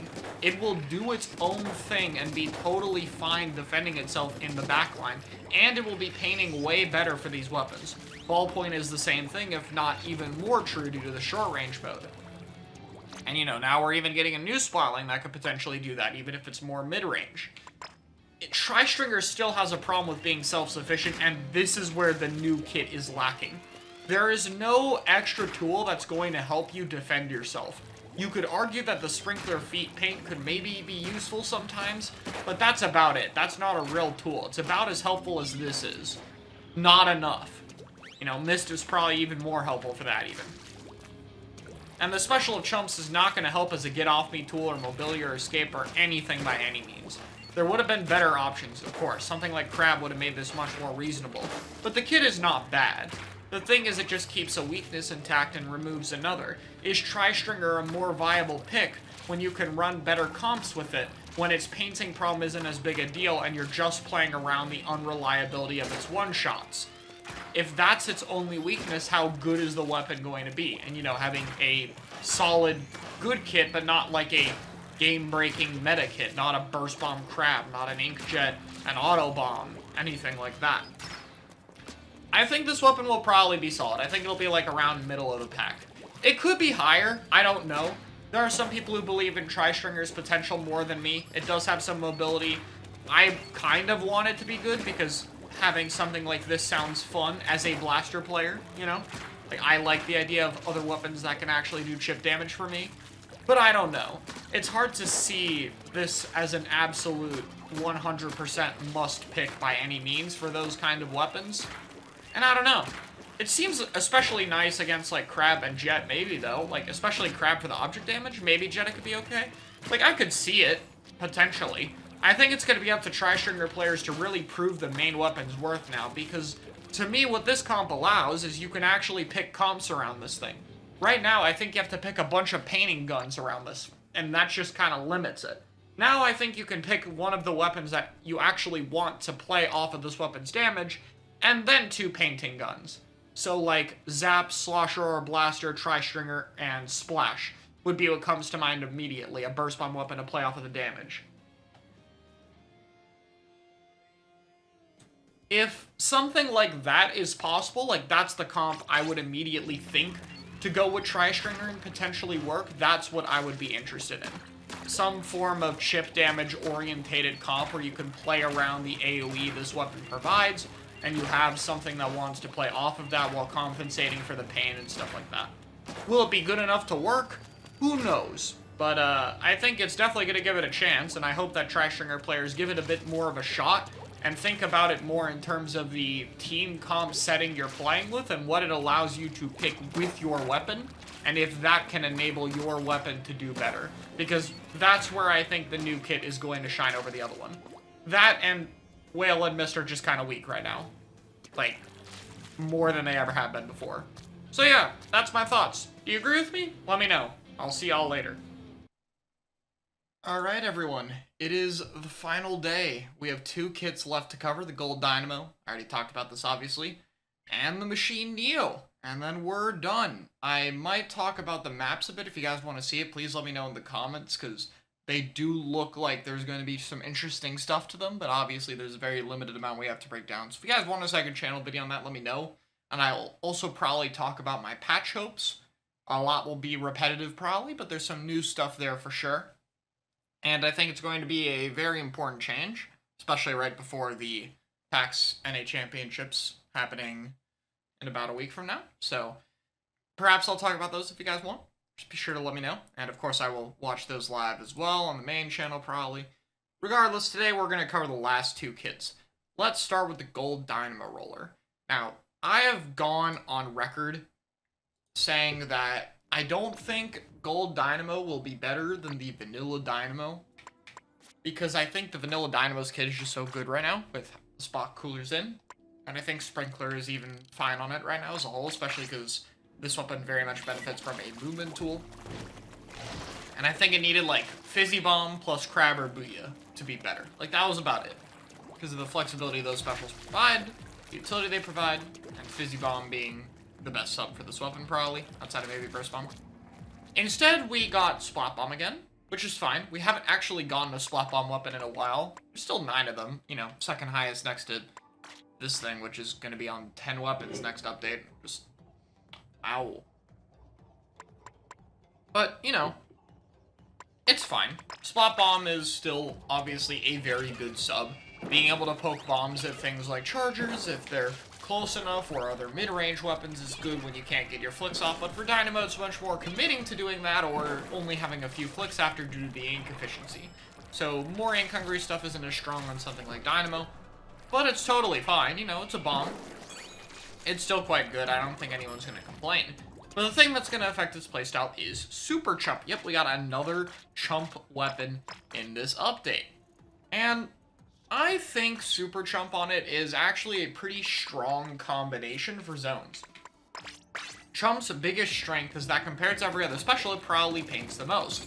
So if you chump a zone, and you're a Dynamo player, you're painting the zone, you refilled your ink tank near instantly, these all paint on their landing, then they all explode and paint again if people don't shoot them down, you know, that's a lot of extra paint while you're flicking away at the objective. That's going to make it very hard for teams to be able to hold zone. And on top of that, it's still a totally sufficient entry tool to be able to get you and your team in. I would say it's actually a pretty good kit. Chump could be a little bit stronger, obviously, but let's be honest, the main thing that's weak right now is this, not the kit. Splat Bomb Chump on any solid weapon would have reasons to be picked in competitive play as long as the synergy was there. The reason this is hard to see is because it is on the Dynamo. I mean, let me put it in perspective this way. This kit that so many people complained about is literally in the meta on this weapon. And yeah, it's a backline. Sprinkler on backline is very good. usually. Like, I think people forget that there's 2 good backlines of Sprinkler in this game, you know, that have been pretty consistent and stable in the meta. So, you know, it's fine for that. But, I mean, it's the same kit. It's been good on a good main weapon. Sniper is very strong. Not so much here. I think Dynamo needs buffs. I've talked about it before. Stance hasn't changed. Vertical Flick needs its own sense of identity. I think it should be minimum 70 damage. At the very least, it should be a 2-shot. Being able to threaten that would be good, or give it way more range. And I mean way more range if it's going to do 40 damage. Horizontal needs to paint better, and I think Dynamo's one-hit kill range should be a little bit further on both. But at the very least, if I were to pick one change for this weapon... Actually, it'd be 2 changes. I can't pick. Fix vertical.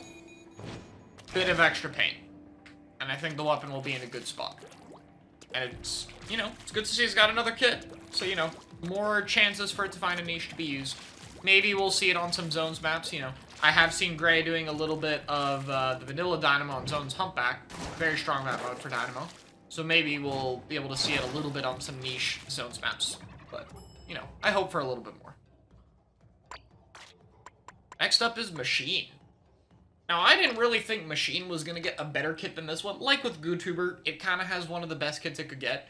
The only reason to suspect it could be a bit more different is this is 220p. A new kit is probably going to be 200, 210, maybe even 190 if it doesn't have a painting sub. You know? That's a lot of possibility for something that'll have a bit cheaper special. We got a very cool hybrid kit, in my opinion. Now, Point Sensor is the sub.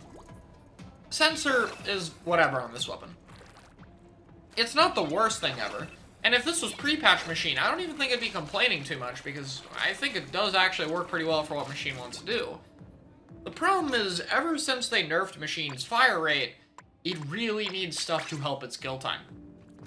This thing went from a solid kill time to a very slow one for its range, especially if you are not hitting directs, where you have that extra 10 frames of delay. It's just quite a lot.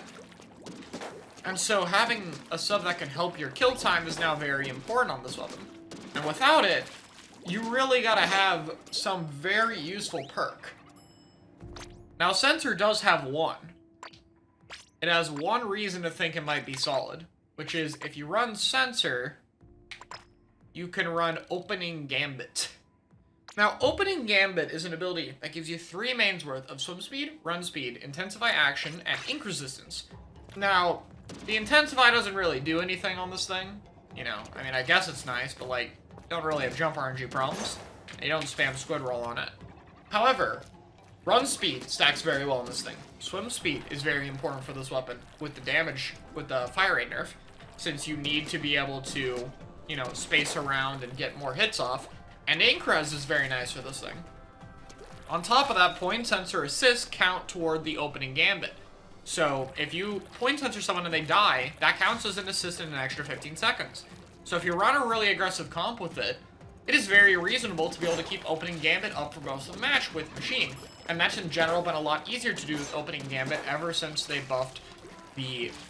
or ever since Cooler entered the meta, because Cooler has allowed people to fight more, and so it's much easier to get kills or assists. Like, more frequently, especially in the opening when you get 2 fights. So Opening Gambit has been something we've kind of seen, like with Melamon Shot. And Machine doesn't really need too much gear, so it's okay for you to risk that main ability on this weapon, and I think it's something that might actually be worth using. So, I think that would be its kind of niche. I think it would be Opening Gambit Machine, and you play kind of like a Rapid with some fall off behind walls. That's kind of how Machine plays right now, is less of a Slayer and more of a mid-range chip damage weapon. And I think in order to keep up with something like Rapid, it needs that speed. And so, Opening Gambit gives this thing a lot of potential. The special is Trizuka. Trizuka is very good right now. I underestimated just how much the buff would help this thing. At first, I ranked it at like A or S tier.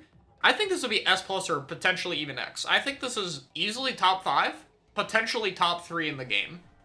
In fact, I would go so far as to say it probably needs a little bit of changes, but that's a topic for another time. Trizuka is very good right now, especially for backless comps, which is probably what this thing is going to be running in, if you think about it. This might be one of the longest range weapons in its comp. If that's the case, then Zuka is very valuable even more so for backless comps. You need stuff like Crab and Zuka that can give you a temporary backline for that situation where you need it. And so having another option for Zuka is very good for these comps. Now, unfortunately, backless comps want a lot of bombs because, again, you don't have range. But it might be okay for one weapon to not have it. We've seen that just fine in the past, it just tends to be a beacon weapon. But I think this case might be working. So for me, if I'm going to see Machine Neo, I think it's going to be opening Gambit with backless comps. Most likely. And it's going to play kind of like a Rapid, and it's going to be very weird. I think that'll be interesting. Probably not something I will personally try. But, yeah. I do think, though, and I'll say this here, if the new kit doesn't see a lot of use either, and Machine still tanks off a cliff, I think they should buff it back a little bit. Not fully, but give it like 2 frames out of the 5 they took it away, maybe. You know, some middle ground might be a bit healthy, because I think out of all the weapons they nerfed in the previous seasons, I think this one was overkill. You could argue Stamper, but I think Stamper is more the fault of Zipcaster dropping off than the main weapon changes. I think those are healthy. I think this thing was probably over-nerfed, and if the new kit can't give it that weird, rapidish playstyle of opening Gambit, which is already pretty situational, then I think it's safe to say that it could use a bit of bust back to its power. But yeah, that's my thoughts on it. Are we going to see opening Gambit backless Machine Neo comps? Maybe. I don't know, we'll see. I think it'll be cool to try, though, so I'll probably try to play with someone giving it a shot. Maybe doing, like, some machine range stuff. We'll see. Alright, bye. Alright, good morning, everyone. We got the Octobrush Nouveau kit. I'm going to talk about it, and I'm going to talk about GoodTuber again for 2 reasons. One, I kind of treated it as a bit of a meme because I've had some biases against Stamp, and I didn't really cover it in the way that I wanted to looking back. And 2, YouTube turned off the comments, which basically kills the video's performance. I don't know why they turned it off, so I'm probably going to say a swear in the word somewhere so they know that it's a semi-mature video. See, that's YouTube right now. If you sound too much like you're from YouTube Kids, I guess, then you get your comments turned off. But if you swear too much, you get demonetized. So we're going to try to walk that tightrope in this video, and hopefully it works out. Anyway, let's start with the new one. We got Beacon and Inkstorm. Wow, that kit seems like a bit shit, doesn't it? I mean, it's the Ballpoint Nouveau kit, but the Ballpoint Nouveau kit worked because it was a kit very well made for a long-distance splatling. Now, Brush isn't new to having Beacon, and in fact, Beacon on Brush has even worked in the past in Splatoon 1. In Splatoon 1, where Octobrush was a better main weapon, to be fair, you were able to get Kraken, and use your Kraken to get in. It was so fun, and so cool because you would get in and set up your beacons, that a lot of people wanted that kit back. And in hindsight, I guess it's fair to say that we shouldn't have expected it to come back, because if they wanted to avoid the kit repeats, we kind of gave it to this weapon. And this weapon can't do it because it cannot paint like an Octobrush can paint. So it can't get enough of these Krakens to do that playstyle. At least, not to its fullest. Beacon on the Octobrush Nouveau in Splatoon 2 was on one with missiles, which missiles are great, but it isn't really the same thing as getting a brush going all the way into Narnia behind you via a Kraken. In this game, they have taken away the Kraken, which I believe leaves only the E-Liter and Range Blaster as potential Kraken reference kits. Come on, we're so close, guys. We're so close. You're almost there, Nintendo. Please, do not give it Curling Bomb. Anyway. I don't think it's gonna work with Rain very well, except for one map, which is Flounder Zones. I think Flounder Zones can 110% work for this thing. Because on Flounder, with all the height, it is very tricky to get in. That's kind of why a lot of people are disliking the map lately. And so having a special that's global, or not global, a special that's detached from you that you can move with, that's what I mean, that also helps as an entry tool is very nice on that map. And Rain has been one of the best specials for that stage. But there haven't been a lot of solid options to pick it with. And I think, while I think for that stage, it's very worth it to pick Octobrush, especially since beacons are also quite good there.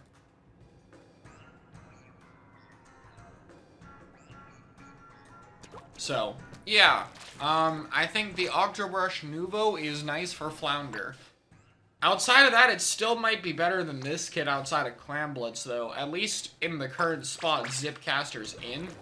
I just think it's really weak. If it's like a cheaper Inkstorm, like 180p, and this thing can actually get it a decent bit, it might not even be that bad. But the lack of bomb is going to hurt for this weapon's playstyle, considering it's not going to farm a Kraken, and it still has to get in with a very slow kill time.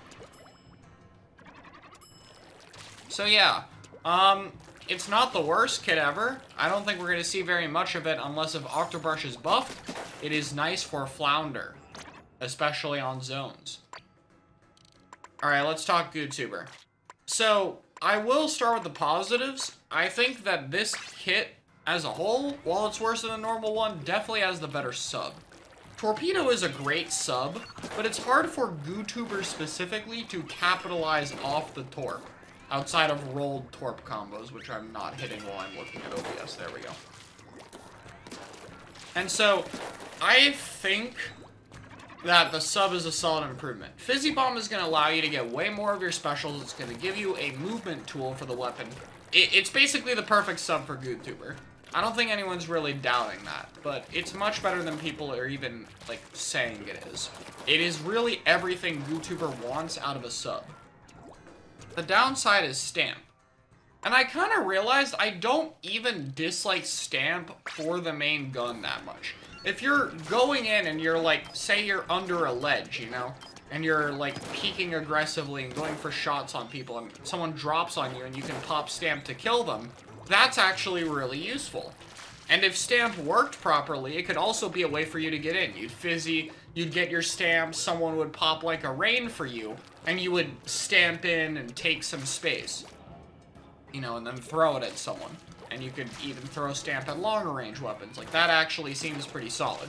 And I said earlier in this video, I kind of realized I just have a bias against Stamp, and that's because I don't know what the devs are doing with this special. More than any other special, I don't know what they want with Stamp. They keep putting this on weapons that need an entry tool. Like, that is every weapon on this list. Look how short range these are. Like, Brush, Sploosh, and Luna are some of the closest range options in the game. And they have buffed Stamp a bit. Like, they have made it a bit better as, like, a fighting tool because you have this giant hitbox now that makes it very easy to damage people. And that's nice and all, but it doesn't fix the problem it has right now, which is Splatlangs and shooters are just going to shoot through it and kill you. And on top of that, not only has that not been fixed, but they also made Stamp a second and a half shorter in a recent update, which I'm fine with. Like, I think 9 seconds is a little bit absurd. It is a long time, but that should kind of come with a, okay, we don't like this design aspect, but to make sure balance-wise it's not going to fall down too much, we're going to buff this attribute of it. And that part is not here. I don't know if Stamp is ever going to work as the entry tool it needs. And I feel like so many weapons are kind of just waiting for that. Like, I think Luna Neo would actually be really useful if Stamp was an actual special. Because this is a really good kit for Luna. I honestly think it is. But it really needs the Stamp to get it in, considering Luna has a hard time doing that right now. I think L3D is a very solid kit, with Burst Bomb being a good combo if that were to happen. I think Brush wants this kind of survivability annoying tool over Whale right now. I don't know about this. But, like, the main is solid. I guess it would work if that happened. Wiper's already good enough because of Wiper, and I think Sploosh competes with Wiper a bit too much, but maybe a Rainmaker. And for the GoodTuber, if it was buffed as a main weapon, I think I could even see it working in hindsight.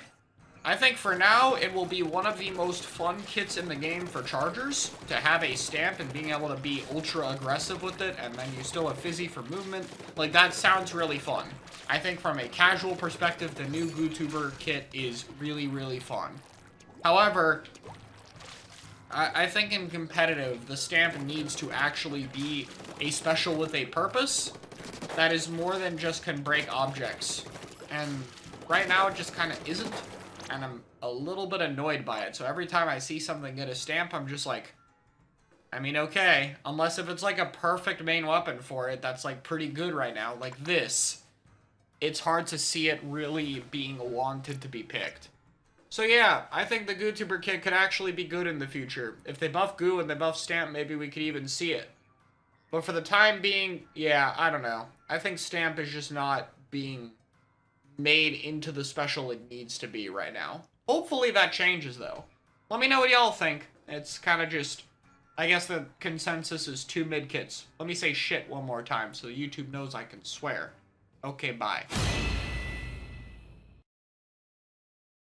Alright, hello everyone. This is a warning. The following discussion will contain a slight multiplayer spoiler for a potential new attribute in an update. It will not be single-player related whatsoever. It is not final. There is some speculation, but we have a lot of stuff to talk about in terms of this, and the concept is cool.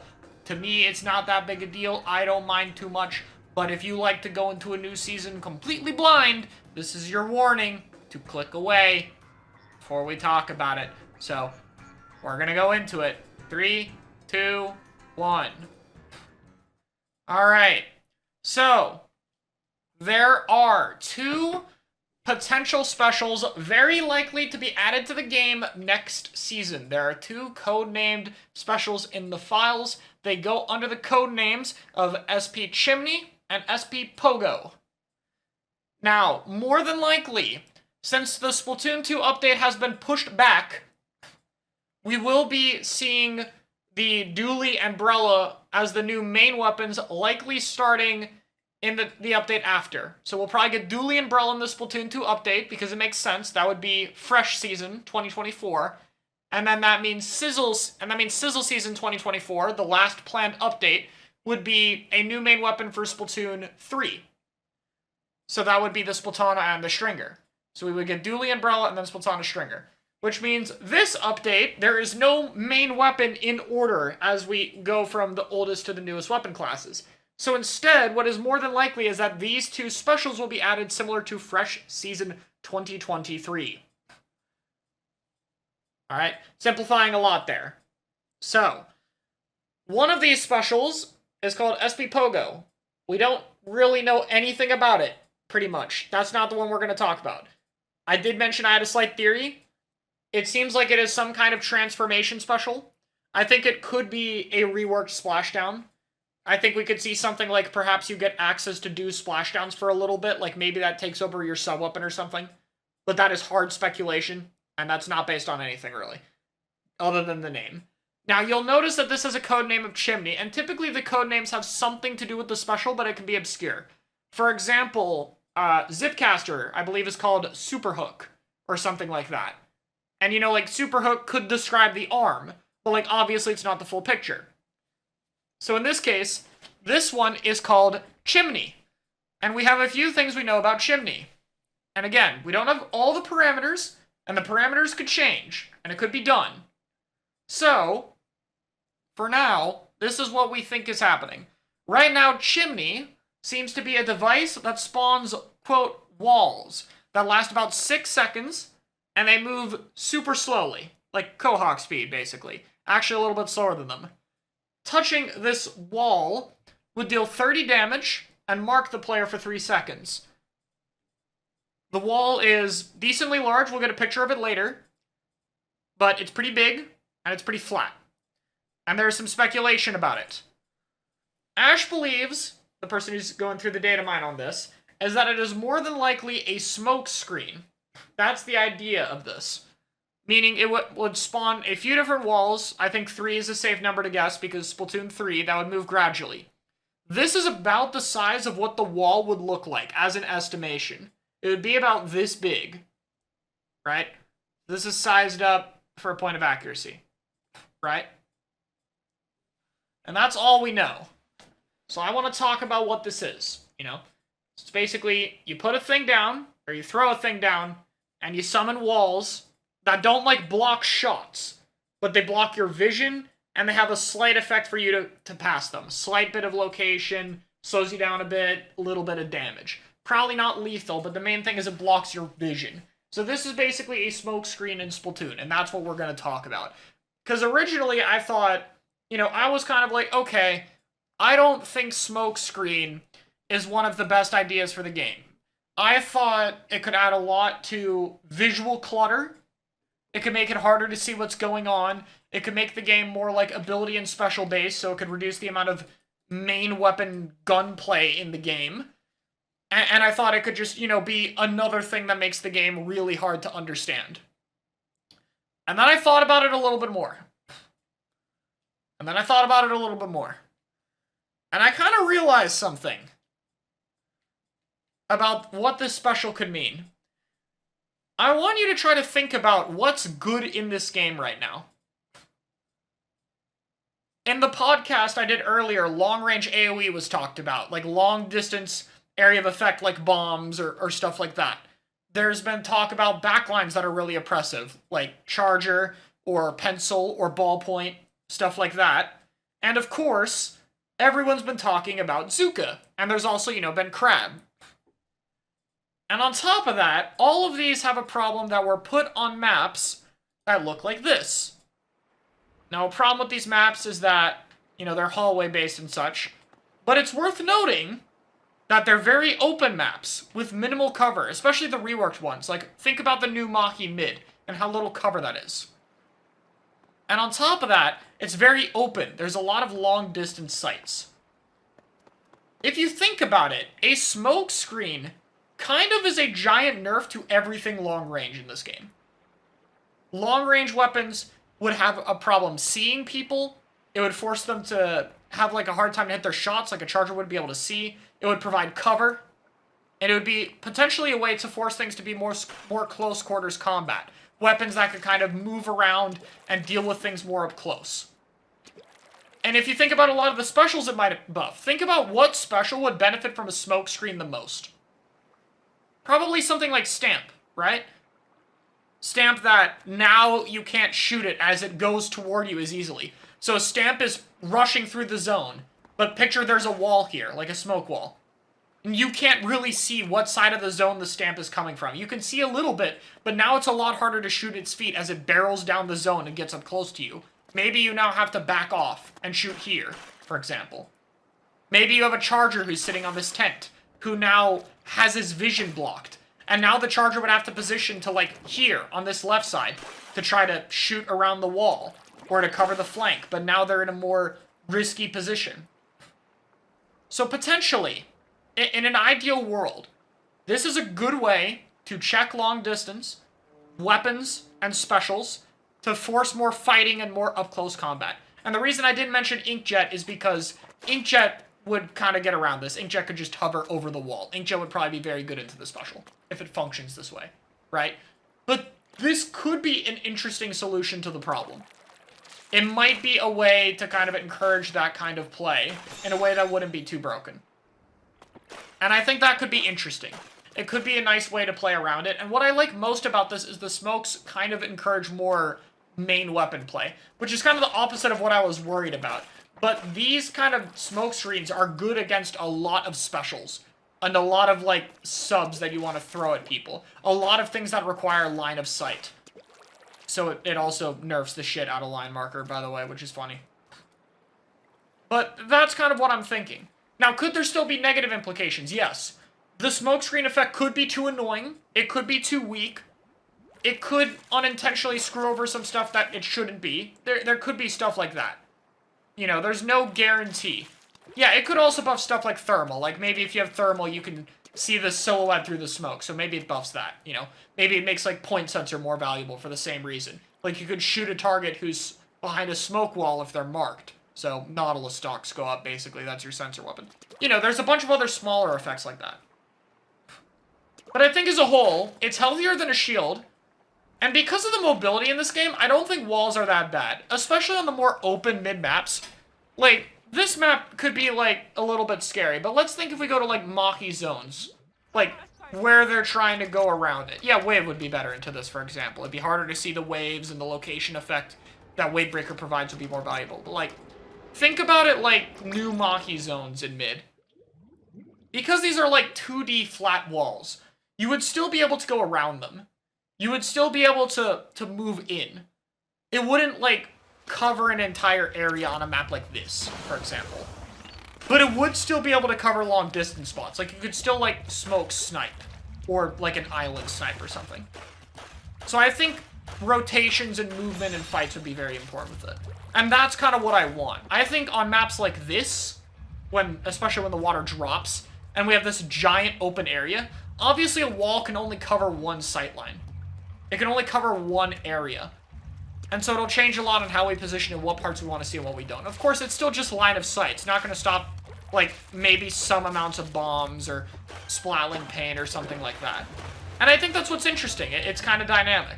But, you know, like, if there's a wall between these to take care of snipe, then you can still paint zone and stuff, but you need another wall to go over here. And if you put this wall flat, then there's a hole here, you know? A lot of stuff like that. And, of course, we don't know how you place these walls. They're flat walls, yes. We don't know how you place them. We don't know if you get to place multiple in different directions. We don't know if it's automatic and they go in the same direction. We don't know how many you get, etc. We don't know what special power-up does. And on top of that, of course, all this data could change. This could be a very early version of the special, and maybe a lot of these numbers aren't final. Or maybe this concept didn't work out, and whatever we get could be different. There's no guarantees.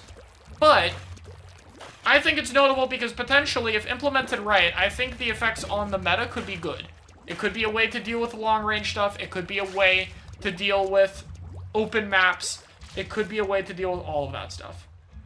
So, to me, I am very interested in it. I'm very curious to see what happens with this special. So, let me know what you guys think in the comments. We'll open it to some discussion. And please try to keep any talk about the special to this video. Don't bring it elsewhere, obviously, for those who don't want to know about it. But let me know what you all think, and I'll see you guys next time. Good morning, everyone. The holidays have come early with the Christmas squeezer. Nah, they're still just calling it full squeezer. We got 2 new kits today. I am going to talk about both of these in a bit of detail in the main channel video tomorrow, since I'm talking about screen and both these weapons have it. But I decided why not talk about it in a little bit more detail here and give it to you guys a day early on the second channel. So, we have Squeezer with Auto Bomb and the Splat color screen, and we have Undercover Brella with Torpedo and the Splat color screen. Basically exactly what I said it would get in the analysis. So hey, so far, doing a pretty good job of reading those ink lines.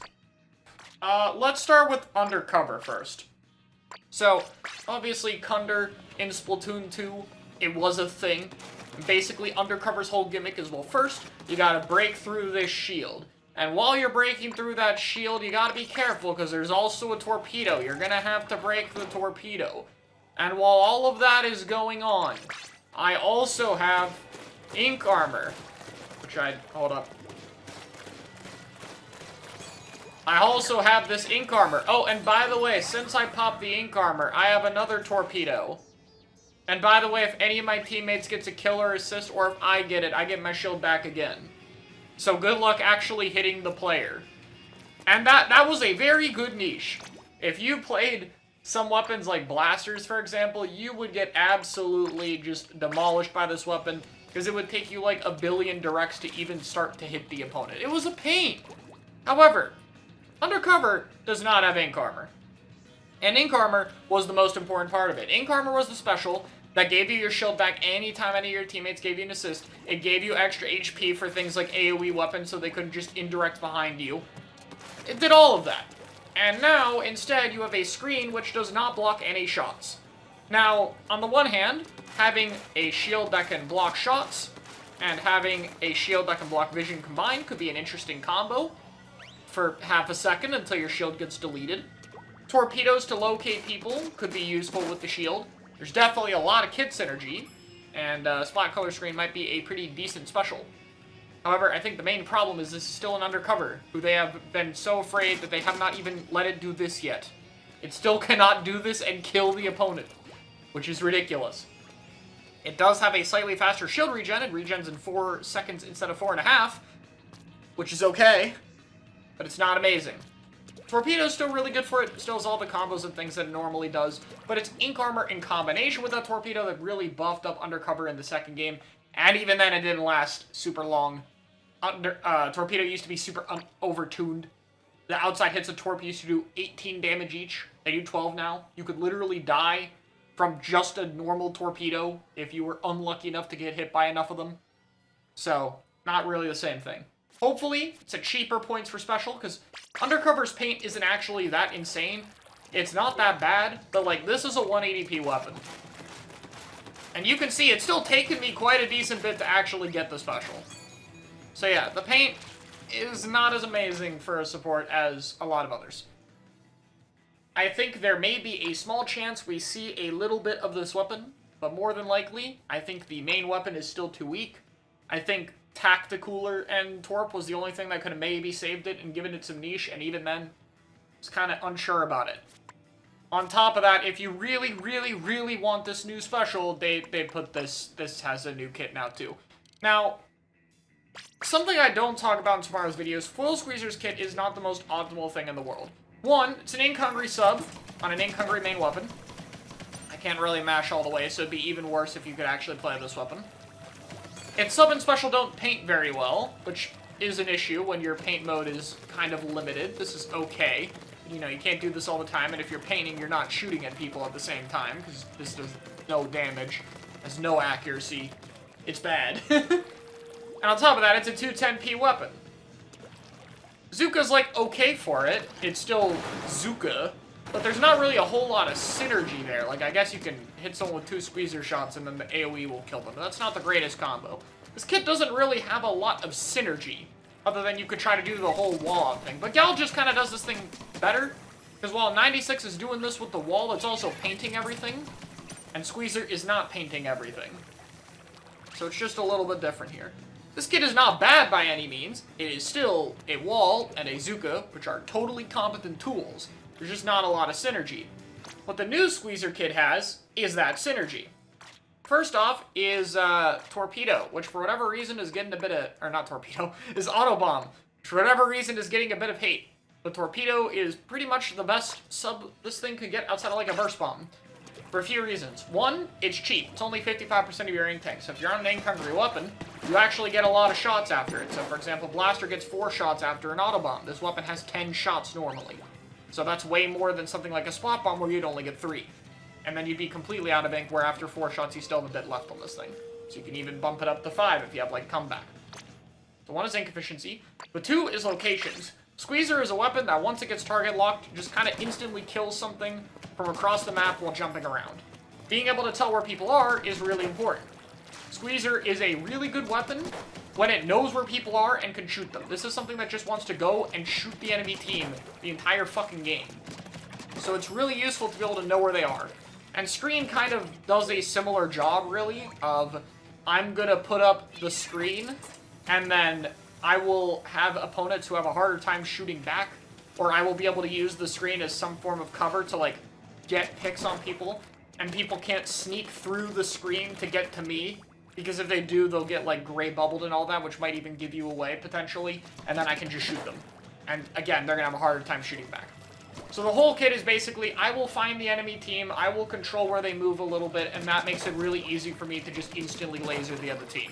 And if the weapon also can probably get a bit more special since it has a bomb and not this. You know, this doesn't really paint very much. So I think it could be very interesting. And I think if you're running a Squeezer, you're not expecting it to get a lot of specials to get you in anyway because it doesn't paint that well. So more than likely, you're going to have other things on your comp that compensate for it. So having a more synergistic kit with a much better sub-weapon for it that gives the ability for this thing to have a bomb would be a lot better.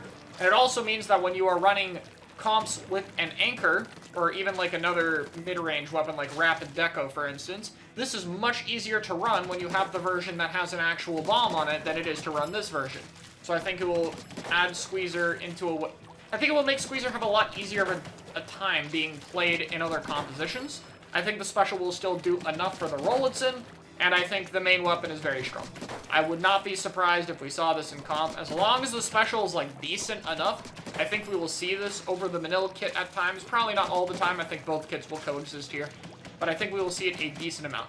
If the screen is, like, really weak, though, then yeah, probably we'll just see the kit with the bazooka, because it's still a fucking bazooka.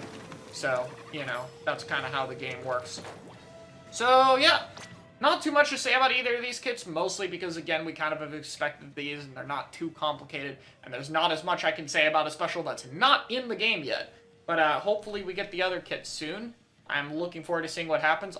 It looks like we might only be getting 2 screen weapons. I thought we would get 3, especially if it's the only special, but I figure they would probably reveal all the weapons with it while they're talking about it. So maybe we'll see a 3rd, but if this is it, then at least we got lucky enough to put it on the Squeezer, and hopefully we remember to put it on more things in the game so we don't end up with like 5 kits with it. Anyway, thanks for watching.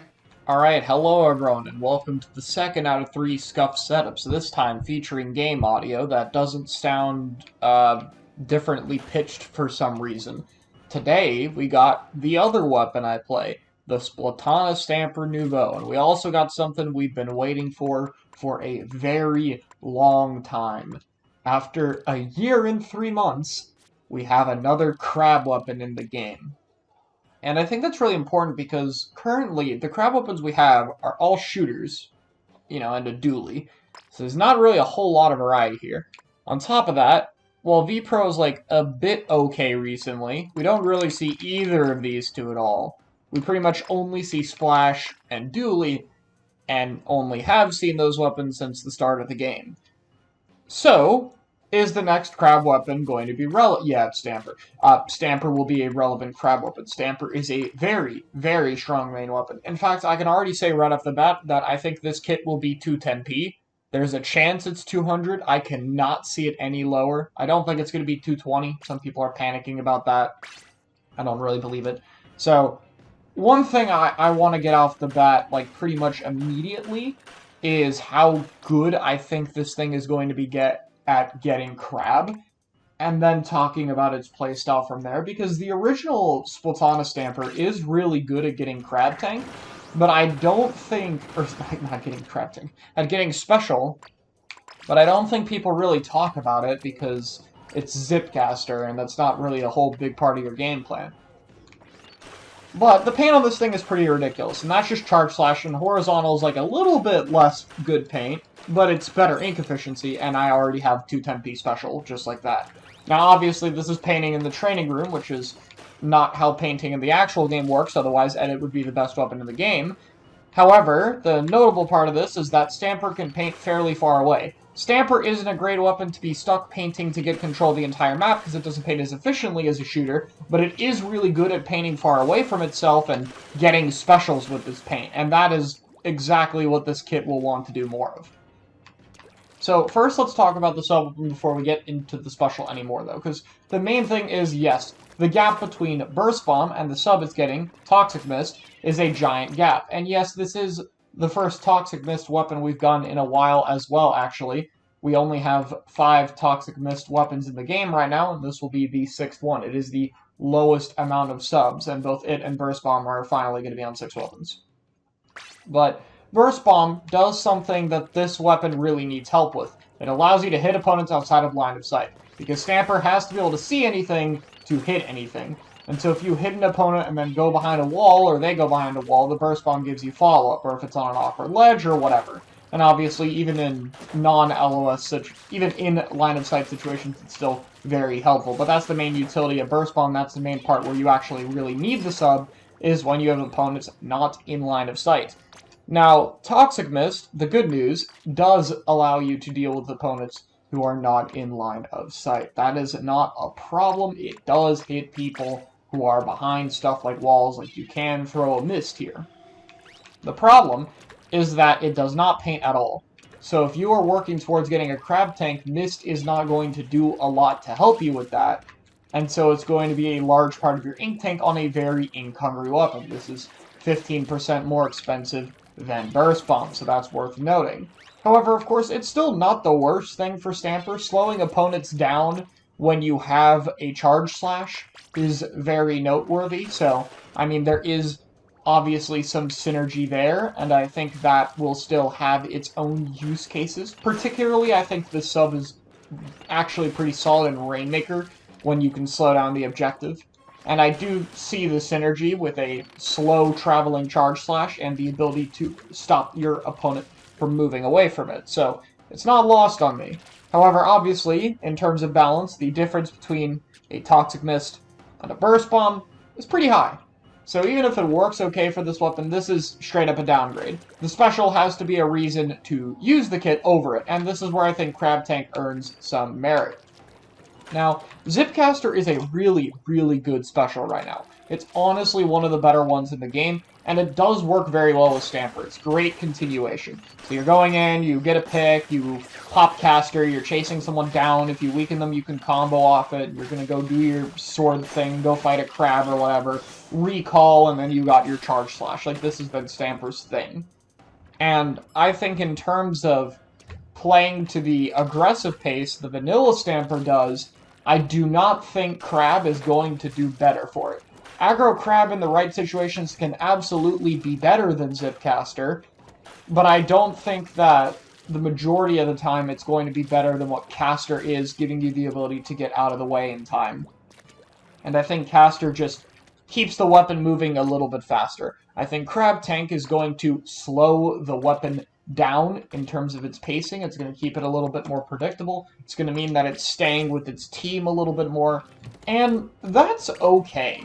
I think that the main thing I would cover is I don't think these kits really compete with each other.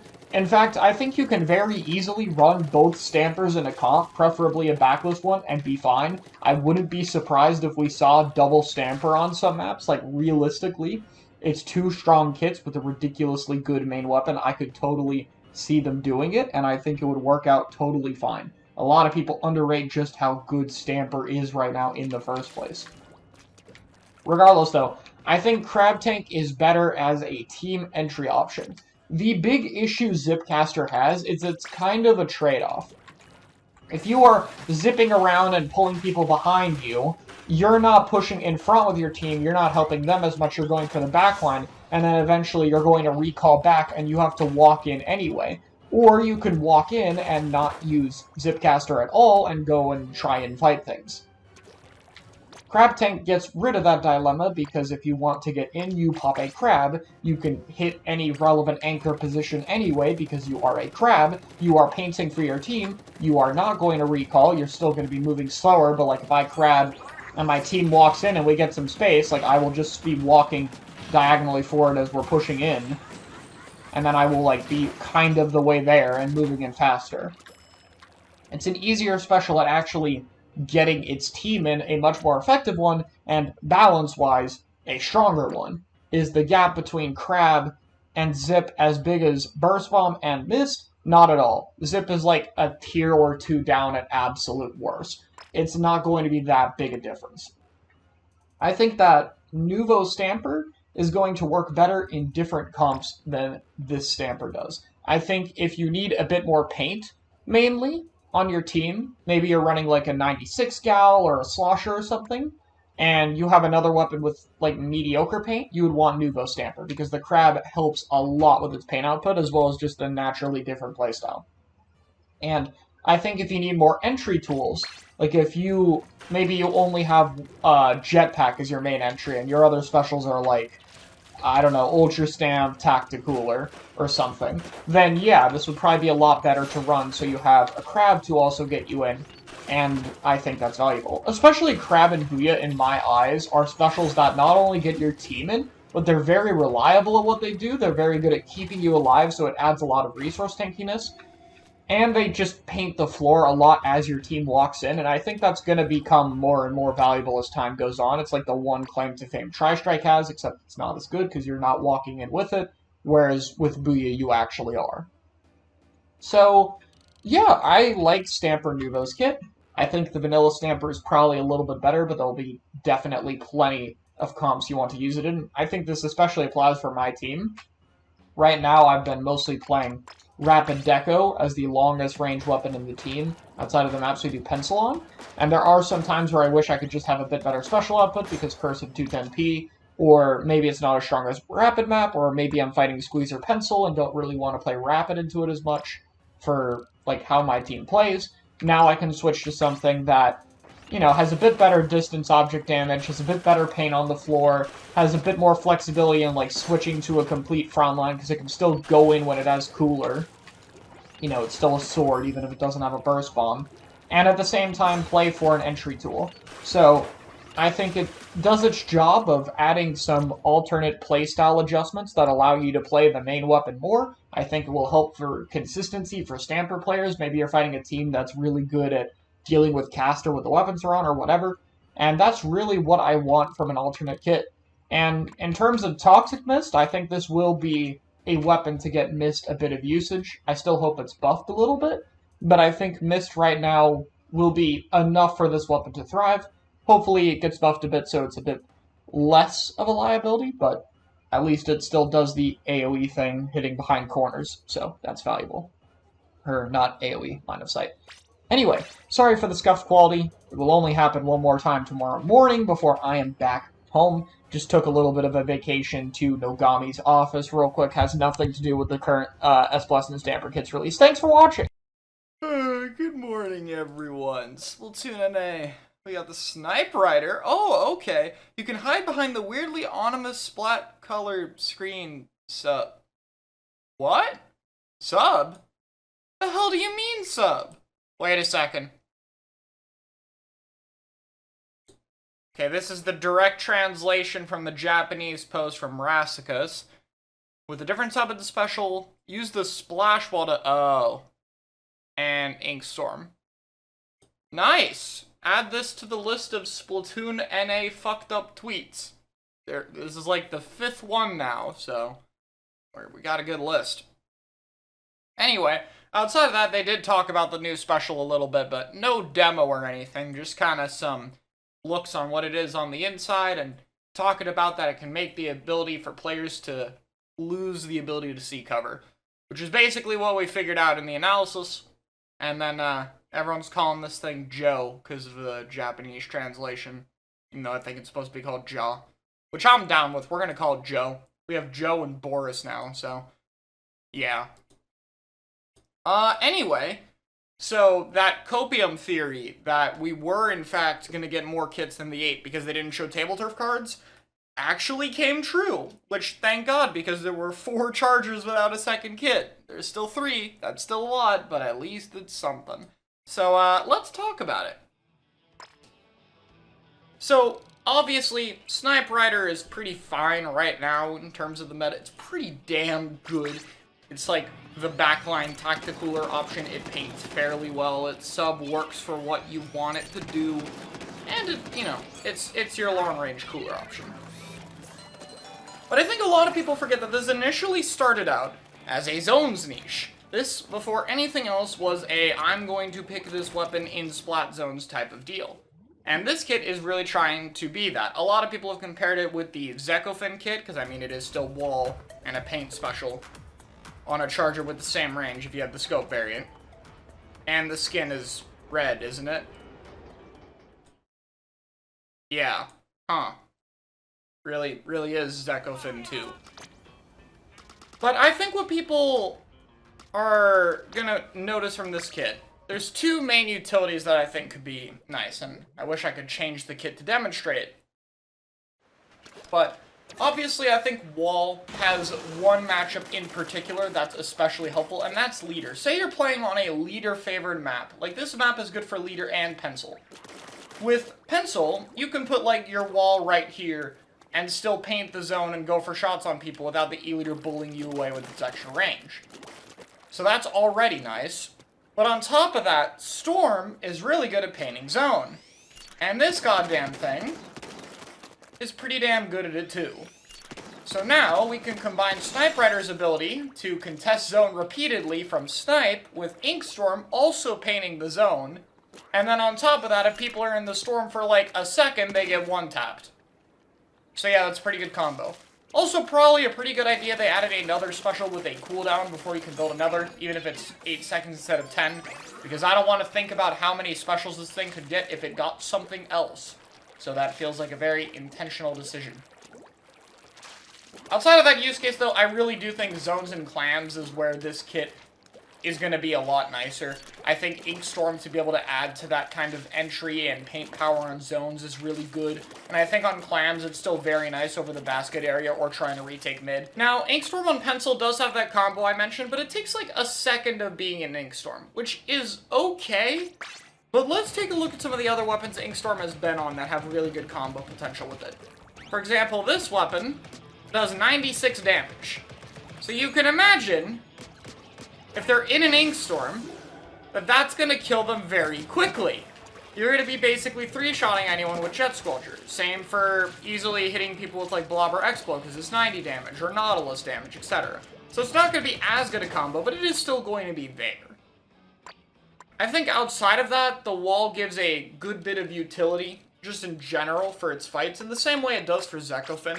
It's not as good as ZF, because ZF charges faster and one-shot, so the delay between that tiny bit of extra charge time as well as needing to hit 2 shots on someone rushing you down means it's by no means going to be as good as something like a good ZF player that just walls you off and one-shots you before you can run away. But it's still going to be useful. It's still going to allow you to kind of like wall and run away, or wall and peek certain mid-range weapons that would normally be a problem for you, stuff like that. And I mean, really, this kit is so close to Zekofin's, which has already been proven to work well, that I really don't see a reason Pencil wouldn't also work with it.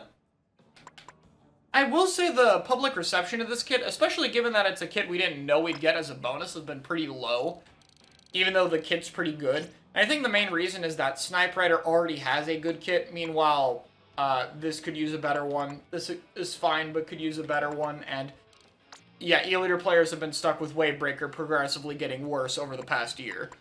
You know, just indirectly. So, I understand it. But at the same time, I think we really need a lot more functioning kits in the game. I think this new kit is a functioning one.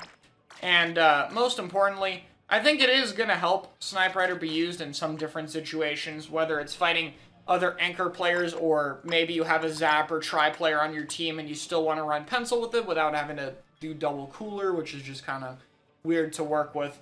So I think there is plenty of use cases for the new kit, and it's good to see something else strong in the game. They definitely seem to be showing a preference to the new main weapons they've added. I think all of them have kits now, outside of Edit and Dread. All the previous ones have second kits by now, which is kind of weird when a lot of base weapons don't, but hey, that's the Splatoon 3 update cycle in a nutshell. So, yeah. I think I'm cool with Snipe Rider. It's been very fun to think about comps it can do, and, yeah. Let me know what you guys think. I'll see you all later. We got a bit more locker stuff. We got catalog with some reused items that's gonna set the world into debate again. And I don't care to talk about what side I'm on. But most importantly, we got the Paintbrush Nouveau with a bit of an okay skin, bit of a recolor. And the kit is not what we thought. We didn't know the special anyway. But the sub was thought to be line marker, but it's not. It's point sensor, which makes me really confused if Custom Blaster is also gonna get point sensor, or is Custom Blaster now getting Curse of Dart? Because you never know now. 2 sensor weapons I would consider unlikely, considering how many sensors we already have in the game. It's one of the higher amounts in terms of sub-weapon diversity, so really curious what we'll see. Could see our second blaster with a dart. But, that would not be great for Custom Blaster. However, of course, the big news today with this kit that's getting everyone talking is Tenon missiles. We got Tenon missiles! Alright. So, it's not going to be S-Blast that gets them, probably, unless they add 2 missile weapons, but I don't think they're going to do that. So, no idea what S-Blast is going to get now. That could be something very different. I'm still curious. There's definitely a lot of other strong options, so we'll see, but my prediction's gone there. So let's talk about Paintbrush. I think this is one of the least used main weapons in competitive play I've ever seen. I really don't see any notable top-level representatives of this weapon. In Japan or in West, I haven't seen any matches with it at any point of its release. So, that should tell you there's probably something wrong with the weapon. Now, I'll be honest, this main kit is pretty mediocre. You know, curling is fine.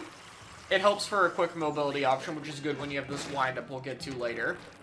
And it's a bit cheaper now, but it's still a lot of your ink tank on an ink-hungry weapon. And then the special of Wave is just whatever right now. It's one of the worst in the game. It's very mediocre. It's very easy to avoid. it's just not really that big a deal anymore as people have gotten better. And even the location effect isn't as big a deal sometimes when you're tactical, and if you really want to push that argument, if you're going to push the enemy team with cooler, then at that point maybe being located isn't as big a deal anyway. But, you know, this kit is whatever. I do think the new kit is better. Very unsurprisingly. Sensor might be better for it than curling. It is really hard to say. I think that Sensor is very cheap. It's very easy for this weapon to use, to locate people. Dart could have been a cheaper movement tool, but I think this is still better. I think Point Sensor's utility is still pretty good right now on the right weapons. I think as a whole, Sensor has good niches against rollers or sharking weapons, and just in general gives a good amount of location info. Like, it's pretty nice on stuff like Machine Neo or Nautilus. I don't really know if Paintbrush is the weapon that wants to be throwing sensors, but at least it's a sub it can actually use, which is kind of important when the weapon is so ink hungry. The special that matters, though, is, of course, Tenon missiles. Now, I haven't seen a lot of people talk about it, but since the missile nerf, missiles aren't really as insane as people remember them.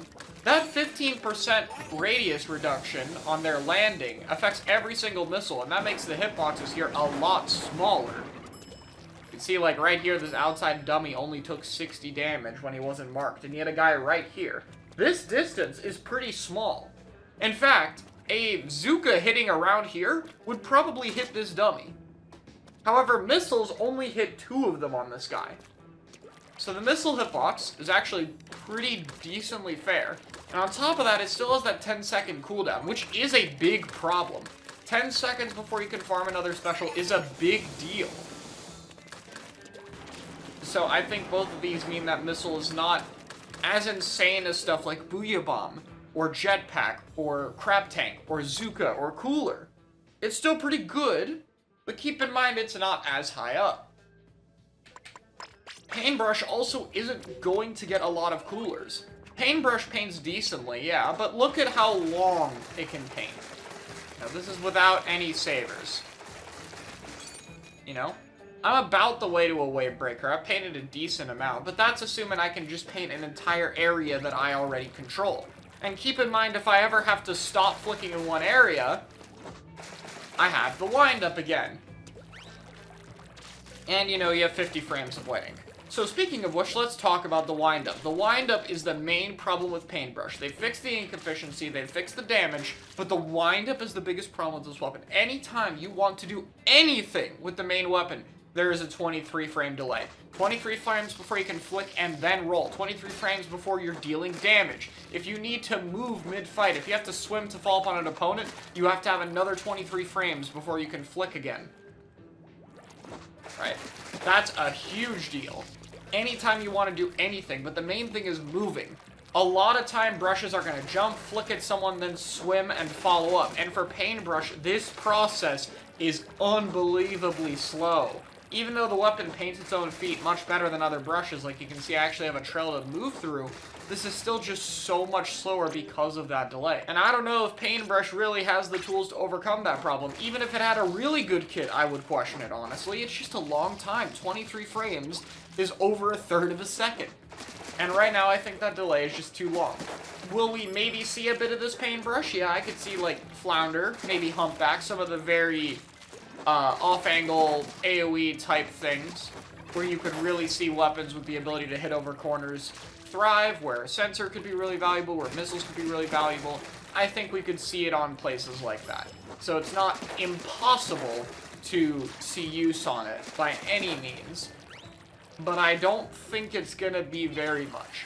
At the very least, I'm happy that the kit is pretty decent. Like, all things considered, we have been a little bit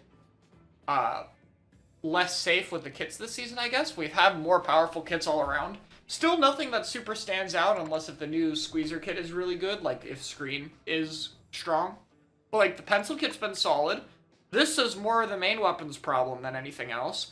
I like Sunder's kit, still. I think our Tactical would have been better, but still not a bad choice.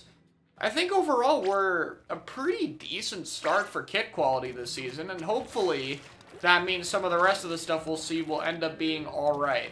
Who knows Who knows though, so we'll have to see what happens as more of them come out. So yeah, small extra update. I will start recording these on a vacation setup for Friday, and if there's anything Monday or Tuesday morning, I'll have to do that then as well, going on a little trip. So if the mic quality is noticeably worse, that is why. It will probably be a laptop mic. But we'll take care of that when we get there. Thanks for watching. Bye. Hello everyone, I have to be decently quiet today, which is a shame because we're talking about the Reflux Deco. And if there was any kit to be loud about, it was probably this one. So, we all know that this thing had wall. Some people were hoping it would be saved. They didn't. Use the special weapon to fight aggressively. We gave... Look. So, we gave Reflux to a paint bot and said that didn't work, and then gave it to a different painting gun after giving it to 2 giant weapons, like hitbox wise, and 2 dualies, and none of them worked. This is the 3rd original Splatoon 3 weapon. Oh my god. Reactions include, "Bow players, I'm sorry. The worst kid of all time. What are they doing?" Laughing. I just posted this meme because I thought it was funny. And then this is my favorite chart. Flux doesn't synergize with Wall. Wall does not synergize with Slider. Slider doesn't synergize with Flux. What are we doing? So, I mean, Reflux does have a combo after the Slider. It can shoot them with a bow arrow. But again, like, we have a combo that's this big. I don't know if the arrows are an improvement from that. In fact, no, they're definitely not. Someone, like, all this weapon's gonna be is small slider cheese maps where you'll use the wall to use slider. Like, I don't know, say this is the Mako right stack. You'll get slider, you'll go here, you'll throw a wall so you can slider without dying, and then go paint the zone. That is the only thing this kit will be used for. It will be annoying and nothing else. Oh my god. That's it. There's no in-depth analysis. It's funny, but like, this is one of the kits I really cared about actually getting. Like, Reflux is so cool and unique, and I kind of wanted to see what it could do with a different kit that synergized better, and we did not get that. We got the Splatoon 296 Deco kit, which nobody used on Reflux, where it doesn't make sense, even worse than the original. So yeah,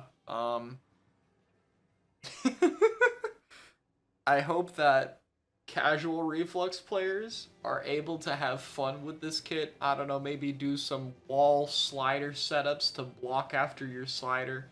Some hilarious shit. Because outside of fun, this thing is not getting any more value. Okay, bye. Hello everyone, welcome to the first Scuffed analysis. Today I bring good news. We are free. There is no more Sprinkler, and there is no more Reef Slider. This kit will never be used again. Now, I can't really switch tabs and stuff as easily, so you'll have to trust me on this one. But the sub-weapon is Burst Bomb, and the special weapon is Booyah Bomb. So, I guess after they dropped the Reflux kit, they decided not to mess up S-Blast. And I am very hyped for this kit. I can't be loud about it because where I am right now. But I want to talk about it briefly because I think when this weapon came out originally, I overhyped it a bit. And I kind of want to give a chance to redo my analysis of it and then talk about how that new kit fits in. So, before we talk about the new kit at all, I want to talk about S-Blast and cover its both firing modes. Right? Outside of firing modes, there are some things worth noting. Its ink efficiency, now that it's gotten buffed, is pretty good. With one sub of Ink Saber main, you get 12 shots, which will probably be the standard, considering you're going to be throwing burst bombs a lot.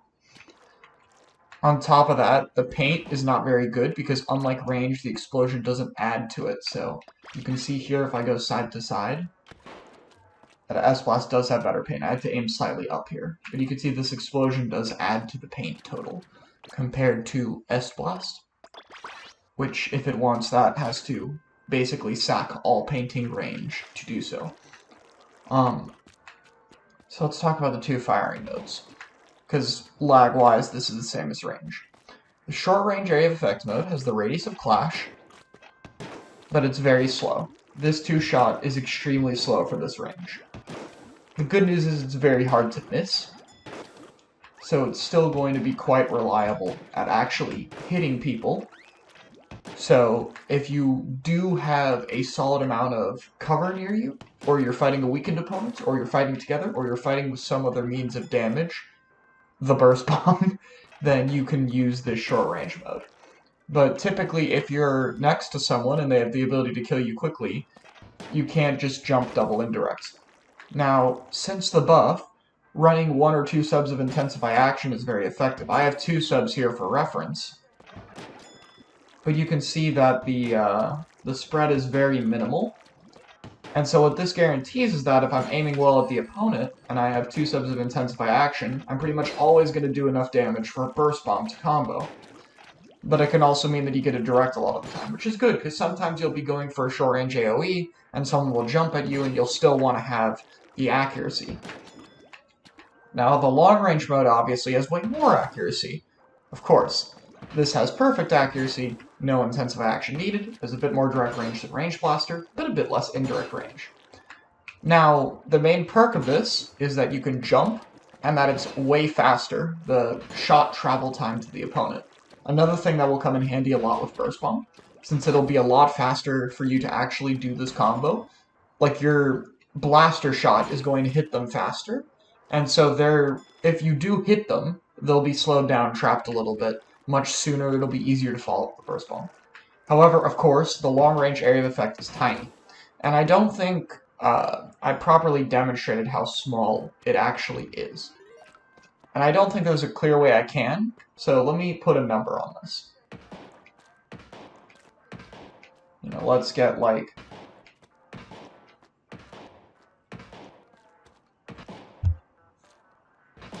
Don't fall asleep on me, computer. Sorry if that was loud. You know, like about here for this range.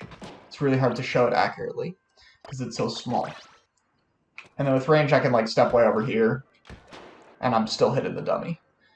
Range Blaster's AoE is 35. Normal Blaster and Rapids is 33. S-Blast is, I believe, 18. Or 1.8, technically, I think. This is 3.5, 1.8, 3.3, and Clash is 4.0, if we're being technically correct here. So, it is very, very small. And that's the main thing about this weapon that I want to talk about. The long-range mode is not something you can use like a normal blaster. Like, technically, you can hit people behind cover a little bit, but if you're hitting people with the AoE, most of the time it's people who are in your line of sight. You're going for people in open terrain, and the area of effect is basically, if you miss the direct, you're still going to get some damage off of it. That's the main point of it. And of course, if the area of effect is small, you can keep in mind that the area that does above 65 damage to combo is even smaller. So it'll be very, very difficult to actually burst combo if you're not hitting a burst bomb dead on. So let's talk about the kit. I think a lot of people are...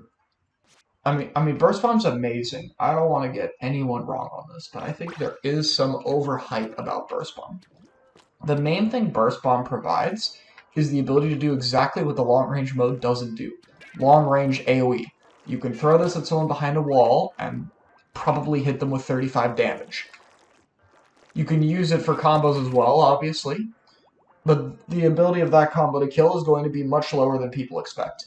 I think if you're going for a full-on kill combo, you might need both your burst bombs, which is a huge ink tank investment. You'll probably only have one. Actually, you won't have any shots afterward. That will be the last shot you have because it's 90% with 2 bursts.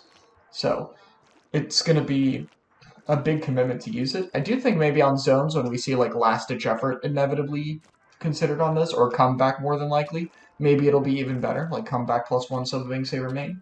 Maybe that's 2 shots afterward, I'm not sure. But for the most part, burst bombs are still a big ink tank investment. To get actual long-range AoE, you now have to throw away 45% of your ink tank. That is a big investment. And so, I think that while this combo is going to be good, it's not going to be broken by any means. To get burst bomb combos, you need to still be extremely accurate. It's just still slightly larger than the direct, of course. It's still more than you're working with before, so it's still noteworthy, but it's not like Grim. It's not going to be as reliable as Grim. And even Grim in S2 is nowhere near as reliable as people think. People are still remembering S1 with Burst Bomb and 80 damage maximum indirects. That's not the case anymore. I think the main utility where Burst Bomb will actually be scary is in close range. Because you're going to jump AoE someone and then just Burst Bomb your feet immediately. Or you'll Burst Bomb your feet to move and then jump AoE. So like I'm on this guy, immediately Burst Bomb, hit him, jump, and shoot. Or I'm like jumping at this guy, I hit him, I Burst Bomb him immediately after. Or Burst Bomb my feet, like paint so I can move. So I jump, AoE, paint, move immediately. Basically, it just speeds up the weapon a lot. Instead of having to get 2 shots, you're having a shot and a Burst Bomb. And so you're able to be way more mobile with the short range mode. This still comes out at an ink efficiency cost. Like if you're fighting multiple people, that's only going to get like maybe one of them. And then eventually you're going to have to deal with the problem that you're out of ink and you're going to get dove by everybody. Again, the ink efficiency buff helps a lot here. Now that this thing is a 12-shot weapon and not a 10-shot weapon, that's a big deal. And of course, the intensify buff helps as well. Again, with those combos being reliable and you go for them. It feels like the buffs they gave in that one patch were really meant for not this version of the S-Blast, because those buffs didn't really make a lot of sense with this S-Blast. It wasn't going to use its sprinkler that much anyway, and short range functioned the same. But now that it has a burst bomb, those buffs made sense, and that's kind of why I said we'll see when the next kit comes out for how relevant that is. So let's talk about Booyah Bomb, because we haven't actually had a Booyah Bomb weapon to talk about in a very long time. Fresh Season not Fresh Season, Chill Season added these two, but Booyah Bomb really hasn't been on that much. Forge is seeing only small usage, Gluga only from 1 tricks, Aerospray basically never. We've seen V-Machine resurge a little bit, and then Hydra's like a super map niche. So, first off, before we even talk about Booyah Bomb, this weapon and S-Blast do not compete with each other at all. S-Blast goes much more for kills, this weapon is more for the long-range AoE. This thing does have long-range AoE, and it has Fizzy Bomb that'll stay active a lot longer. This is the weapon you pick to pressure people behind walls and poke at mid-range. S-Blast is the weapon you pick with aspirations of getting up close to the opponent and trying to take care of them that way. So it's important to get the difference across. These are not the same weapons. Sorry, I had to turn my PC into battery saver. I told you guys this was going to be scuffed while I recorded this, and unfortunately it's the longer kit that I have to record this time and not a joke kit. But Booyah Bomb has gotten a little bit of slander lately. Some people seem to think it's a lot worse than it actually is. If you remember Blot Talk's Zones Only tier list that got posted on Jared's channel, everyone decided Tri-Strike was better than it on Zones, and I firmly disagree. I think that the continuation power that Booyah Bomb provides is pretty good. Now, a lot of people have countered with this by saying that a lot of things can shred Booyah Bomb now. And while that's true, my counter... Oh, nice. 1 second. And while that's true, my counter is that, okay, I also have Tacticooler. So if I pop... I gotta use a different weapon than machine for this. If I pop Booyah Bomb, and I have Cooler, because I'm going in and fighting, and then you use Trizuka, shoot me twice, and break my Booyah Bomb, because this thing drains its duration normally, I still maintain, like, all the Booyah Bomb, I respawn, I paint for 2 seconds, and I have another one. So first off, that's nice, but second off, you still had to use 2 fucking Trizuka shots to kill the Booyah Bomb. Obviously, there's plenty of situations where Booyah gets shredded, and it's definitely worse than it was near the start of the game. There is a lot of shred for it, but it's still special with the ability to be a fighting survivability utility to give you the ability to sit and stall with HP for 9 fucking seconds, which is absurd. And then after that, you still have a goddamn Booyah Bomb. Which means you now have a blaster that has a GG special for tower. You now have a tool to paint and recap zone that isn't going to kill you. You have a way to pop Rainmaker shields. You have a way to clear the basket on Clan Blitz. You have an actual useful objective tool. And of course, if the Booyah Bomb hits people a little bit, all of your Grim combos become way easier. So, Booyah Bomb is one of the best specials this thing could have. I will say, given that you're in short range mode, you are going to be in more situations where your Booyah might be able to be shredded if you don't take out one of the guys fighting you, so you'll have to be a bit more careful when you pop it, or pop it when you're fighting in long range mode, but like it's still there. It will be really expensive to get. I expect this will be a 200p, maybe 210, hopefully not. This will take a while to get a special. Remember, you have Burst and not Sprinkler. That does actually hurt that. That's like the one thing that's worse. And your paint is this. This is on a 180 weapon right now. And I had some of the slider charged. And I'm painting over empty terrain. Yeah, it's gonna take a bit to get it. I wonder if we'll see some comeback special saver. We'll have to see what the builds are for this thing. I'm not sure. I probably want to do a utility one, where I don't die outside of cooler, where I have, like, special saver come back, maybe some extra saver, stuff like that, swim speed, and then a different set with the QR and standard stuff. But we'll have to figure that out for now. So, given that I ranked the original S-Blast 92 as a high tier, this weapon's obviously broken as hell. No, S-Blast 92 is overrated on launch, mostly because I overrated it a lot. And I've talked about it, but I think there have been a lot of people who have not seen that I can change my fucking mind, especially about a weapon that was brand new to the game. And while I was able to get a lot of tournament results with S-Blast, and thus, of course, still think very highly of the main weapon, it is clear now that it has its own share of flaws compared to the other blasters. And I think that as more people are actually playing this blaster, that's going to become more clear. I think compared to the other blasters in this game, there's a lot harsher of a learning curve for this, because you have to know which firing mode to use, and both firing modes have very drastic flaws, so you have to play around it a lot better. That being said, I'm still going to evaluate the new S-Blast as a high tier, because I still think the kit is very ridiculous and strong and worth using. But how high exactly I rate it, I have to see when it comes out. I think that this isn't even the best blaster. I would still say Rapid Blaster Deco is better. Now that I've revisited and played this weapon again, I think that this is a bit better of a main weapon, and I think the kit is a little bit stronger. But I think this is definitely up there. I think it might be better than range, just because Wavebreaker is awful, and Booyah Bomb is much better, but we'll see. I know I haven't sounded very excited because it's early in the morning and I'm on a vacation setup, so I can't be very loud. But I am very happy to try this kit out. I'm not sure how much I'll play with my team, given that I'm more of a midline role right now. Maybe it depends on what the Stamper kit kits, because Arashi can probably play that, and maybe he can swap with that for some situations, or I could run it when we have pencil comps. Who knows? But that'll have to be something we figure out another time. As for now, I think that I'm very happy with this kit. It's good to see more actual kits being put in the game. I'm so sorry, Reflux players. I hope you guys enjoyed this breakdown. I hope it was a bit more in-depth and I was able to cover everything about this weapon a bit more. So, yeah. Thank you guys so much for watching, and let's hope the other 3 kits get what they deserve as well. We're probably not going to hear about them until Monday, so I'll see you then. Bye. Good morning, everybody. I'm gonna be honest, I've been laughing for like the last 15 minutes. So remember how I said Pogo would probably be next? Nah, they did it this update. And yeah, it's triple splashdown. I don't know how this is gonna sound, so I'll try to keep it quiet. I'm still on the scuffed setup. I'm really about to leave. And both End Parry and Custom Blaster have triple splashdown.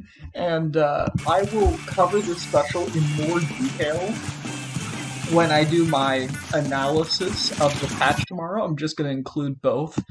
But but for now, what you need to know is basically when you splash down, you get 2 fists that move with you in front of you, and all 3 of them land. You can shoot the fists down in the same way you could a splash down. I don't know if they have less health, I imagine they probably would. And you can still splash down jump. And of course, since the fists can die, you better believe so can the splashdown get shot down. I do have a few questions. I'm wondering how much of the meter you retain when you land. By the way, Bluefin has a moving zone. That's so fucking cool. I'm sorry.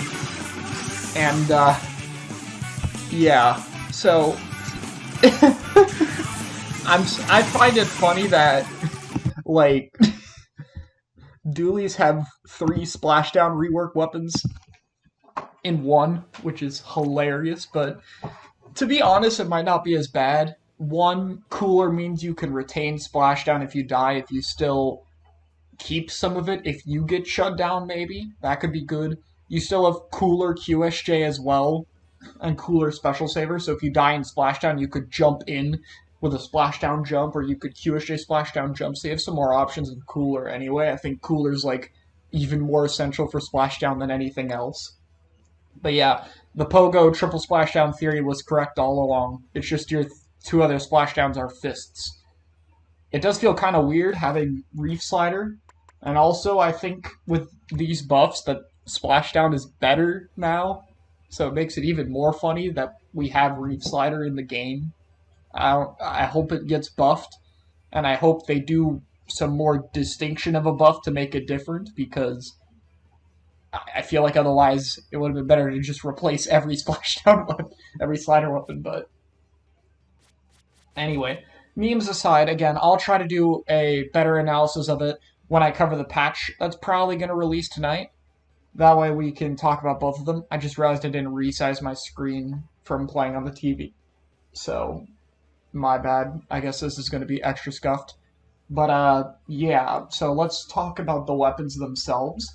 So, first off, we have the N Parry Splat Dually with Splashdown and Curling Bomb.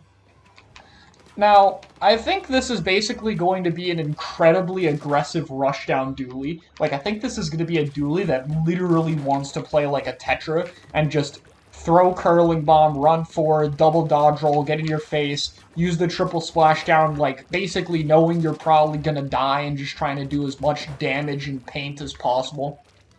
Like, this is very much going to be a hold-forward weapon. Splashdown's not an entry tool at all. I think that's pretty obvious. So, you're pretty much just using this for hard kills and playing a QR build compared to the vanilla dually, which might still be good with how good of a main weapon dualies are right now, and if Splashdown does guarantee some damage, then I think it could be fun.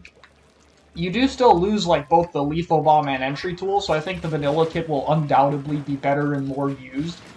Like, I don't know, maybe I could see it. I could see maybe, like, Rainmaker, especially, when the triple Splashdown might be able to be used behind the Rainmaker shield for insane DPS if, like, all 3 of them do somewhat amount of damage. We have to see how much they actually do. I've just realized the possibility that the triple splashdown might not one-shot, or the outside hitboxes might have to combo. Let's not think about that. So, you know, N Parry I think will be, like, okay at worst. I don't think it's going to be that bad.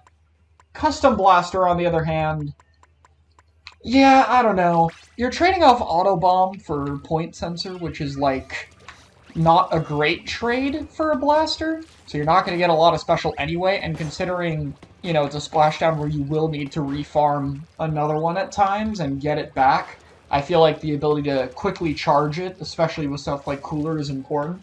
Maybe it won't be as bad, maybe you'll die and basically have splashdown instantly when you respawn. I don't know.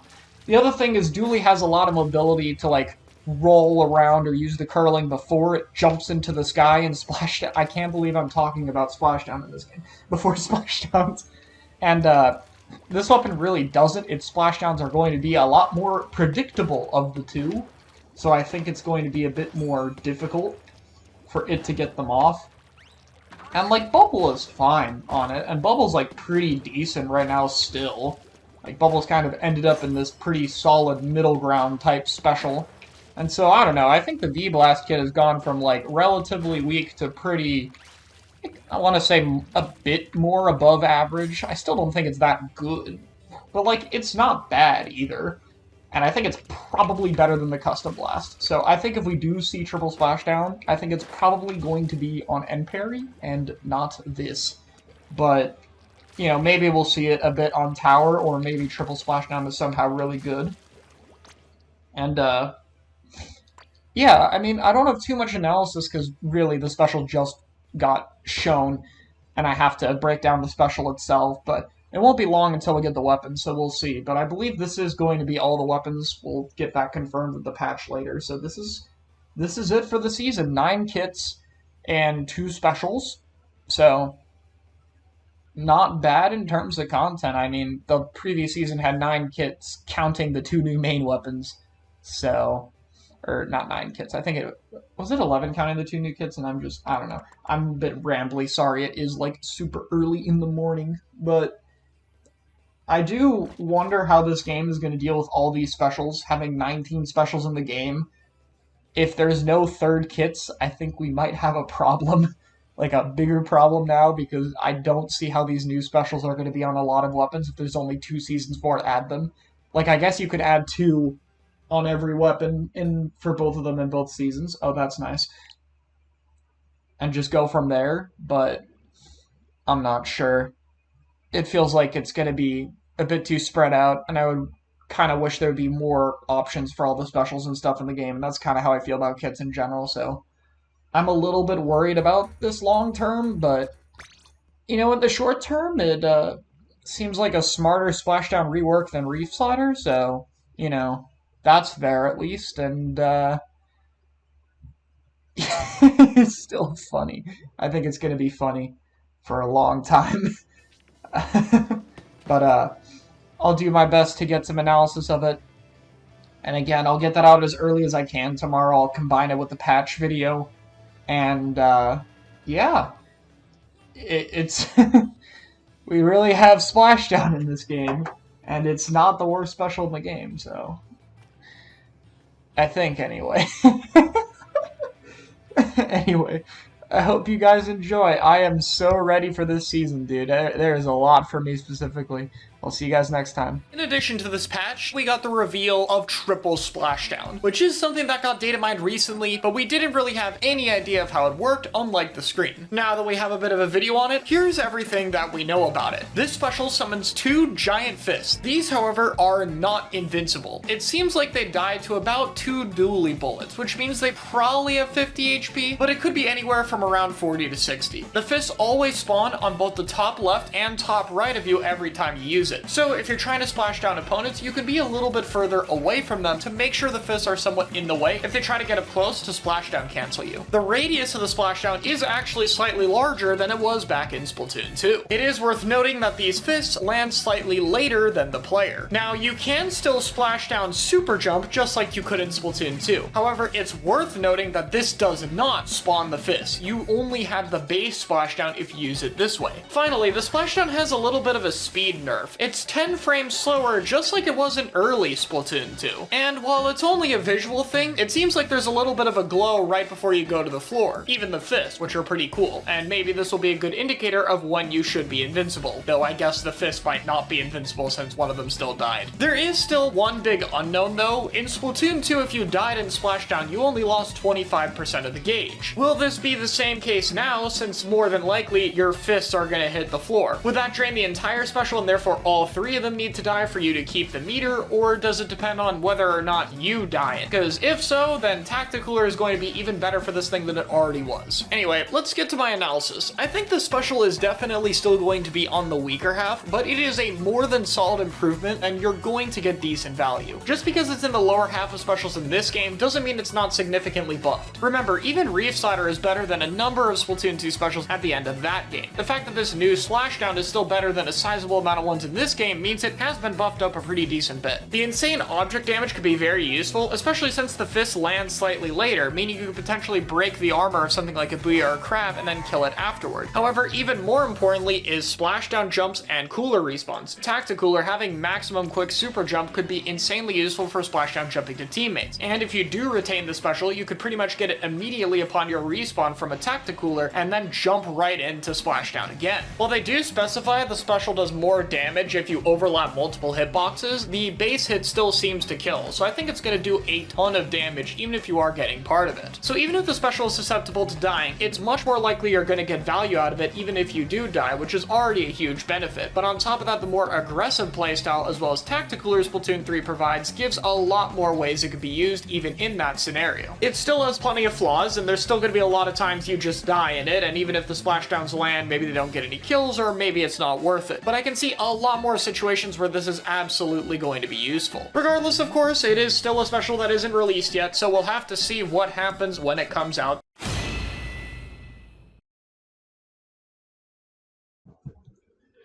Hello everyone, this is me at Genesis recording literally on the most scuffed setup imaginable. I don't even have my Switch, and, you know, good or bad, I wanted to talk about this kit, but oh my god, man. Look, I'm just gonna say this kit is like so much worse than the original. I don't think there's ever a reason you would play it. And then Flingza, which could have been a cool jetpack weapon, something we've needed, got screen. And then on top of that, this is the final salmon stage. Even though Lost Outpost and Arc Polaris are in the game's code, I've been like posting pretty negatively this morning, like a lot about how I don't like the kit system and how I've been enjoying Dread because of being a theory crafter and finally being able to open comps and how disappointing this is. And I would love to give more of my thoughts on these weapons. I'm probably going to save it for when I'm back home and I can record in better quality, because I do still want to get my thoughts on these kits, regardless of them basically being unusable. But yeah, I'm gonna be honest, this has been like the hardest hitting season so far. Just like not even that Dread's my own weapon, because I've gotten pretty lucky with the kits for most of my second weapons, like with Brella or S-Blaster, Stamper, but it's just there's so many bad kits this season. There's so much missed potential, and like it's just kind of sad how many cool and unique options for comps and kit combinations and possibilities this game has that we're never going to get because we have a slow, horrible kit system that doesn't work with the amount of subs and specials we have, that's being added slower and slower with every game and every update. It's just disappointing. Really demotivating day. Hopefully I'll still use Dread. I kind of want to, even with the bad kit, because the weapon's just, like, it's kind of been what I've been looking for a long time, but I got into this weapon because I got really excited about the possibilities it could have for comp building with its unique weapon properties that it has. And unfortunately, because it doesn't have a really strong kit, it's instead just going to have to be another weapon that's going to need to be enabled by comps, which is the issue with all the weapons I play. It would have been really nice to be able to do pickups with a lot of different people, or to be able to enable unique compositions and all that stuff, but I mean, Dread's not dead, but the theory crafting part, which is the big part of the game I enjoy, is just, it's not fun in this game. Hello everyone, so I'm back from Genesis, which means it's time to talk about Dread 2 and Flingza, and do an actual full discussion, not me recording in a hotel room. So, you know, that'll be a bit better. Why don't we start with Flingza? I think the Flingza kit is not that bad, mostly because suction on Flingza is very strong. You know, it's kind of self-explanatory. It's a bomb, it paints, it can poke people so you can move forward, which is nice, since your only movement option is like, yeah, not good. So, stuff like that is fine. Scream for the special is okay. Like, you can shark behind it and pop up with horizontal. The only real issue is if you need to paint, you're gonna vertical, and vertical will absolutely paint through the screen and show people where you are. There's not really any combos. Like, in theory, you could combo a vertical, but you can't see people on the other side of the screen, so it's not that practical. And it's a special with a cooldown, so it won't spam that much. My personal hope was Jetpack. I realized with Suction, Flingza could be the Inkjet weapon we were looking for, and we've never had a jet with Roller, so I thought that could have been cool, but nah. If Screen gets buffed to be like an actual special, I could see this kit being better than the vanilla one. But realistically, like, yeah, this thing still is a totally fine kit on the original. Like, mine on it is not bad. So, as much as I wish we got a cooler kit for it, it didn't happen. But that's really all I gotta say on Flingza. Good potential, since its horizontal flick was buffed, for a Inkjet option, but unfortunately it's gonna be a kit that will only work if they buff Screen, and if they don't fix Screen, I don't even know if I want Screen to be a real special, but that's your only hope, Flingza players, is Screen getting buffed. Okay, let's talk about Dread. This is the one everyone's been waiting for. So, I think Dread is one of those weapons that could get away with not having a bomb. But Dread really likes having a bomb, because Dread can't threaten a one-shot kill without a bomb. Like, if I have a bomb and I shoot you, you have to be worried that the bomb could hit you for 30 and kill you. So you have to respect, like, a 90. But because the second Dreadringer doesn't have a sub that does damage, you don't have to be threatened. Like, even if I had an Ink Mine, I could, like, 90 someone, and they could potentially walk into a mine and blow up, you know? Like, that could be a combo. But Beacon doesn't do that. That being said, Dread can paint, and it can sit back, so it doesn't need it. I don't like Beacon for it, really. Beacon is fine right now, but I think Beacon on a slower weapon is just going to be naturally harder to set up, and it's also a bit ink hungry on the most expensive sub in the game. So it's just, it's not really the best weapon to move and place beacons, really, nor does it want to do that. Dread is a weapon that wants to keep constant paint uptime, so having a sub that doesn't provide turf output either doesn't help with that. Like, Dread always wants to be painting, and this is just a lot of downtime where you aren't painting. So, workable sub, but clearly has a lot of limitations. Wavebreaker on it is funny. One, because it gets compared to range, so there's some overlap. But they've done a really, really good job of making sure that the weapons with wave combo, right? Like, this thing can do 60 damage. Combos for a one-shot. This thing takes 2 shots off the kill time. 75% of the radius. Locates people, which is huge for a leader, you know? 2 shots off the kill. 2 shots off the kill. All of these weapons, very cool combos. Dread does not have that. Dread only combos if you hit a 90. Look at the other buckets. Like, we could have given this to Explo, and Explo would have comboed with a 92, but Explo's a backline, so it plays off the location better, especially with how far you can hit. So I get the idea of it locates people too, and the location part is great for this weapon, 100%. But I need to hit 90 damage to kill off my wave, and that's the only way I can threaten it. It's just not very good. On top of that, wave's just kind of bad. And wave also does not paint. Now, if wave dealt 58 damage and could combo with either flick, like either one of them, even if it comboed with just the first one, it wouldn't be good. But if it comboed with either, I think it would be a very strong combo. That might make it worth it. Because then you hit a wave and you can spread out your sloshes and you have a much greater chance of comboing off of it. I think that could be a lot more interesting, and it wouldn't break any of the other wave weapons. So that could be a cool way to make it work. But unless if that specific buff happens, I just don't see it. Like, this kit, while it has a slider, has a bomb for the pain and damage, has ways of poking, and slider is still not horrible on it. You can cheese zone, it does paint, it doesn't take away from you painting for very long, and it still takes space with it. Like, in theory. If they ever make slider good, this kit would be really good. Like, if you can Slider and not die afterward, then Slider would function as an entry, and this kit would be fine. Fallen Knight, thank you for the Prime. But unfortunately, I just don't see it without that. Like, I just don't think it's worth it, really. Like, the new kit just doesn't provide a lot of paint. You're not going to be killing as much because you have way worse slaying tools. So if I'm not painting as much, I'm not killing as much, I'm getting an equal special to the one I have right now, balance-wise anyway, where would I ever want the other kit? Like, what would I do with it? There's no real reason to pick it. The best argument you can have is a beacon map.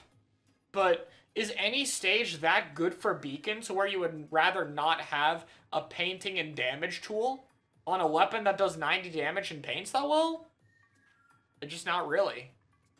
You think we'll get a patch before side order? We could. I don't know. So, yeah, the Dread kit could be better.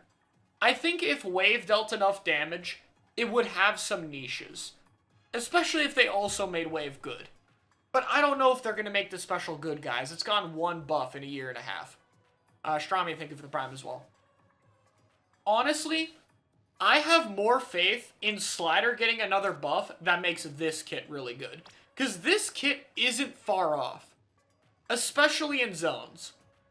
So if Slider just gets a little bit more, I could see it jumping up a lot. But we have to see. It would have been really cool to get Torp. Torp would have comboed so well. The outside torpedo explosions would have comboed even, because they do 12.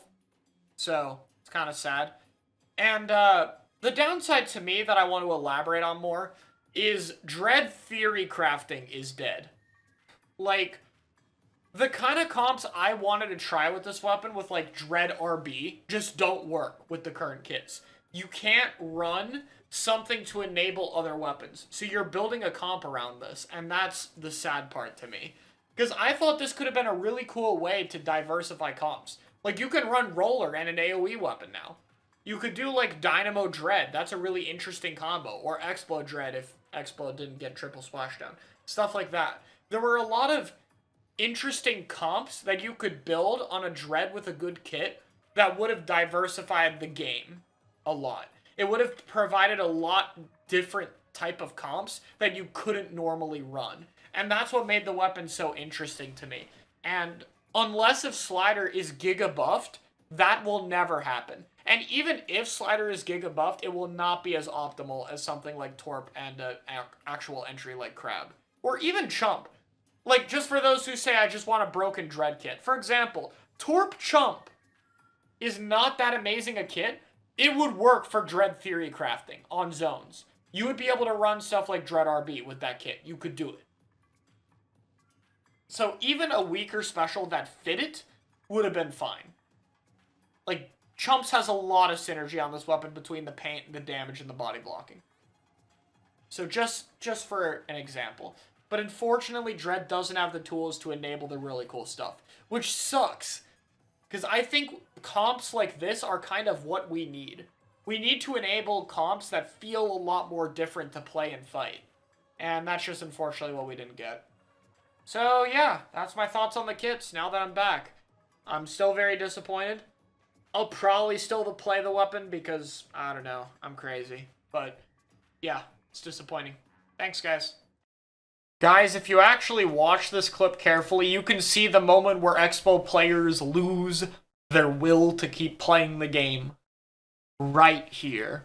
So, that happened, and then today, as of the time of this recording anyway, 52 Deco got released. This is probably going to be scheduled for the weekend where we don't get kits, so this doesn't overlap. So these are two kind of letdown kits. Obviously, Expo has Wall and Splashdown, and this one has Curling Mom and Scream. So let's talk about it. Let's start with Explo. So I feel like I've talked about Explo a good bit recently, so I don't have too much I really want to say about this. I mean, what is there really to say?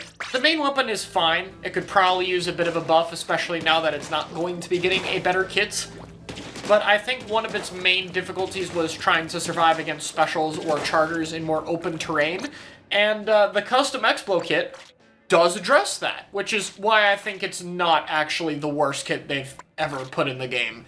Wall on Explo I've seen get a lot of shit, which, to be fair, it's not the greatest sub in the world, and there's also probably a lot of wall weapons, like maybe a bit too many.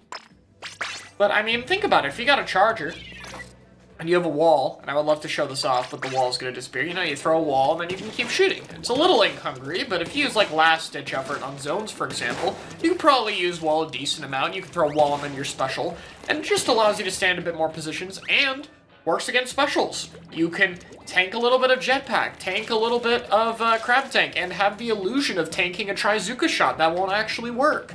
So, you know, that's something. Now, of course, the downside is it has triple splashdown. I've seen some people on some, like, hard copium that it's not that bad. As an Expo player with about 5 million turf from Splatoon 2, guys, it's that bad. Yeah, it pretty much kills the entire kit. Like, yeah, maybe you're getting ran down by a shot, and you press the button and they kill you because they're good at the game, and then you trade with them. That is your best use case. That's it.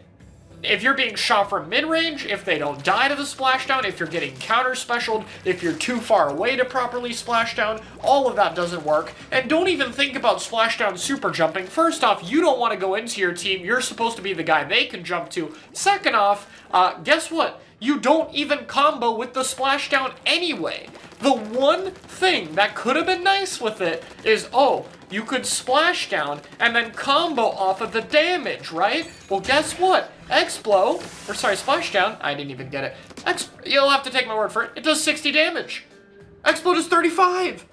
It doesn't even combo. So, like, Nintendo, can we, like, make Splashdown do 70? Or at least 65, so that's a combo? I'll hate it slightly less. Like, that's the last thing we could get, at least, is comboing off the Splashdown, but we don't have that, so, yeah. Dead on arrival is still accurate. Wall was kind of interesting, would have been cool to see it. If they super gigabuff Splashdown into some broken special, maybe I could see it, but that's really it. Like, the special would have to just be good on its own, because there's just no synergy. Let's talk about 52. To be honest, I don't think people cared too much about 52 Deco, mostly because the vanilla 52 kit is already pretty good. Like, Whale doesn't have as much synergy as a combo tool, but it's, you know, still displacement option, and wall on it is a staple. It's 190. They gave it curling. Now, I figured they've been doing pretty good with curling lately, like putting it on weapons that kind of want it a little bit lately. You know, it's still not perfect with this list. But 52 definitely falls under here as, it doesn't really need the movement tool. It's still not that bad. Like, it's still okay. It still paints a bit. You can still, like, cook the curling bomb for some limited utility. It's not awful. Like, 52 with the curling is basically, it could work if it has a really good special, but it's gotta have a good reason to use it. Like, in Splatoon 2, we saw a little bit of it at the end game of Rainmaker where people ran, like, 4 Stingrays, 2 on each team, and you would run 52 to be the other Stingray, because it spammed it the most. Yay. In this case, it has screen. Now, like with Splashdown, I just don't really get why they picked screen for this weapon. Now, I get it, we might have wanted to put screen on a more accessible shooter than Squeezer. That's fine. But let's look at how much damage screen does, you know? Screen goes over. You know, it can protect, it can block you, but it's a big wall like Gal's wall, and it does 30 damage.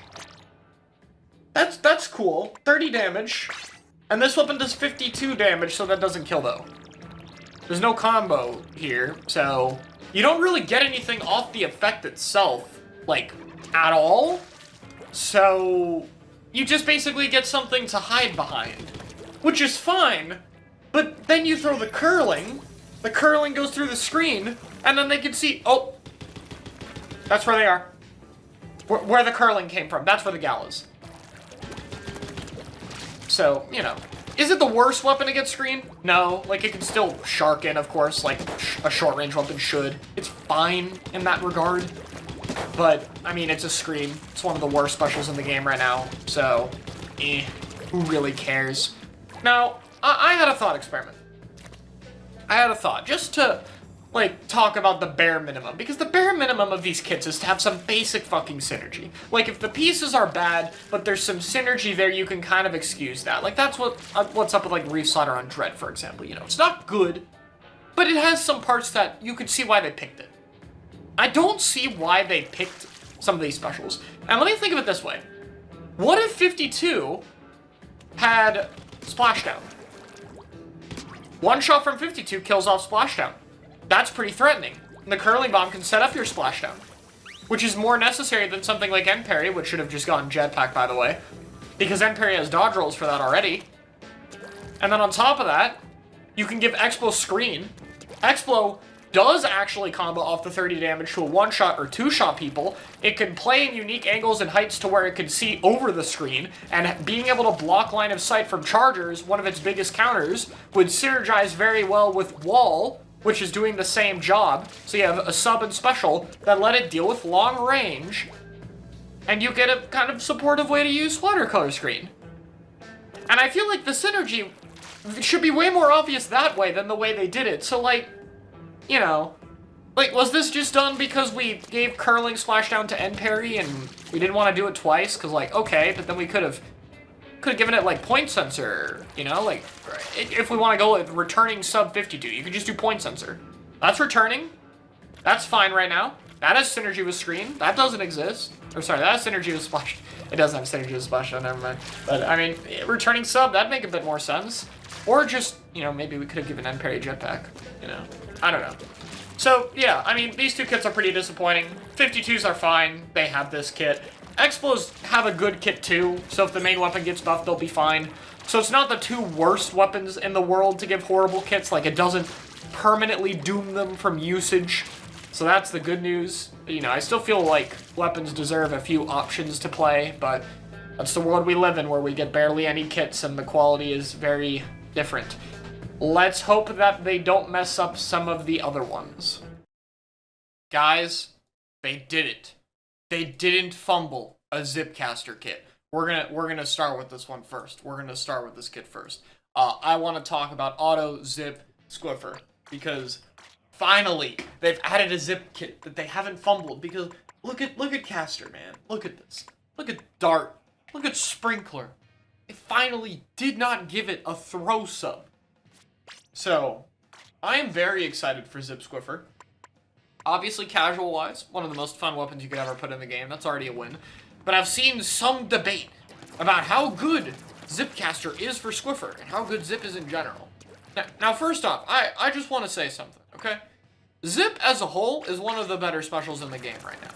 Like, Caster is a very strong continuation tool. Like, you could basically use it as a panic button to get away, and then people would have to sit and watch your recall for like 8 seconds, which is bad. So you can basically use it as a getaway. You have a one-shot combo. You have pretty solid AoE. If you like zip a wall next to a guy, you can do like 45 to 35 damage. That's pretty good. And it's a movement tool. It's very strong already. Like, when you look at Zipcaster weapons, I know Stamper is the only one that sees use. But like, Tetra with Zip having Zip is not the problem. It's the Sprinkler. Carbon is that it is auto. Luna is that it sucks, etc. You know? It's never really been the problem that has been the Caster. Now, there's one downside with this kit that I'm going to be honest about, which is that it's going to be hard. It's going to be a very hard weapon to get value out of. It'll be a lot like Stamper in that regard, where just because Zip works really well with this weapon doesn't mean the value you get out of it is free, because you still have to hit your shots, and obviously that's difficult. But here's the thing. What holds this kit back, outside of just being kind of mediocre in general, is Squiffer can, like, get a kill, and it's really hard to chain that kill into other things. This is why in Splatoon 2, you saw Squiffer players pick the Baller Squiffer over the one with 170 armor. Because you would get a kill, you would get rushed, you would pop Baller, roll around, blow up, try to do a little combo out of it, and just keep going. Or, you know, the same thing with the Inkjet Squiffer. This Squiffer can actually do that. Like, you get a kill, you pop Zip, and you go chase the backline. Or you go try to zip this guy near you who's weak, or whatever. And that's it. You just do that. And it's good. It's gonna be hard for some people to be convinced. I get it. But, I mean, it does what you want with Squiffer. Gives you an option against long-range weapons. Gives you a get-out-of-jail-free card if you get rushed. Gives you a way to extend your kills into multi-kills. And it's just flat-out cool. And let me tell you guys, you want a kit that's fun when you get a kit. even if you're a comp player, you want a kit that'll at least be fun on top of being good. It extends your ability to play the game and enjoy it so much if you have something fun. So Squiffer players, they got a big W here. And, yeah. Some people may take a bit to be convinced. That's fine. I can understand the, difficulty with caster. Because, yeah, it is a very hard special to use properly. But hopefully some people will be willing to get over the learning curve, because I think this weapon can do some pretty crazy things. And I actually didn't even talk about Autobomb. But I mean, you've had Autobomb before. You guys get it, right? It's the same thing as Bamboo, right? You throw auto, tells you where people are. You can even throw auto at a spot you want to cast that you think someone might be hiding at. So, you know, cheap bomb, good poking tool, deals with people in cover, gives you more shots to find. Yeah, just a better version of this, basically, in terms of what Squiffer wants. So, cool. Let's talk about the dualies. So, first off, before we get into them, I guess briefly, the demo video was not on a new stage. So, yeah. A little bit less hopeful we get a returning stage. Could still happen, but it's a bit of a bad sign. And no other weapon in this video used its sub or special. Again, I've checked. I've had other people check. So, it's intentional. They're clearly trying to not spoil people before they reveal the weapons on Twitter with the spinny images, so we're gonna have to wait a little bit longer, which is unfortunate. So, this weapon's getting a lot of shit right now because its roll is only one. You only get one dodge roll. And you need your dodge roll for your fast killing mode, which is not a good sign. By the way, this video has some odd slowdown at times, which I think is hurting the weapons perception, and some people even thought Whale got nerfed with its time. I don't know why the vid, like, literally slows down at times. It's really weird. But the turret mode fire rate is way better than it looks in this clip. Like, someone has timed it from the trailer. It's one of the fastest kill times in the game.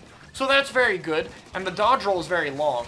But now that you only have one of them, it's going to be very predictable and difficult to set up that rolled kill mode. You're basically committing to having zero mobility while you have it. I'm not sure exactly how little end lag you have on this thing, because they kind of stay in turret mode pretty much every time, but hopefully it's low. Outside of that, yeah, I think this is still very much like a Jet Squelcher, maybe a little bit less range, but same kind of stays at a distance, pokes, but has a bit more ability to go for kills since it has a combat mode with its dodge roll. That's pretty fun. I think it looks really interesting. The kit's whatever for me. I think Ink Mine is fine for its long-range mode. Like, it should combo with the damage well, and it's good to bait people, and it works as a supportive tool. But it does nothing to help its rolled mode, and considering the rolled mode only has one dodge roll, it might have needed some help with it. I guess we'll have to see how much it needs it, but I think that it really could have used a bit of a tool for that. So, mine doesn't really do anything in that regard. I guess it means Gluga is saved from Fate of Ink Mine, though, so that's nice. Outside of that, it has Whale, and yeah, this is where more Nova comparisons came in, of course, because mine and Whale are both tools on the different Novas. But I think Whale is good on this weapon. I have said it over and over that Whale is best on weapons it can more easily combo with, and a 5-shot weapon that probably does 24 damage, if I had to guess, will combo very easily with Whale to save shots to kill. And unlike Nova, which has horrible RNG regardless of what you do, this weapon actually has a fighting mode that might care about the Whale. Like, if you roll and you shoot someone and you only have to hit 3 or 4 shots, that does matter. And you can obviously, like, chase people away with it. I think the long-range mode really depends on the accuracy. How well can it actually hit people reliably? It really needs to not be inaccurate. I know the roll mode already looks accurate, so that's fine, but I think with Nova, that it being a 5-shot isn't the problem. I think it's that it has too little range and too much shot RNG to reliably deal damage, so it just special spams. I think this weapon will be able to be much better at dealing damage, so that's good. But is the main weapon still going to be good enough, you know, in a combat sense, to be worth picking? I'm not sure. I think it depends on, again, similar factors. Range and how reliably can you get damage. So I think it's a very interesting concept. I hope it works out. But the kit is very mediocre. It's not horrible, but mediocre kits in this game just, you know, they tend to have really strong main weapons to make them work. And while I do think the dually is more solid than people give it credit for, do I think it's a strong main weapon? No. And yeah, this means outside of Squiffer this season, we still don't really have any super optimal kits, so it's good we have at least one of them, but the track record's still pretty bad, and now that we have 8 whale weapons, it opens up the possibility for other weapons to get a lot of specials. Some good possibilities, we could get another cooler weapon, which we desperately need, and a lot of bad possibilities, we could get like another stamp or slider weapon, so we'll see if something gets Curse of Reef Slider this season as well, then we might not be free. We'll see though. So more kit possibilities open up. We only got 3 left if there's no secret kit reveals, which we'll see if that's the case, which is the Dreadringer and the E-Leader and Flingza. So a lot of potential there. We know the subs for all of them. It's just going to depend on the specials. We'll see what these things get. Thanks for watching, everybody. Bye. Alright, hello everyone. So today we got some side order info that we basically already knew. 52 with curling screen, which I'm going to talk about it later. I will cover it in Expo probably in its own video. Today, I wanted to focus exclusively on this brand new Brella. Now, if you guys watched my stream yesterday, for anyone who was there, I don't know if I'll get the VOD up on here eventually with how many second channel uploads I'm going to have. I said that I thought this weapon wasn't very good originally. Turn it down a little bit more. I said that I didn't really have a lot of faith in it from what I saw from the trailer, and full transparency, I think I was wrong. I think they showed a really terrible trailer clip for it, but watching it play, with one exception, it actually looks really good. Like, a lot better than I thought. It's not an amazingly broken weapon by any means, but I do think it has a lot of good qualities. And I kind of just want to talk about how I feel it'll play a bit. So, you know, let's talk about one thing first, which is how the shield works and paint, actually.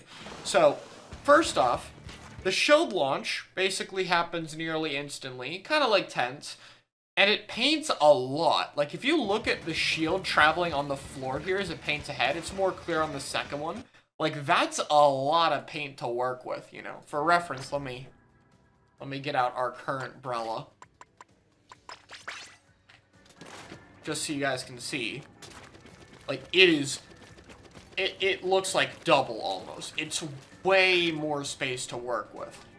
Anyway, though, this thing has a really unique playstyle, which is basically just, you launch shield, you fight someone with the launch shield, and then if you take damage on that shield, it's okay, because you just regen another one anyway, and then you shield them. You know, like this. So they're shooting the shield, you're shooting, and then by the time they engage you, you just have another shield. It seems like it still has a bit more health than Undercover. I would guess it probably has around 300 health. I have no idea if Shield Launch affects it. Maybe it's even less than Undercover, but Shield Launch makes it more, like 150, and then it gets its double resistance. But regardless, if you're fighting people from one angle, it'll be very good. The downside of this weapon is, compared to other Brellas, it probably is going to have an even harder time being double-teamed because you have to launch the shield. So you have to keep opponents ahead of where the shield is. It's a lot easier to get around it if it's not launched. The other thing I would say that makes up for that a bit is the damage. I have gone on record saying that I think the damage has to be really good on this thing. And I'm seeing some pretty consistent 2-shots. Now there are some 3-shots in this clip, but they're fighting, like, relatively max range. And I feel like I'm seeing a 2-shot. Like, a lot. And that's a good sign.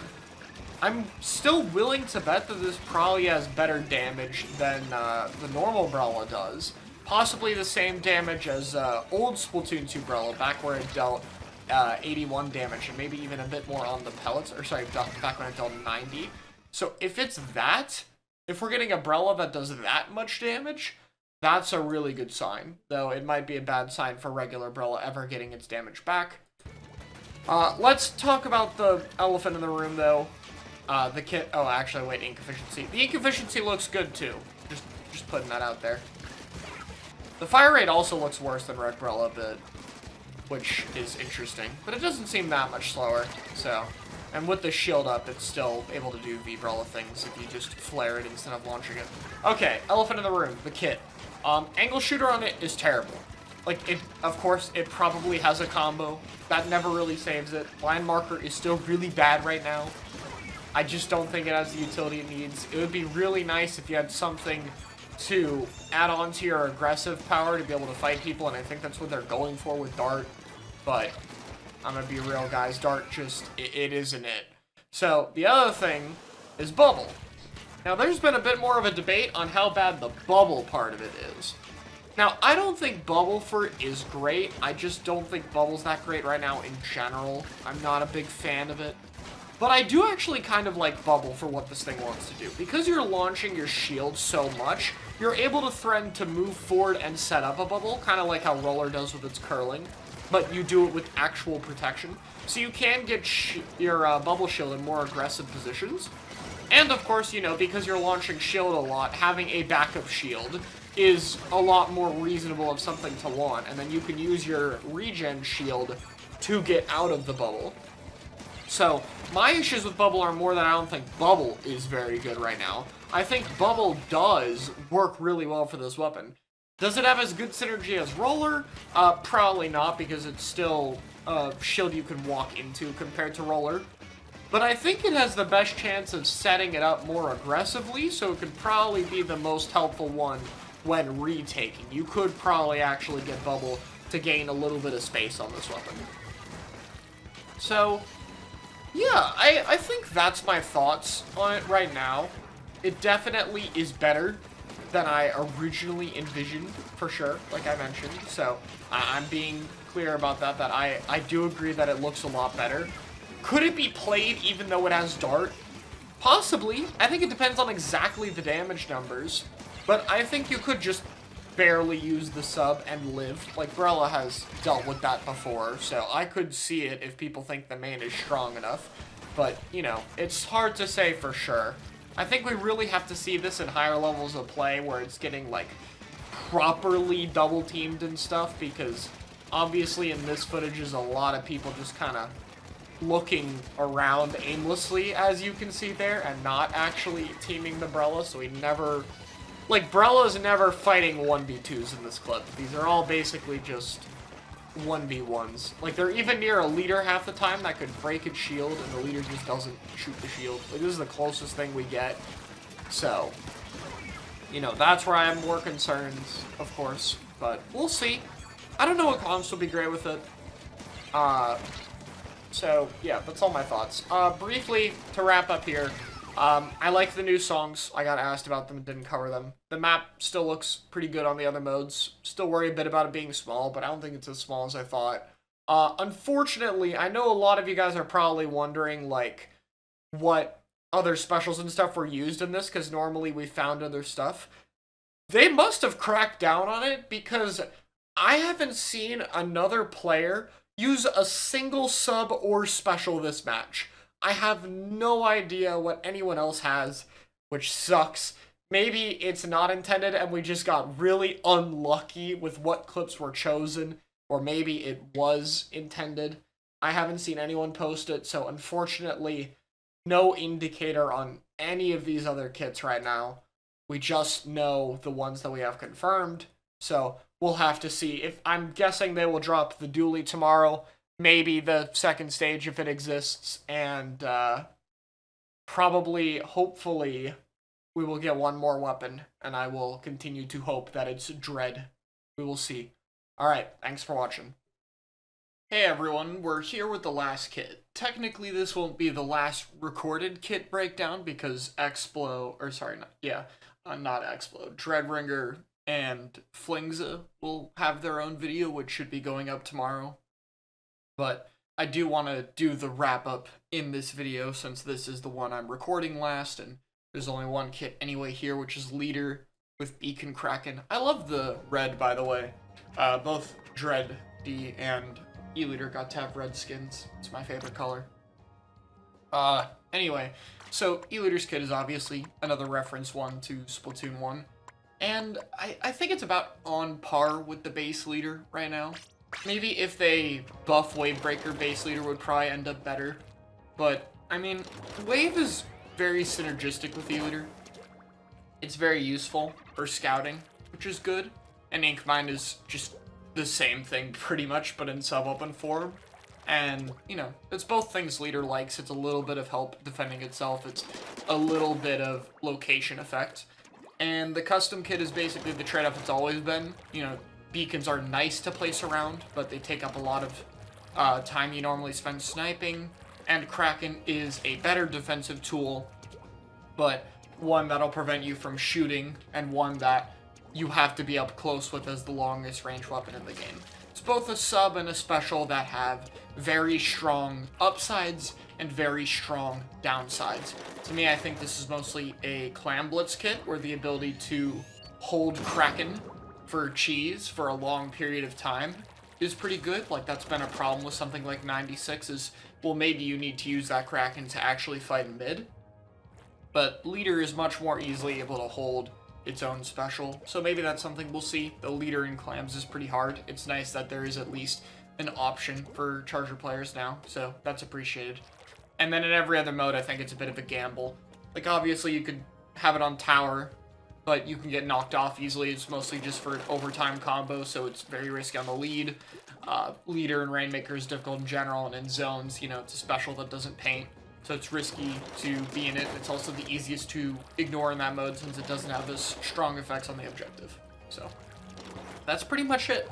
At least unlike Splatoon 1, it's not a worse Kraken than everything else due to weapon classes, since weight-dependent Kraken isn't a thing in this game. So that's cool. Anyway, I want to talk about the kit system as a whole, because at this point I've basically said all I have to say about Leader. It's safe to say that I got really disappointed by this season, and, you know, I was posting about it a lot originally, and I've kind of toned it back, especially when Dreadbringer came out. I want to preface this with, like, Dreadbringer D was my most anticipated kit, like, besides Custom Range Blaster, obviously. But Custom Range Blaster is important to me because it's the kit that was the most fun for me 7 years ago. It was the kit that got me more invested in the game, and I just want to be able to recreate that and do that instead of a game that, you know, won't be around anymore because of the servers. So that's why I want CRB. It's very different reasons than Dread, or anything else really, which is, for Dread, I wanted something to where I could build new comps and play with other people. You know, pushing weapons that are, like, lower tier, especially ones that are more niche, are difficult. Like, there are some times where I can't play with people, whether because they don't want to play with an off-meta weapon, or because their weapons don't work with mine. And, you know, I really wanted something that could allow me to play with some of the people I wanted to play with without having to, you know, play stuff I don't enjoy. And I didn't get that, which sucks. And I also just enjoy theory crafting. It's one of my favorite parts of the game. I love trying to make weird comps work and, you know, trying to innovate on things. I think the meta for this game's gone really stale, and I wanted to see if Dread could shake it up, since it would allow for, like, things that you could run with it that you couldn't normally run, since you have an area of effect weapon that can paint and be aggressive, but also enable, like, another one. And, you know, that didn't happen. And was it harsh of me to react so negatively to it when, for more casual players, they'll probably be fine with the kit? Yeah, that's probably fair. I think I take that. I would say my feelings are still the same, but I didn't need to be as upset about it personally. I understand that.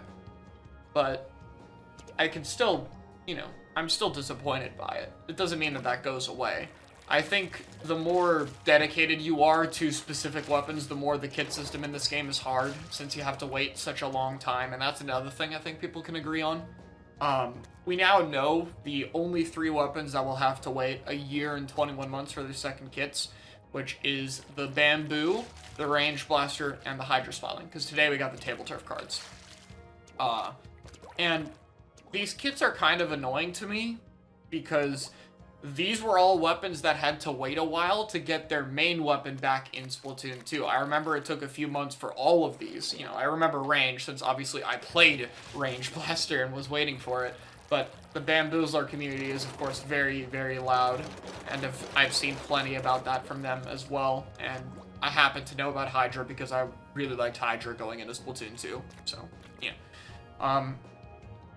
But speaking of which, I want to talk a little bit more about some of the problems I have with the kit system casually and things that I noticed for this season.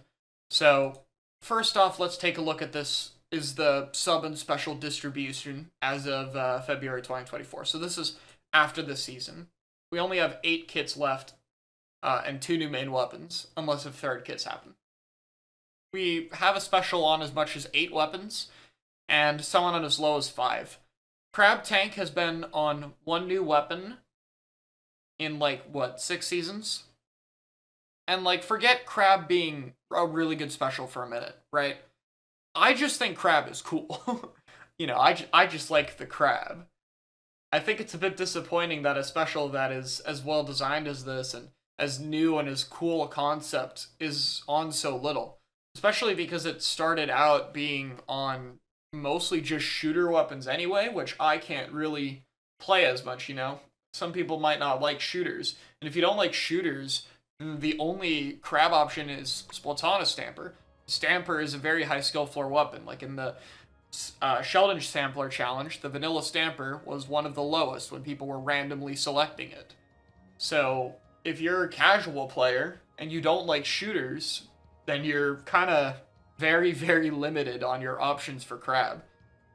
So I think that's kind of unfortunate, you know, and you could say the same for any special that's on 5 weapons at this point, including Kraken and Chump. They've clearly had more time to put more of them on. So this distribution could have been better, but I think what's really offensive is this one. Now, again, forget balance entirely for a minute. The 3 newest subs in this series are Line Marker, added in this game, of course, Fizzy Bomb, and Torpedo from Splatoon 2. These infamously only got on like 4 or 5 weapons in Splatoon 2, and I was one of the people who was really hopeful for them being on more weapons. But unless if they add like 4 Fizzy and Torp weapons in the next update, Fizzy and Torp and Dart are going to be some of the lowest distributed subs, again, for another game, for 2 of them. Which again, it just feels really odd. This entire gap here feels odd to me. Like, I can understand not making kits all for competitive play, that's fine. But it feels really weird to have such a high difference of distribution and then to have some of your newest subs there. The final thing I want to talk about is reference kits. You know, I don't mind them when they're done well. I've had the opinion they've overdone some of them that I don't think work, but for the most part, if it's a kit that you know people had fun with before, or you know did really well before, then, you know, I think it's a good thing to bring it back. That's fine. But I think there's a bit of a bias to Splatoon 1 that hurt it a little bit. For my case, you know, now we have leader on this Kraken list. 4 of the 5 Kraken kits are reference kits, and reference is not that it was on the same weapon. It's the kit is identical entirely to it. And if custom range happens, which, you know, a year and 21 months later for an obvious pick that everyone wants, I think would be okay at least, then we would have, what, 5 reference kits and 1 original Kraken kit on Blob. I feel like Kraken is something that could have had a lot more unique weapon picks on it. You know, it's a really cool concept. It's one of my favorite specials to use. I think it's one of the most fun ones in the game. And while I appreciate all the Splatoon 1 reference kits, that's fine, I also feel like it wasn't really given the chance to shine on anything super original, you know? And then the opposite, I think, is true for Splatoon 2, when looking at Inkjet, for example. Inkjet is one of Splatoon 2's most iconic specials. I've seen a lot of people want Splatoon 2 kits to come back, and one of the main specials I've seen hoped for on so many reference kits was Inkjet. And, you know, Inkjet came back on a few, like on Ballpoint, but it didn't happen on Blaster, GoodTuber, N-Perry, Squiffer, Gluga, Brush, L3, Nautilus, T-Tech. It did happen on Rapid, you know, Splash. So many Inkjet weapons in this game did not get an Inkjet back. It's kind of, like, in this sense, you can see how it's the opposite, where so many are original. We've gotten some cool original ones, too. Like, obviously, Brella's really neat. I like Rapid merging with its Torpedo kit to be able to have Inkjet. This is my favorite rapid kit they've ever done. And, you know, making a more fun ballpoint kit was great. But it feels odd on one hand to have so many reference kits that there's barely any original, and then have a special with the same situation in a different game that gets the opposite problem. I mean, there's barely any weapons with it, and a lot of them are newer ones. So, it's a small thing, but that's what I know. And obviously the lower kit output hurts for it all. So, I'm going to try to remain open-minded.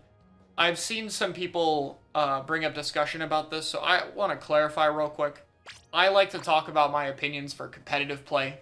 I like to go through my thoughts on weapons, because for me, kind of analytically assessing everything and ranking it and trying to understand why things work and don't work is what I enjoy about this game. The kind of theory crafting and analytical stuff and talking about all the little mechanics of this game is the part of Splatoon that I enjoy. And so I talk about it a lot. I don't want to discourage anyone from playing weapons. You know, if you really like the new Dreadringer, then don't let anything I'm saying in the video about it tomorrow stop you from playing it. It's probably going to be fun. Outside of comp stuff, Wave is one of my favorite specials, and I'm looking forward to still playing it. You'll probably see me with it in solo a good bit. And if some of these kits that have been disappointing are fun for you, then that's cool. That's all the power to you. I also just want to say, like, it depends. You know, for me, I'm not as flexible a player as I wish I could be, so I play a lot of very specific weapons, and when some of them get less thought out kits, it's a bit disappointing. But at the end of the day, Splatoon is made for everyone. I think casually or competitively, they could be doing kits better in output and design and how they make it. I'll have a full video on that soon. And my disappointment is not limited to just competitive. But if you're someone who enjoys the weapons, then that's fine. All the power to you, like I said before. So, I will try to do a bit better in terms of what I say about them when they come out. I think I should try to remember that there will be a sizable amount of people who will enjoy a kit regardless of what it is, which is good. So, that's something I have to learn from personally. I'll try to keep more of my thoughts to a video format in general, since I think initial impressions are always going to be swayed emotionally one way or another, just because you've been waiting for such a long time, especially as the later seasons come in, and that's something that I haven't really noticed as much as until recently. For competitive, though, yeah, this season has a lot of disappointing kits, so that's unfortunate. But we get a patch later, so we have more to look forward to, and, you know, I hope that anyone watching has something they're looking forward to kit-wise, and yeah, thanks for watching. I appreciate anyone who listens out to my full thoughts on these kind of things, as always. I've really enjoyed doing these seasonal kit breakdowns. It's been really fun, whether I have good or bad stuff to say about weapons, being able to do this old style of videos where I'm just walking around a training room from before I did content, but, you know, updating it to be a bit better and more organized on the second channel has been really cool. This kind of unscripted, rambly stuff is something I find really fun, and I can't really do it on the main channel, so anyone who listens to my nerd rambles, I very much appreciate it. So, alright, that being said, I will stop rambling now. Goodbye. Well, everyone, we're back home, the weekend's done, and it's time to go over more kits. I'll have the Dread and Flingza one probably going up Wednesday before Side Order comes out, since we are gonna get Leader tomorrow. We did actually get 2 surprise kits, in this case being the Glooga Dooley's Deco, and it was not the edit like I thought we would be getting, it's the Nautilus. Let's start by talking about the Glooga kit. The Glooga has Point Sensor and Trizuka. So, it's the Machine Neo kit. I don't really know why they got rid of the Fizzy, because we have only 6 Fizzy weapons, the lowest in the game, and now 10 Point Sensor weapons. But okay.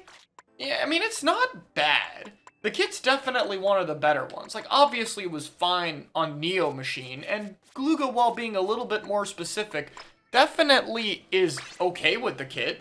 I mean, Point Sensor's fine. You don't really use your bomb too much for combos, I guess. It would have still been nice to have one, especially if it was Fizzy, which does actually have the ability to combo with it. But, like, it's okay. You can locate people. It's solid utility, I guess. And the special of Trizuka is really good right now, obviously. I think it's pretty agreed upon that it's good. It's a nice panic option. You could potentially, like, roll away and pop it to cancel the Dualian lag. So that could potentially be useful. And Point Sensor has good synergy with Zuka, so it's fine. But is this the kit that Gluga needs?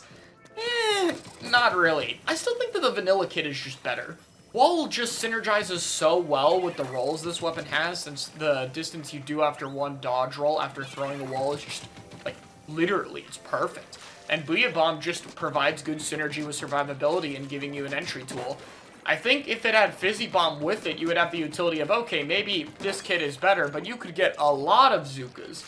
But with a sub that doesn't paint, Gluga takes a while to get its special. Keep in mind that this kit is 180p.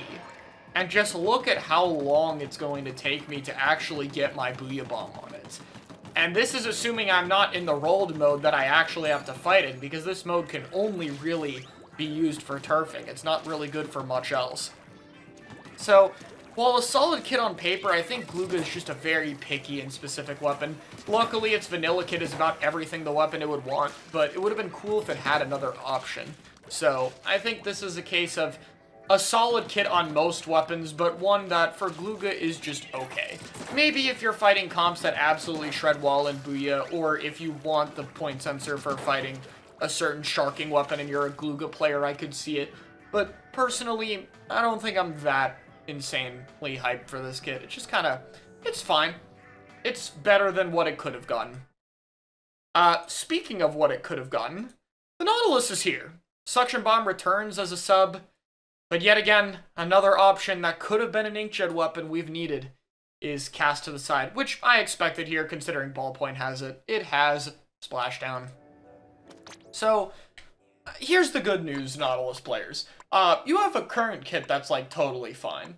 Like, the vanilla Nautilus kit, ever since the rain buff especially, is actually pretty nice for this weapon. Suction on Naut is pretty good. I think Nautilus doesn't care about his bombs as much as people think. Like, it does paint pretty damn well, all things considered. In fact, I think it's the main utility it has over Squeezer with how similar they are, is that this is, like, actually pretty good. So you can get a lot more of your special, you can get a lot more turf output, and Suction would be nice for helping with that or poking in some situations, but I don't think it's the end of the world. This weapon has a long charge time, so its ability to play off its own bomb is pretty limited. I think the special is much more important in this case, and it's triple splashdown. Now look, this is at least a fun kit. I can understand triple splashdown being cool to use, and, you know, to some extent it's okay. But I think good Nautilus players are very smart at spacing in particular, and playing mid-range against short-range weapons, so having a short-range panic option as a special just, you know, it isn't really the play. I'm not saying it has no use cases. It definitely will have more situations it's useful in than something like Explo. But I just don't think it's gonna have that much utility for it, honestly. So to me, this is kind of a kit that just falls flat in my eyes. It's just not gonna see much use unless its splashdown is giga buffed. And even then, I think Nautilus has the best point sensor niche, the best Inkstorm niche. And the kit works really well with this weapon since Rain can save a shot to kill pretty easily, and the healing is nice for this weapon when it's fighting. So I really just don't see any reason you would ever pick the new one over the original. So yeah, the kits today aren't as bad as we've been getting lately, but yeah, unfortunately, we're continuing the trend of not really having any amazing kits this update, which kind of sucks. We were really close with both of these having one piece that really worked for it, but not the other, so we still have to wrap up on Leader. We're probably getting Explo tomorrow alongside it. I don't think we're getting any more kits. So, I will say, Range, Hydra, and Bamboo were all weapons in Splatoon 2. I remember that had to wait a while to get their first kit. And now these three weapons are the ones that have to wait the absolute longest to get their second kit. It's just kind of funny. It would be really cool if by some miracle we're getting more kits, but my theory is they want to get all the multiplayer reveal stuff done, or maybe all the news in general done before side order. And that would mean tomorrow would be the last few kits, and maybe the stage, and then what? We have, like, the catalog for Wednesday, and some other small stuff. That's probably it.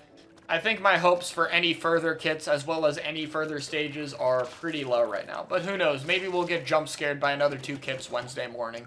And we'll be good. We'll have to see.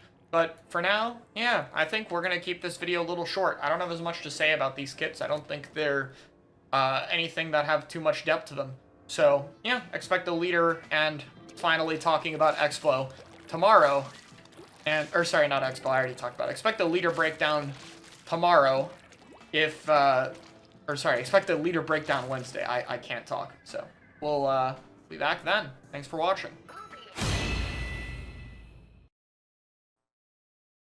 Spinning range blaster reel. We did it, guys. CRB is fully confirmed now. Anyone who doubted the analysis, anyone who was skeptical, anyone who was sure they'd mess it up somehow, nope. We know now. There's no going back. So, that's pretty cool. Let's talk about this one, though. A heavy edit splatling with Splat Bomb and Crab Tank. So, that is what we are talking about this time. I think heavy edit is going to be an interesting one to discuss. And the first thing I want to talk about, possibly the biggest downside of this weapon, is not what you're thinking of. The biggest downside of the brand new heavy edit splatling is the team comp you have to build with it. This thing is Splat Bomb Crab, but heavy edit has a long charge time. One of the longest in the entire game. So it's really awkward to pair this with Pencil, because it just creates like a lot of slow times where you just get outpaced, especially on retake. So you can't play with Pencil. And we didn't put a new cooler weapon in the game this patch. So outside of a few weird Dynamo maps, maybe, or some odd Tri-Nouveau situations, 90% of the time, you have to pick this with a Zap. And Zap is okay. Zap functions right now. It's fine. But this isn't really the cooler weapon you want. I feel like I've said this before, but I'll reiterate it again. It was probably in the Bamboo video, where this weapon loses a lot of matchups. It gets away because it's fast, particularly with coolers, so it can fight, and it has a bomb to poke. But, you know, it's not a backline, which is what people want their cooler weapon to be right now. And it's just going to struggle a lot at fighting. It's like a weaker Splatter Shot, and Splatter Shot's main problem is already that it kind of sucks at fighting all the mid lines. I think Zap is just going to be difficult to run. So you have to run Zap, Edit together. And I think that's literally its biggest weakness, is I don't think you really want to run a comp with Zap. Now, is it enough to make the weapon bad? Absolutely not. This is not that big a deal. Realistically, Edit will be fine. You will be able to play Crab Edit. So, let's talk about vanilla Edit for a little bit. Like, just the normal one. Because it's been a while, you know, back when I did my video talking about this originally, it didn't have the paint buff. Edit's in a pretty good spot right now. You know, Edit's a little hard. You do have to play around these partials, which aren't the easiest thing to kill with. You have a bit less range than Not, so you don't get to shred people as easily as Not does, and you have, like, a little bit more RNG. It's not too bad, but, like, you know, it's not the same as Not. Actually, does it even have RNG? I might be wrong on the RNG part. It kind of has a little bit of ground spread. Probably not that big a deal, right? Point being, it's a little bit harder, you know. You're playing off of the mobility for a bit of a weaker main weapon, you know.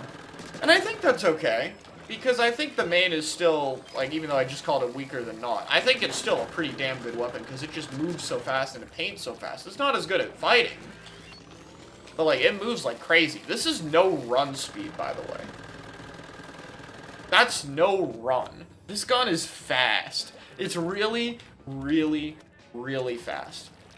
But I think my biggest gripe with Edit, something I might talk about in a main channel video, is I don't feel like people are really using the main weapon well at top level play. In fact, I would say at top level, this is the most underused, not underused, like it's played. I don't know the term for this.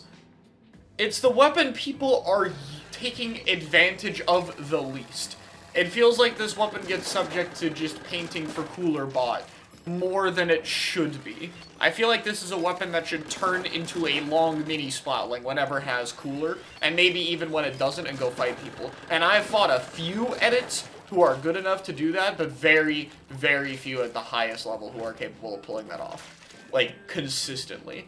And I think that what I'm hoping is that this new edit encourages more people to play it aggressively, because it's Splat Bomb crap, you know, it's not a cooler kit. So I think with the pressure of being the cooler weapon off, and with the interest probably being with more frontline aggressive players anyway for this kit, maybe people will start to more fully utilize the main weapon, and maybe that can transfer into this kit, the Tacticooler kits. But how good will it be on the edit kit with Crab? First off, Splat Bomb's pretty good on it. For those who don't know, edit splatling uses 20% ink on a charge, so that means with no savers at all, you get 1.5 charges after your Splat Bomb, which is pretty damn ridiculous. I don't know if it's going to be worth running enough saver to get 2 after a bomb. Probably not. Maybe you'd run like Last Ditch or something. I don't know.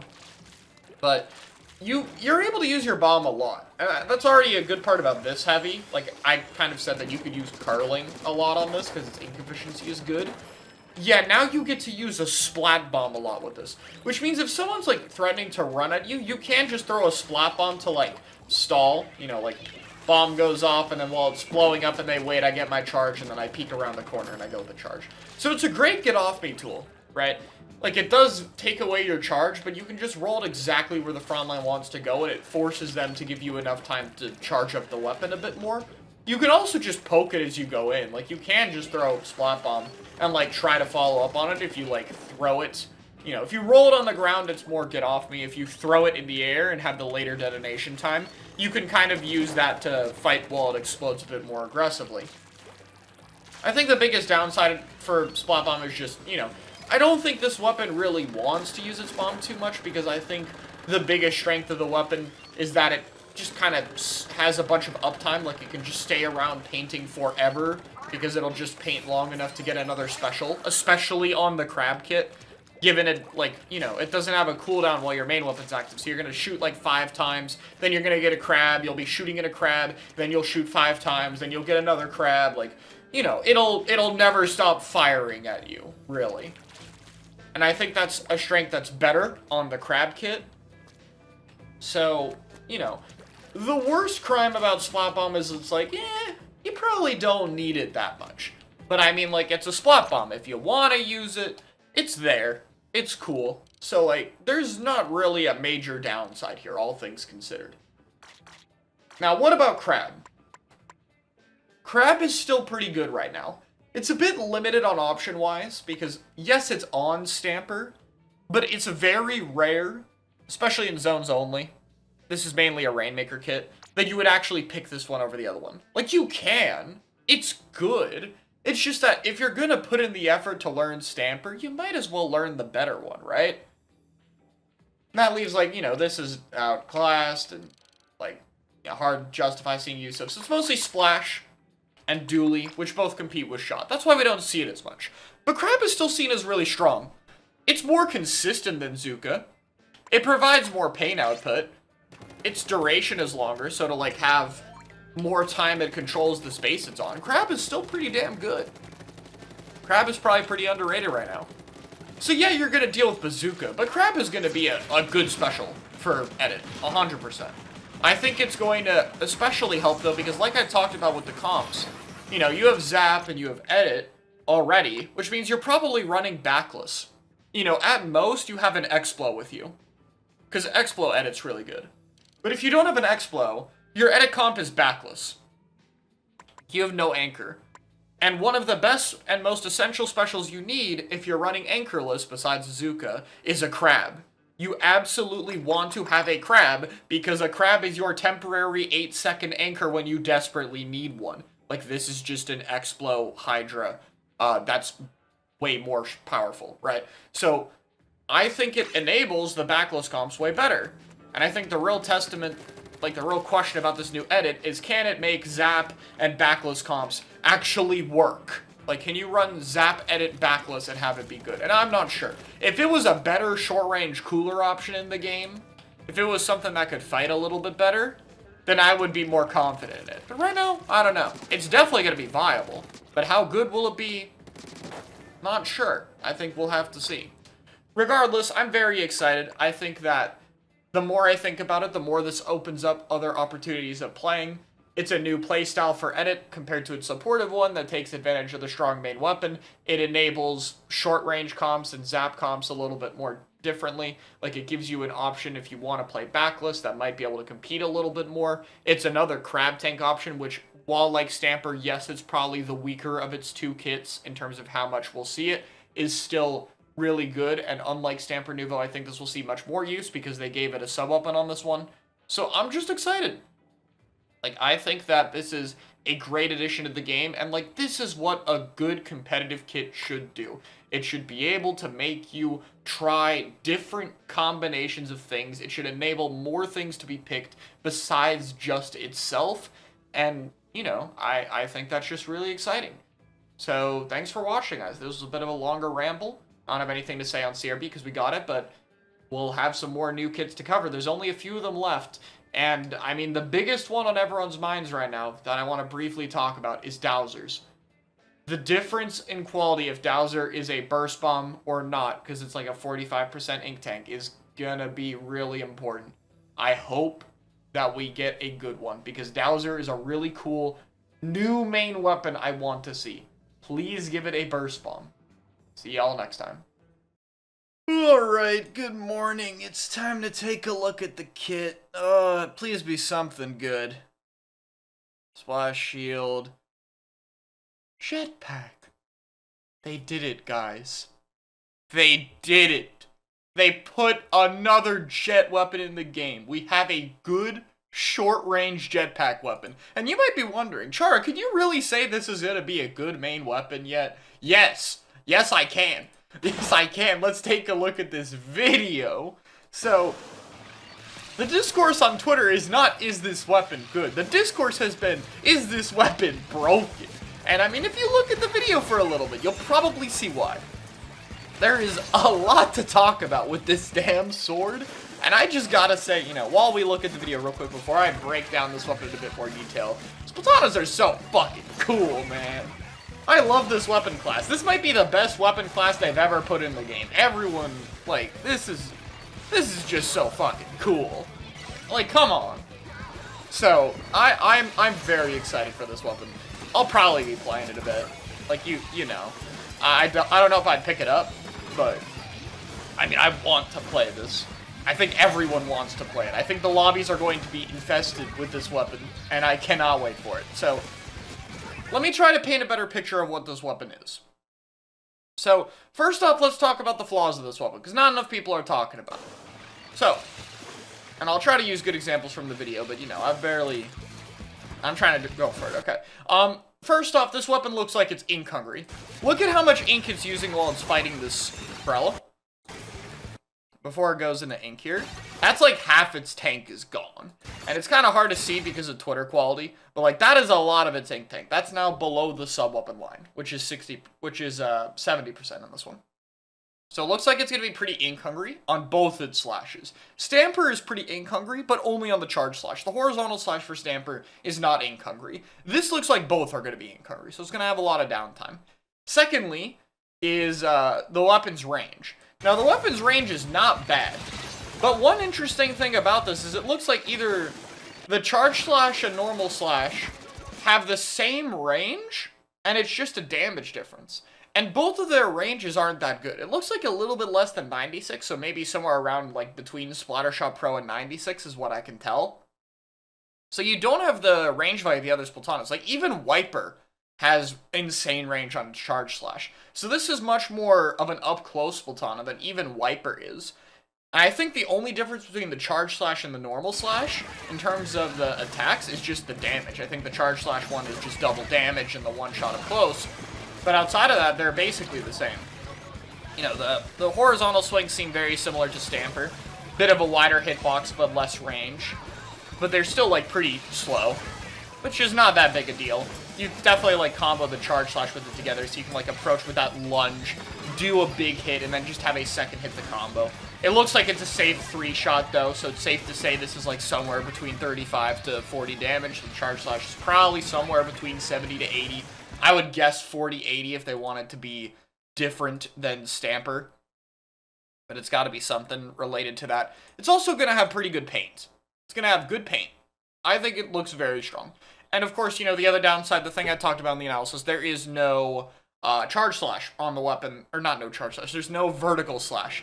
So you can't ledge peek with this weapon like you can with the Splatana, which is a pretty notable downside. You know, some maps it doesn't matter as much, but if you're playing on, like, Museum, where Stampers like to camp the right ledge, you're gonna notice it.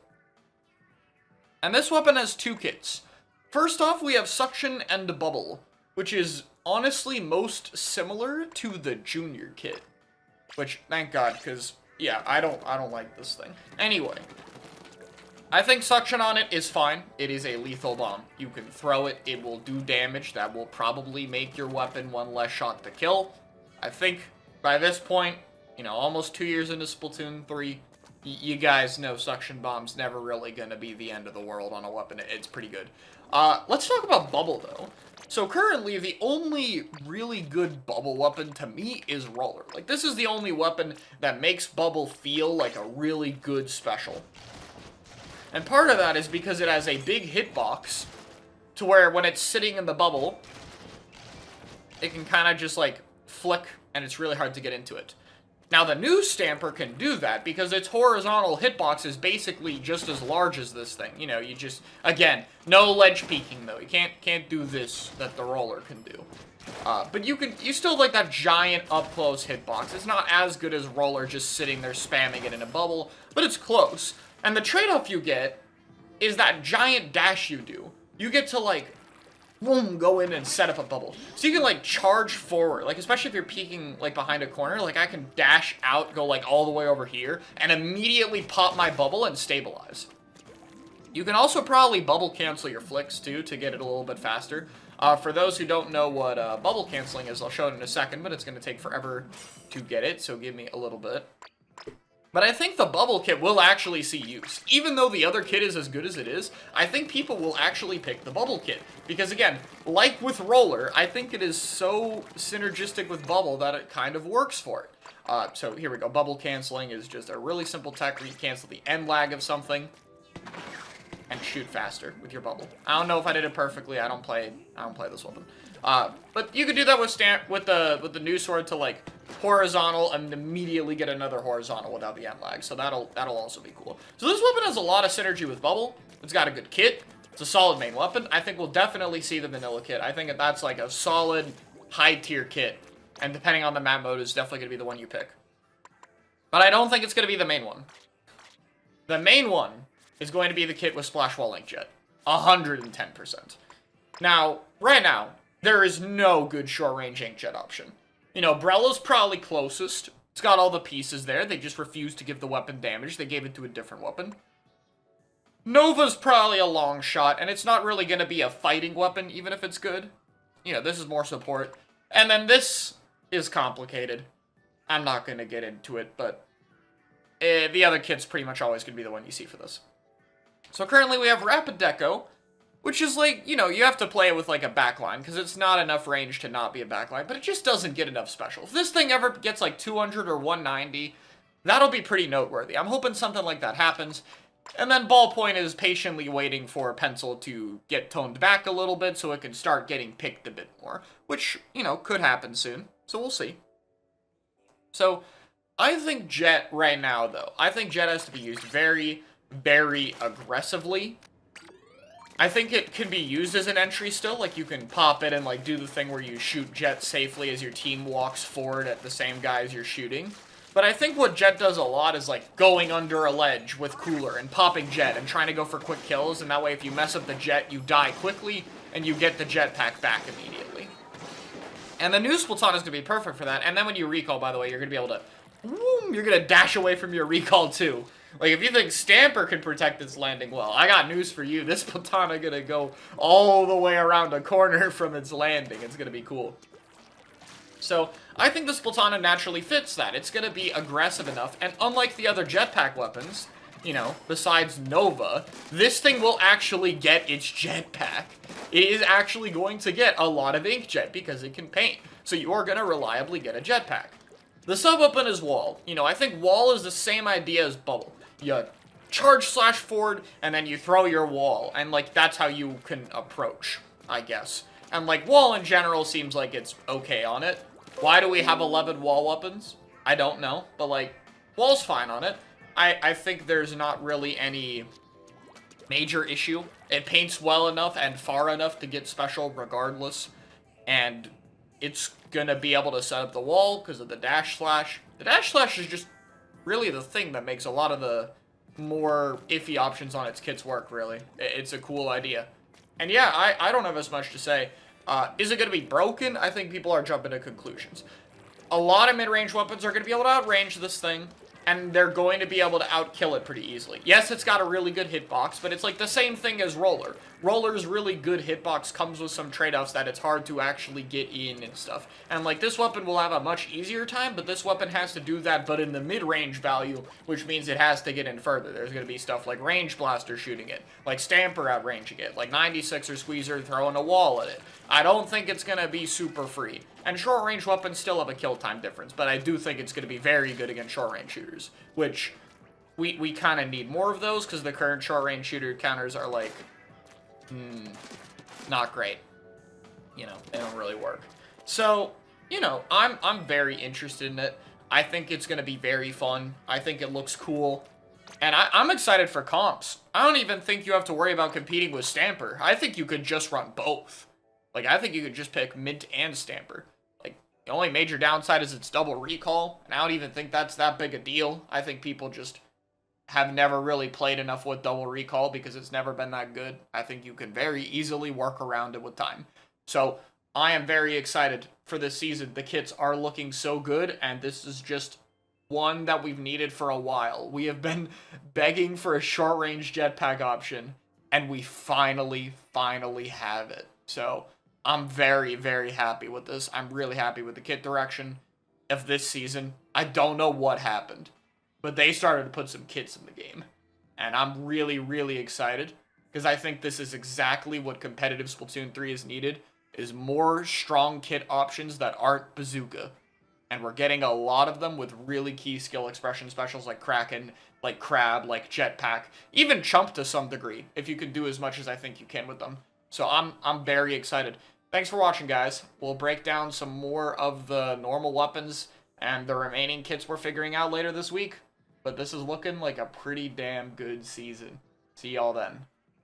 Hello everyone, today they revealed the Bamboo Umbrella, which I actually already did a video on because we've known about their full kit, so go check that out if you want my thoughts on it. It was uploaded a few days ago. Instead, we're going to be talking about this again, because people's main concern about this weapon has shifted to, oh god, it might be too broken, guys. I think some people have said that this weapon is better than Stamper.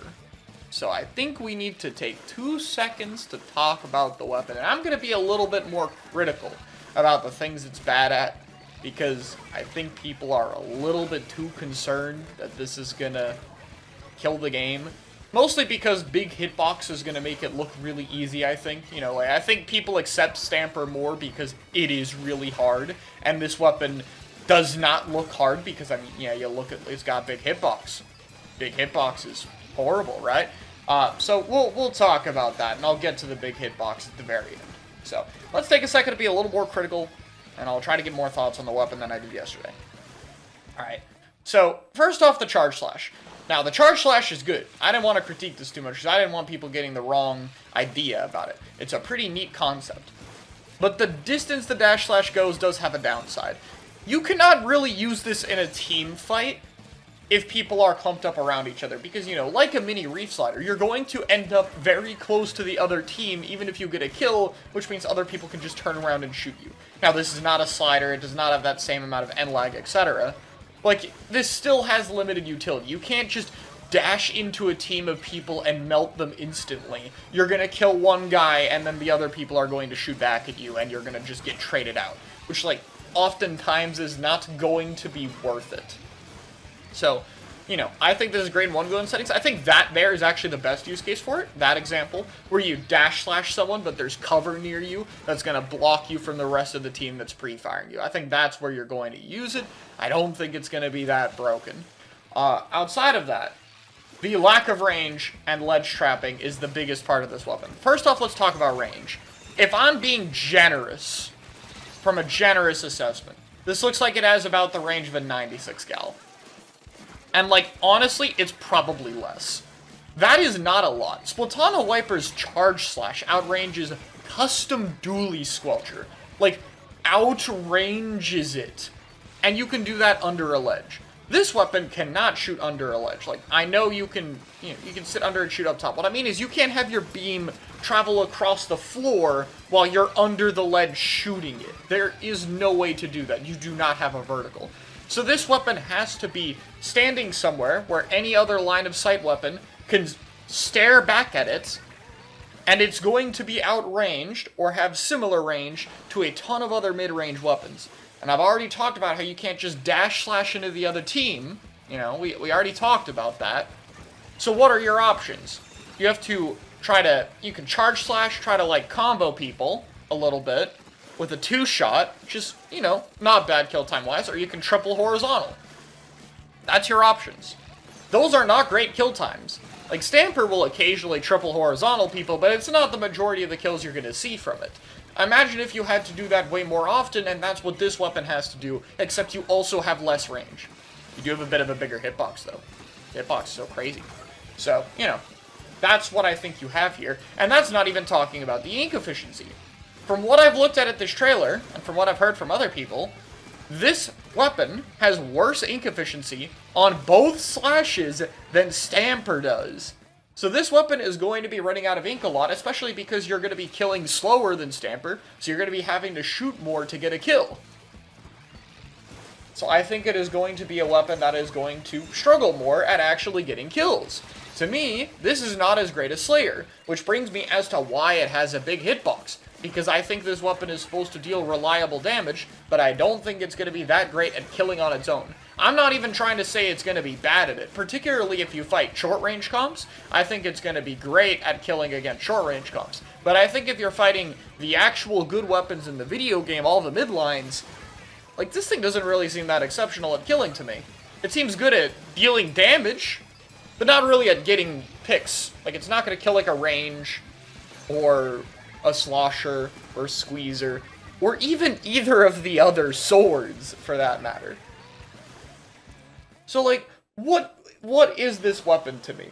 I think the bigger hitbox is here for 2 reasons. Actually, 3 reasons. One, I think it's accessibility. Like, for those who don't know, Splatana Stamper was the first Stamper they put in the game. Wiper was made second, right? That's part of why if you go to Alterna, you'll notice there's Tri-Stringer, but no Reflux, the bow that was made second. But there's also no Wiper, there's only a Stamper. You know, the Splatana that was made first is there. And, like, the thing is, Splatana Stamper's win rate in stuff like the Random Weapon Sampler Challenge is really low. Stamper is a really, really hard weapon for people to get into who are low skill rating. And Wiper is better at that problem, but I believe even Wiper isn't the most accessible Splatana to play. It is pretty clear to me that with a further dash slash and a bigger hitbox and a simpler toolkit with horizontal slashes, this is the more accessible Splatana of the 3 by like a lot, which is fine, you know?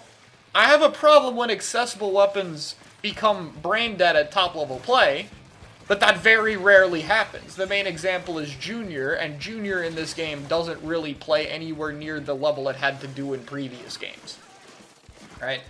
I think people worry a lot because big hitbox, but usually I want you guys to understand, if a weapon has a big hitbox, it is usually for a reason. And I'm not saying that doesn't mean it needs justification or that it might not need tweaks, but I'm saying if something comes attached with a big hitbox and it's new, you should immediately ask yourself, what am I losing in order for the hitbox? And in this case, it's ink efficiency, it's the ability to peek under ledges, it's kill time. It's a lot of actual very valid downsides. But this is where I think this weapon gets a bit of a different playstyle, because Wiper and Stamper are very kill-orientated in their own different ways. This weapon, I think, is different. I think this weapon's large hitbox is also there to give it better paint. That is the other reason I think it's here. I think that the wider paint trail is going to mean you can actually use this weapon supportively to play around your kits that are clearly very team-oriented, and now you have a Splatana that plays a little differently. Like, you can go for damage, you can go for 1v1 kills, but you also can kind of paint around and chip damage for people. You know, your horizontals can be very effective at taking turf control, and then while you're doing that, you can also try to get decent damage on people, and you play around 2 kits that actually work supportively, you know? I would almost compare it to Dread. Like, Dread versus Slosher is kind of how I look at this weapon. Like, it's not going to kill anywhere as well as the normal one, but you're going to have a lot more paint, team support, and hitbox size to play around. The difference between this thing and Dreadringer is this weapon actually has the kits to be worth playing around. And I think the main weapon is just a little bit better as well. So that's what makes me really excited for this. I think it is going to be a unique hybrid between playing a bit more supportively and playing to kits that we've needed, and that's really important when it's also your inkjet option, and we don't really have one of those right now. So I'm really, really excited to see what we can do with this weapon and see how it's going to slot into comps. I think it even has potential to replace the short-range gun on the team. And, like, that would still have fair trade-offs with Splattershot, because Splattershot has a bazooka, and this doesn't, and it also doesn't have a lethal bomb. But that's what I mean. It's really interesting for how it can open up team comps. That's something I liked about Dread, and when I talked about it before it got a second kit for a while, is what it could mean for the game. And, like, that's what I think for this weapon, because we know it has the kits. I think there's a lot that can happen between new team comps and playstyles and just abilities to run different specials with it. It's cool. And I'm really excited for what this is going to open up. And yeah, does it look strong? Absolutely. I still think this is, like, probably a top-tier weapon. Maybe top of high tier at absolute worst. I think the kits are like a tier apart. I think they're both very, very good. You know, my opinion of this being critical is not to say that I think these are bad, because I still think they're very good. My point of this video is that I think there are more downsides that people aren't really realizing. Mainly the range. The range is really the big trade-off for this weapon that I want people to realize compared to the other Splatanas. So, you know, how easy will it be? How good will it be? That's all questions we have to see later. But I think, to me, it's clear that the weapon has plenty of trade-offs. They did not just put in Stamper but easy mode into the game. Thank you for watching. Let me know your thoughts below. Hello everyone, we're here to talk about the Wellstring 5, but 2 quick notes beforehand. First off, the video covering Bamboo and Recycle Brella together. Figured we'd talk about the Brella and Brella together. And a video on Range Blaster will drop this weekend, because we won't get any information on the weekend, as always with these, and we already know the kits on them. If you're confused what the kits are, or why we know them, please see the main channel analysis video. I talk about it there and give brief thoughts on everything we know so far. But, you know, this is for more in-depth thoughts on confirmed kits we know. So, let's start with this spell.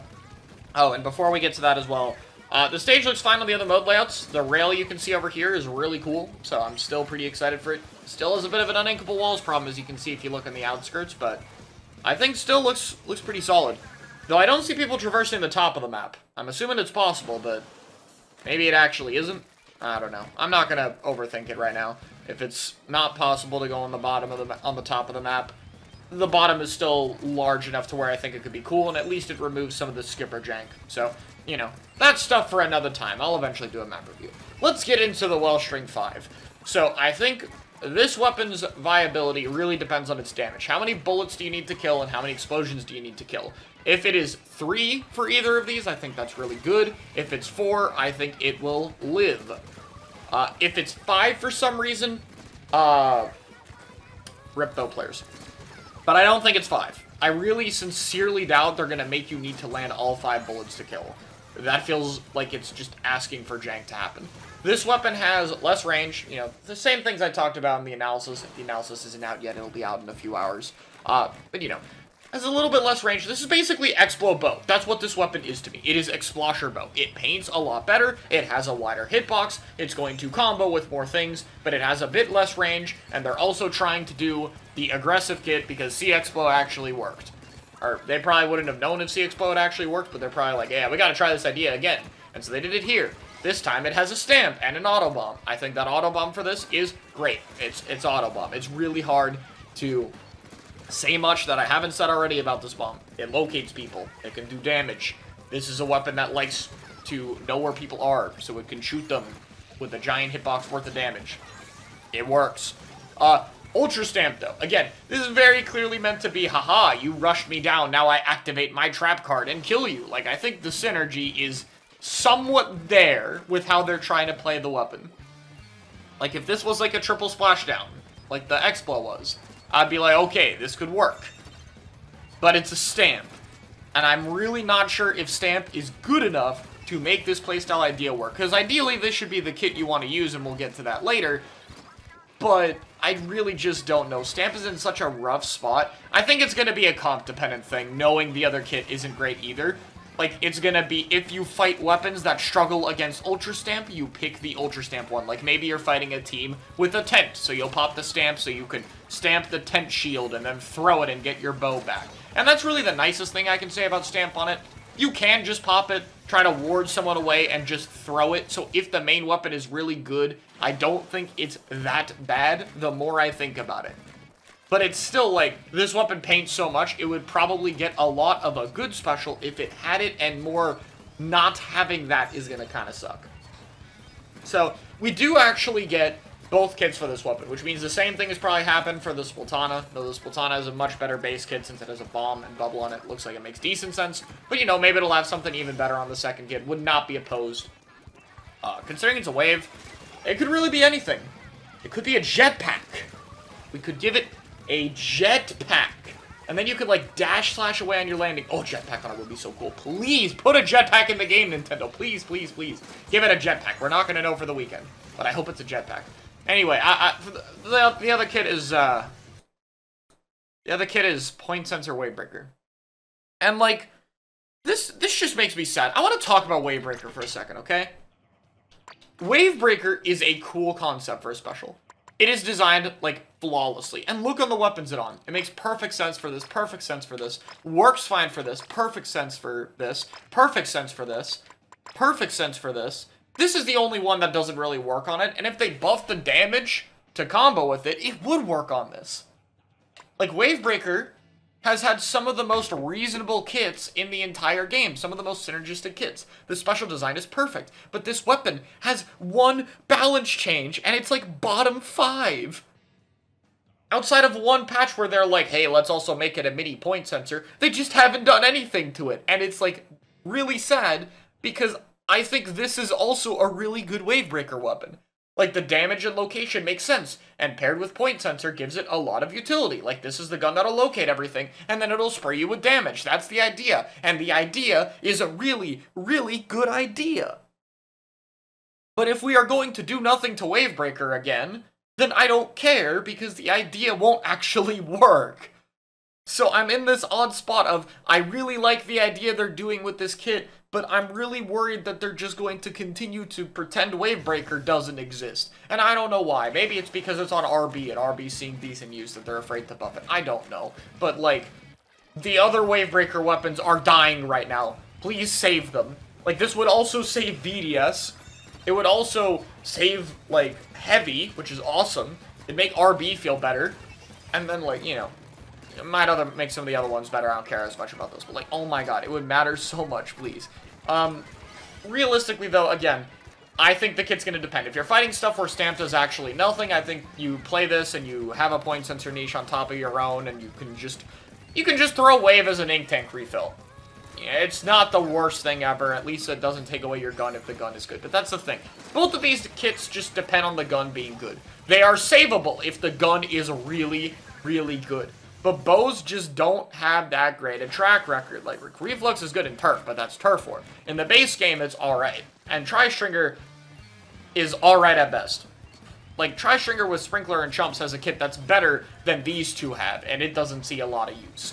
So, like, it really depends. And I love the idea with this. You know, I'm an Explo player. I like Explosher. It's one of my favorite weapons. I really want to like this weapon, because this is basically another Explosher, and I really like Explosher. It's fun for team comps, it's a unique playstyle that pushes weapons more aggressively with a lot of range, and it just is fun to have in your comp. It feels like you have a mini burst bomb that pairs with you and paints the whole map. It's so, so cool. And I would love this thing to be another different version of that.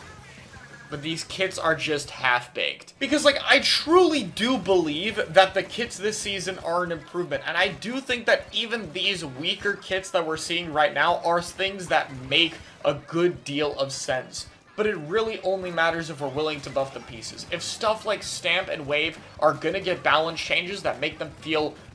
that make them mid-tier specials, then I think this could work. They don't even have to be that good. They just have to be decent. But if we're not going to do anything with them, if we're going to leave these specials in the spot they've been in, and not change them at all, then I just can't bring myself to care too much. And I just hope the main weapon is cool enough to make it work, but I really don't know. That's my thoughts on the Wellstring 5, bit more faith in the Splatana, but I hope this is good because, again, the concept for this and the ideas behind the kits are all there. They just gotta do a little bit more balance tweaking to make them work, and I'd really like to see it work. That's my thoughts. Thanks for watching. Hello everyone, it is once again time to do our weapon breakdowns for all the different weapons for the new season. This might be the last time we do these, so I'm gonna really try to get all my thoughts out on the table, and I don't know which ones are gonna start and which ones aren't. As of the time of recording this, we have a few kits confirmed already just from seeing the trailer, but I'll probably try to tackle it closer to the release. The videos actually drop on Twitter. We'll see. I figured the first one I'd actually record, though, is CRB, because, I mean, come on. I gotta talk about it. This is the breakdown that I thought I'd never actually be able to make. And I kind of don't even know where to start, because it's kind of just odd to be here in the first place, I guess. So, why don't we start this off by talking about how good Range Blaster is right now. Now, range as a main weapon is seen as very strong. You know, it has its problems. It doesn't paint very well. It's a little bit slow. It has bad object damage. And, well, we're not talking about the kits, but it doesn't get a lot of its special regardless of the kits. But it has some good trade-offs. Like, obviously the one-shot direct is very strong. Its jump RNG isn't really a big problem with Intensify if you have an actual gear. I'm just going to wear this gear. And, most importantly, the long-range area of effect is very strong. It's just good at fighting a lot of the mid lines right now. Like, people are kind of annoyed at this weapon right now because of how good it is at fighting mid lines, and that's fair. Vanilla Blaster had, like, a lot of the same deal in Splatoon 2. People hated it when it was a bunch of short-range weapons, and it would just dumpster those, and RB does the same thing to all the mid-range weapons in the meta we have right now. So, not really too surprising, honestly. So, I think the long-range area of effect is very strong. It allows you to deal with some stuff just around corners. It allows you to poke out other mid-range weapons. It's very reliable damage, and especially with the maps in the game, you know where people are coming from a lot of the time, so it's very easy to pre-fire and get that damage. Makes it one of the best slayers in the game right now. Its main downsides is really just its kit. I would say the most comparable weapon to RB right now is Slosher.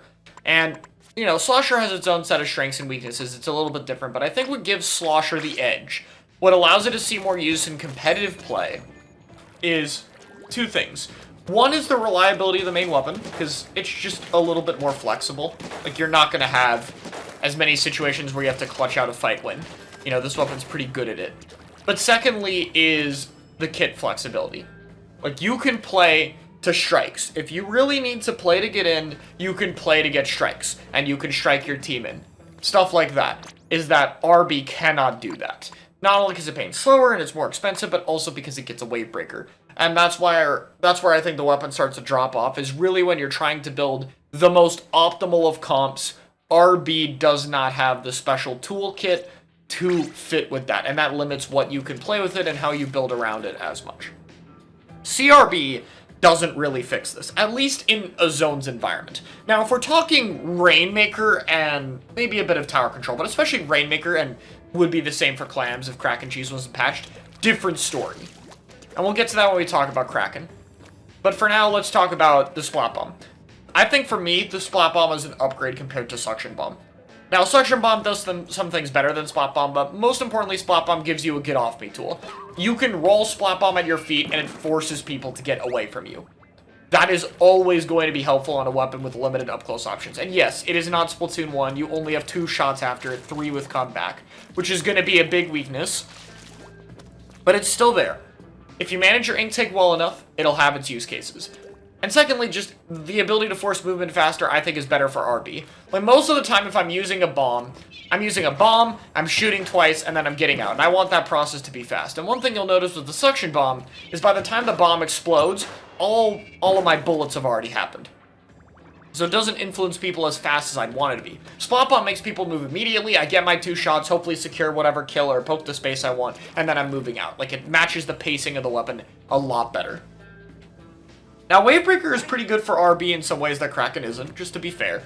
Wavebreaker allows you to keep your main weapon, is the main attribute, and of course, you know, the location effect is very nice to play around. This is why I think in, especially modes like Zones where Kraken doesn't have objective power, losing an RB to be a Kraken might be an actual downside in some situations. It's going to be tough to time. That's kind of the main thing. And RB can still kind of clear spaces a bit and deal with sharks a little bit, which is something the CRB kit won't be able to do as well. Though realistically, something else in your team probably will. So I don't think it's the biggest loss. If Wave gets buffed a bit, this could go back to being the better kit. But in my eyes, I think Kraken will be a little bit better. Now, Kraken has a lot of startup, so I don't think it's going to be a panic button. Nice maps. What I think Kraken does provide, outside of fun and skill expression, is I think Kraken provides a bit more of, it allows RB to kind of stay in a bit. Because I think one thing with range is that, because the weapon can get run down, it's hard to get, like, huge streaks if people are rushing you up close. As well as just Wavebreaker can give you your ink tank back, but it doesn't really keep you doing what you're doing as much. With RB, if you, like, get a kill or a double, you can just pop Kraken and just chase the other people around. And it's really simple. Like, you can still mess it up, and, like, maybe you could have gotten the kills with RB instead. But, like, it's really easy to just pop 2 and reliably, like, get 1 or 2, reliably pop Kraken and go chase people around, go and, like, hunt down a crab or whatever. And Kraken is mostly good when you're against specials like Jet and Zip with recalls or Crab that stands still, and you don't fight those as much anymore. But it's still going to be fine. Like, if you need to pop it to run at a Zuka guy and get him to panic his shots, you can do that, and you can burn the Zuka. You can use it to take care of certain threats on the team. You can pop it to, like, move freely through screen, for instance, if you want to really manipulate how the enemy team moves. But Kraken is really hard and really inconsistent. And for zones where it doesn't affect the objective, or clams where dropping your clams negatively impacts the objective, it's going to be something where I think Range Blaster players are going to have to get very good at using the Kraken properly in order to make it work. It is not an entry tool like Bucket has. It's not like you get Kraken and you get to let your team in. It is not a retake tool. It's still going to have the same problems. But it is going to be something that gives you more options as a player. You're going to feel like you have a little bit more agency. You're going to have some more unique playmaking potential that'll help you in situations where you want. If the meta shifts to more things that Kraken is good against, I think the kit will get better. And then Tower and Rainmaker, where you can do the objective, especially Rainmaker, is going to be a big buff. And Rainmaker, I think this is where this kit becomes great, which is, like, cool. In Rainmaker, Range Blaster just isn't that great. Kraken gives it a DPS and objective tool. It's just something that Range has never really had for Rainmaker, outside of the same kit in the first game. So Range can finally be like, you know, it's still not the best Rainmaker weapon because it still doesn't have a lot of speed and DPS outside of it. The Rainmaker can break away from you. But I think it's a lot more reasonable of a pick. Range Blaster is a very strong main weapon right now. So strong I could see it getting nerfed with how good it's in solo play. Though I wouldn't be that worried if they do like the same radius nerf they did with Blaster and Rapid. It seems very solid right now, and I am very hopeful that CRB will be fun. Is it a major step up from the first kit? No, but that's never really something I wanted, nor something I think the weapon needs. If anything, I think a kit that's more broken could have led to Range getting over-nerfed. So I'm happy with one that gives more skill expression, that is going to keep the game more fun for me for a long time. Because my biggest complaint for me, playing the game right now, is Range's kit is just boring. I'm tired of it. I've played it for a long time. I've just, Wave is something I got, you know, tired of, and I still don't mind using it. I still like the design of the special, but I wanted to have something that's a little bit more creative and fun, and I have that with a lot of my other weapons I don't play as much, like Rapid and S-Blast here, with their more creative kits, and I've desperately wanted Range to have something more fun. So, you know, for me, this is very much a personal preference, what I enjoy out of the game, what I want, and I'm happy to get it. So, yeah, CRB is here. I don't think people need to be worried about it making range broken, and I think it's going to be a really fun kit that expands on what you can do with the weapon. So, I'm happy for it. I will make range gear. For those curious, it will just be this gear, but with the swim speed replaced with 2 subs of Special Saber. That's the plan. We'll make it when it's time. Alright, thanks for watching. Alright, let's talk about the Bamboozler. So, out of all the weapons to get kits, for the longest time, Bamboo was something I'm very curious about. Because I think Bamboo is in an interesting spot in this game, especially after it's gotten some of its buffs, where I think, like, outside of MPU, it's been in the best spot it's been in. And it's much more healthy than when it had MPU. There's a lot of potential with this weapon. It paints pretty well at a pretty safe distance. It fits with mid-range meta pretty well. Bamboo has kind of always been good at fighting and dealing with mid-range weapons. I think it's really good at challenging Stamper in the open in particular. Like, Stamper and Squeezer actually kind of have to respect this weapon. And those are 2 of the best main weapons in the game right now. So there's a lot of potential for Bamboo with a better kit. And I don't think its vanilla kit is bad. By any means. You know, I think this is okay. It is fine. Auto Bomb is a bomb. It locates people. You can go shoot them. And Whale, you know, same thing, locates and it does some damage. But the power just kind of isn't there. Auto Bomb is a very situational combo tool. It's more utility, and Wave is kind of inconsistent, or not Wave, Whale is kind of inconsistent with the value you get. So, how does this new kit matter? And let's get the obvious out of the way. This is mainly going to be a zones thing. Right, I think on the other modes, the kits is more even. I think this is mostly a zones thing, but considering competitive is also mostly a zones things right now, I don't care. So, let's get the obvious part out of the way. Fizzy Bomb is a dramatic upgrade for it. Fizzy Bomb right now is the best sub in the game. And it is the reason Try is viable right now, or like a decent option despite being a 210 cooler that it can't cycle. Like, you cannot cycle cooler enough for it to be the cooler weapon on your team, and it's still worth it. It's what allows V Machine to thrive despite being 220p, and it's one of the things that helps Ballpoint stay in the game when it's picked. It helps a lot for K-Luna, and then these 2 are kind of meme picks, right? But Fizzy's pretty much good on everything, and Bamboo, it's just even better. The main thing is, because Fizzy has this lingering set of explosions, it's just something that you can really easily combo off of compared to other subs, because you can just kind of just throw it out, and then just monitor the Fizzy, and if the Fizzy hits anyone, they just die. Like, it's hugely threatening. And it had it in Splatoon 2. But remember, in Splatoon 2, Bamboo had 11 shots.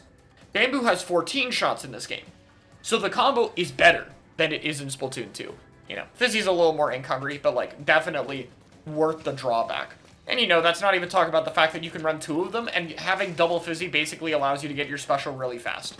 And Bamboo's already good at getting it special. Bamboo is 190p, Bamboo paints just fine. But now it also has Fizzy. Fizzy also gives you a good tool to contest any weapons longer range than you, mainly if you're dealing with Pencil. So, like, you know, that's the obvious part. I think everyone already knows that Fizzy is one of the best things they could put on it. Let's talk about Chump. I think that Chump is very underrated. And I think the reason we don't see it is the weapons it's on. You have to pick a Dynamo, a Clash. Zap is 170, which is kind of dumb. But you want Chump to be on, like, a strong main weapon. It's very much one of those specials that feels good when it's enabling one of the better main weapons in the game. You know, same thing for Whale or Screen or any of those kind of doesn't take away your gun options. Keeping a Zap on the map longer is just not really that appealing. You know, the only one of these that kind of is CDS, and it has another kit with a cheaper special and a bomb, which is just going to win out. But Chumps are just really, really threatening. For one, they're fast. You can use them pretty much instantly, but 2, the paint output, which I wish I didn't. Wish I left this unpainted so you could see it. But Chumps paint a lot. And the best part about them is they paint a lot twice. They paint when they first land, and then they paint when they explode. And yes, you can shoot them so that they don't explode, but then someone has to go around shooting all the super Chumps. Like, look how much this paints this area, just as it's there. I have no paint control. That is a lot of turf, just to be able to move it. And then they explode and there's even more turf. So I can chump a zone or barnacle stack or some kind of choke point and instantly have paint and body blocking where I want to go. And then the damage afterward combos with Bamboo. 1 outside hit of Chump and Bamboo is killing you. And Bamboo's fast enough to move around the Chumps. Now, Chump is still not the most amazing special power-wise. You know, it still could probably use a few buffs. Maybe we'll see it. But realistically, I think it's way more threatening than Whale. This is going to put much more guaranteed turf output. It's going to support the kind of comps Bamboo wants. And again, you can just pair with the rest of the kit. Chumps paint a lot. The Bamboo can paint. The Fizzy can paint. You can, like, throw double Fizzy, launch Chumps, throw a Fizzy, paint with the weapon on a zone, and, like, actually contest it. Chumps usually forces a contestation on the zone for most maps anyway. And so it's something that's going to be really good for Bamboo to do. So yeah, I think it's solid. I think the hard part for Bamboo is a comp thing. It's the same thing that I have with Edit, even though Edit looks so good with crap, is what is your cooler option? Right? Because the answer is Zap. And Bamboo does not want to have the answer be Zap, which is why I'm hoping Bamboo Edit could be a thing, because I think that would be better. But the problem is, you don't really want Zap to be your cooler weapon right now. Zap is fine, but Edit and Pencil are much better weapons that fit the role that Cooler wants to be in right now. And so, I think what's really important is if Bamboo plus Edit can really work. And I think it's better with a Chump kit, because Edit provides a lot of paint on the table. So I think having a more useful bomb and a sub that plays off of what Edit's good at with its mobility and painting is going to help it more. But will it be enough? It's hard to say. I think we're really going to have to see what Bamboo players can do with it. We can see what happens with comps and what you can build around it. But there's a lot of creative ideas, because Chump alongside Bamboo makes this a pretty good painting weapon. And that's not really the same as what it had when it had a whale that doesn't contribute to that. So I think the type of comps you can enable with this weapon are going to be a bit different now. So that's my thoughts on Bamboo, and I figure, since we're wrapping it up here, why don't we also briefly talk about Recycle? Because honestly, I don't have a lot to say about Recycle. I really like triple splashdown on it. That's the positive. I think that triple splashdown works great for it. It's going to be something you can go in with using the shield the same way you can your bubble. This weapon can very easily do 60 plus damage, like it does 90, and then if you hit outside it's like 75, and then it's 60, I believe. Right? All of that combos, obviously, with the 60 hit. I think the one outside of that does 45, right? I don't even know how to hit low pellets. Like, look at that. Even that does 60. Like, this thing's gonna have great actual combos with the splashdown. I'm, like, trying to deal less damage. And it's hard. So you can see that, like, most of the time, if you hit a splashdown, the shot after is going to kill them, which is great. You know, the shield is pathetic, so, like, let's stack on actually letting it do damage, and it has a way to get closer with splashdown. But mist on it is just nothing. Like, mist on it is just actually nothing. Like, you can throw it, and it, like, in theory, it helps you in fights. But that makes a lot more sense when it was on the beta Brella in Splatoon 2, and the Brella could, like, stall and wait out the other guy's ink tank. This Brella doesn't do that. It doesn't have a 500 HP shield. It has a 100 HP shield that it launches instantly. So, like, the game plan isn't really there. I think it's fine. I think it's going to be better than this vanilla kit, because triple splashdown and this are just better than the kit it has right now. So, like, it's going to be an improvement. And I think, really, you just run QR Special Saber and just run in and try to kill people, and it sounds fun, but I think it does solidify that this weapon needs buffs to be good. Like, this gun needs to be insane, because it struggles really hard at getting it on short-range weapons. I mean, on mid-range weapons. I don't even think it's bad against short-range right now. But I think mid-range weapons are just going to keep it out, and the shield doesn't give it a way to get in, and it's not going to be enough right now. If they buff the shield HP or do something creative, maybe we could see it as a little bit of a niche, but right now it still feels like this is a bit of a half-baked kit. I think it really needed something like Burst Bomb or like Splat Bomb or some other form of damage-dealing bomb. I think the route they should have gone with Splashdown is make the entire kit good at dealing damage and just have it be a weapon that can burst people down regardless of the weak shield. Really play to that insane damage output. And Splashdown plays to it, but Mist does not. It's not a complete puzzle. The only positive I can say with the Mist is there is a Mist Splashdown combo. Like, you can throw Mist and pop a Splashdown, and then it's harder to run away from the Splashdown. That is a legitimate thing because of just how big Splashdown is with the 2 fist hitboxes adding on to it. That is the only thing I can say positively about this sub on it. Like, that's all I got. So, you know, if Recycle's buffed, it's not the end of the world, but Recycle isn't a tough part main weapon-wise, so we really have to see if this is something the devs want to improve or not. Either way, I think it's at least going to be fun. I just wish it had a different sub. But, you know, it's far from the worst kit they've ever made. And, like, I'm more willing to forgive kits like these when most of the other ones are good, and so far from what I know, recording on day one, most of everything we've seen is pretty good. So, yeah, that's my thoughts on Recycle and Bamboo. Thanks for watching. Well, everybody, if there's no hidden extra weapons for a new season, or no third kits, this is it. The final 2 new main weapons for the game being revealed. After this, we're done. This will be the end of this kit review series on the channel. I hope it's not. I'm kind of hopeful it's not, but if this is the end, then we'll see what happens. First up is Hydra. I really don't know much to say about it. It's mine and screen. I know it says point sensor. They didn't translate it right. Now, I don't have a lot to say about Hydra in general. First off, I think this kit is probably just better, but I don't even think it's that big a gap. Like, I think this kit is almost perfect. I just wish the auto bomb was something more deployable with how slow it is, but like in theory, mine is great for it. You know, you can set them up. It helps with the weapon if it gets rushed down. And screen is fine. Like, you can use it as a form of cover as you kind of strafe around, and that could be helpful. Like, this weapon does have to deal with long-range weapons shooting it down. Like, pencil's probably a big one, and the ability to have some cover for that, and you can use a run speed build to kind of peek in and out of the screen to be able to see other people. I think it's fine. I think it's a perfectly fine weapon. But it's just, I don't know, the main weapon is just... Every Splatoon game, Hydra has seemed to fit in a little bit less and a little bit less. And while it doesn't deal with the heavy displacement in this game, you pick this weapon for the insane full charge. And you just barely are able to really get a full charge.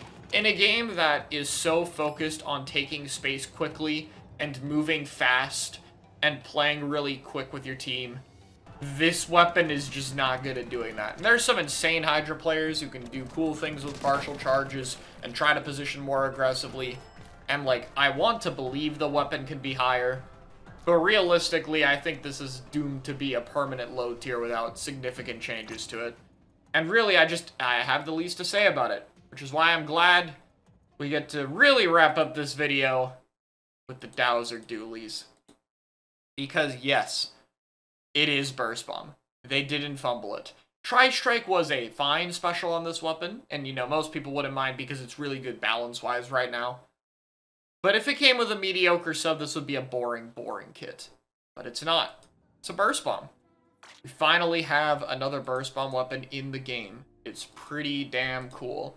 And so I am very excited about this weapon. I think it's going to be very interesting for the meta, and I want to talk about it a little bit. So, why don't I start by doing the opposite of what I just said and being really cynical about it?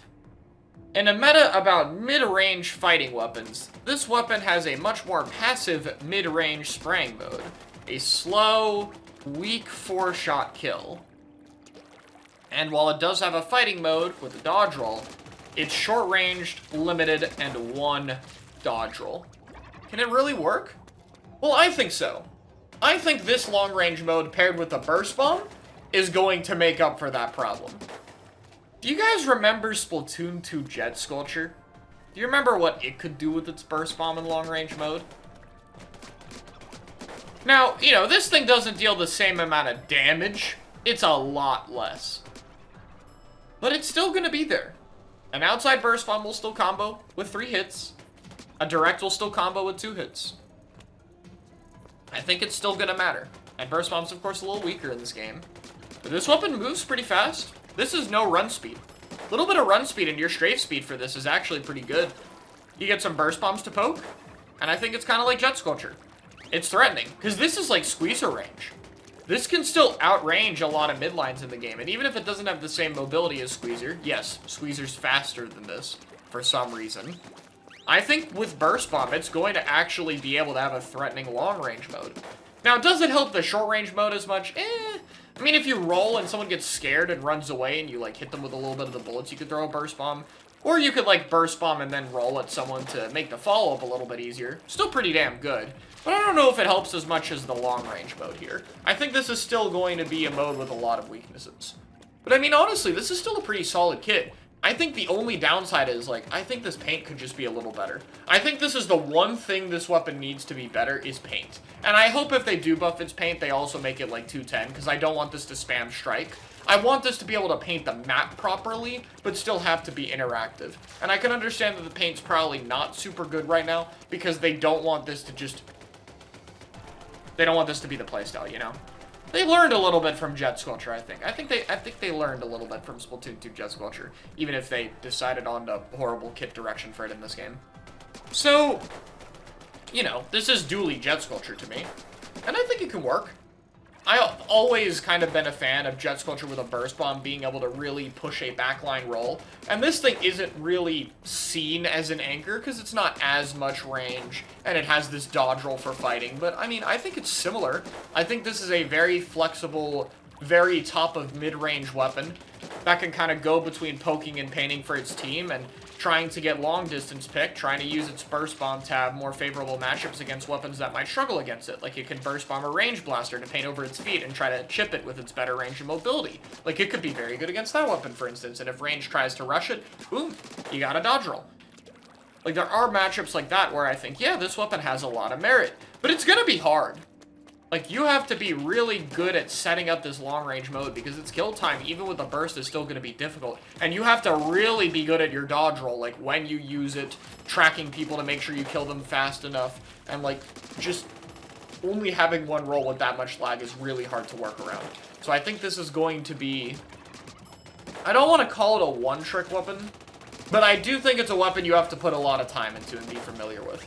But I think if you like longer range dualies like Dually Sculpture, or if you like stuff like Jet Sculpture, it's worth giving this weapon a try.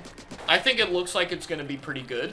I don't think it's going to be like top tier, you know? If it got more strike, maybe. But if this is like a 200 strike weapon, I think it's not going to get enough of them to be super annoying. I think it'll be like a high tier weapon that people are going to be able to make work. Like, it's definitely above viability, definitely has a lot of reasons to be worth picking, definitely is going to have some comps that I think it'll thrive in, but I don't think it's enough to be like a real top tier weapon right now. I don't think it has enough consistent strengths to play to where I think it's going to be some of the best. And I think this weapon is really cool. So hopefully we get a small buff alongside this, but regardless, I think it's going to be really interesting with its kit. And I'm really glad it just didn't have to play to this kit. Like, this kit is so bland and boring and annoying with Whale. And I gotta be happy when 2 killer Whale weapons get better kits this season. Bamboo and Dowser. Bye-bye, Whale. Annoying special. Bye. We're still going to see other people play it. I want to wrap up this discussion with this. This is a sub and special weapon chart that Kiver has been updating. And if this is the final season, we have our final sub and special distribution. Now, I think the special's not that bad. You know, I wish it was like 6 to 8, and I wish some of the choices for 8 specials were a little better. I don't really like any of the ones they decided to give 8. You know, I kind of like these two design-wise, but they're kind of weak, and then I don't really like these two. But, you know, I think this distribution is alright. If we added 3 more weapons and got the 5s up here, I don't think people would be too upset about it. This is a little depressing. I mean, newest sub in the series. 3 newest subs. At the bottom once again for these two. Nothing new. Torp down here can't even get to 7, sadly. So, you know. If this is the distribution for second kits and we get some more stuff later, like third kits, that fixes this a bit, cool. It's going to make third kits exciting to know that these 3 are pretty available candidates.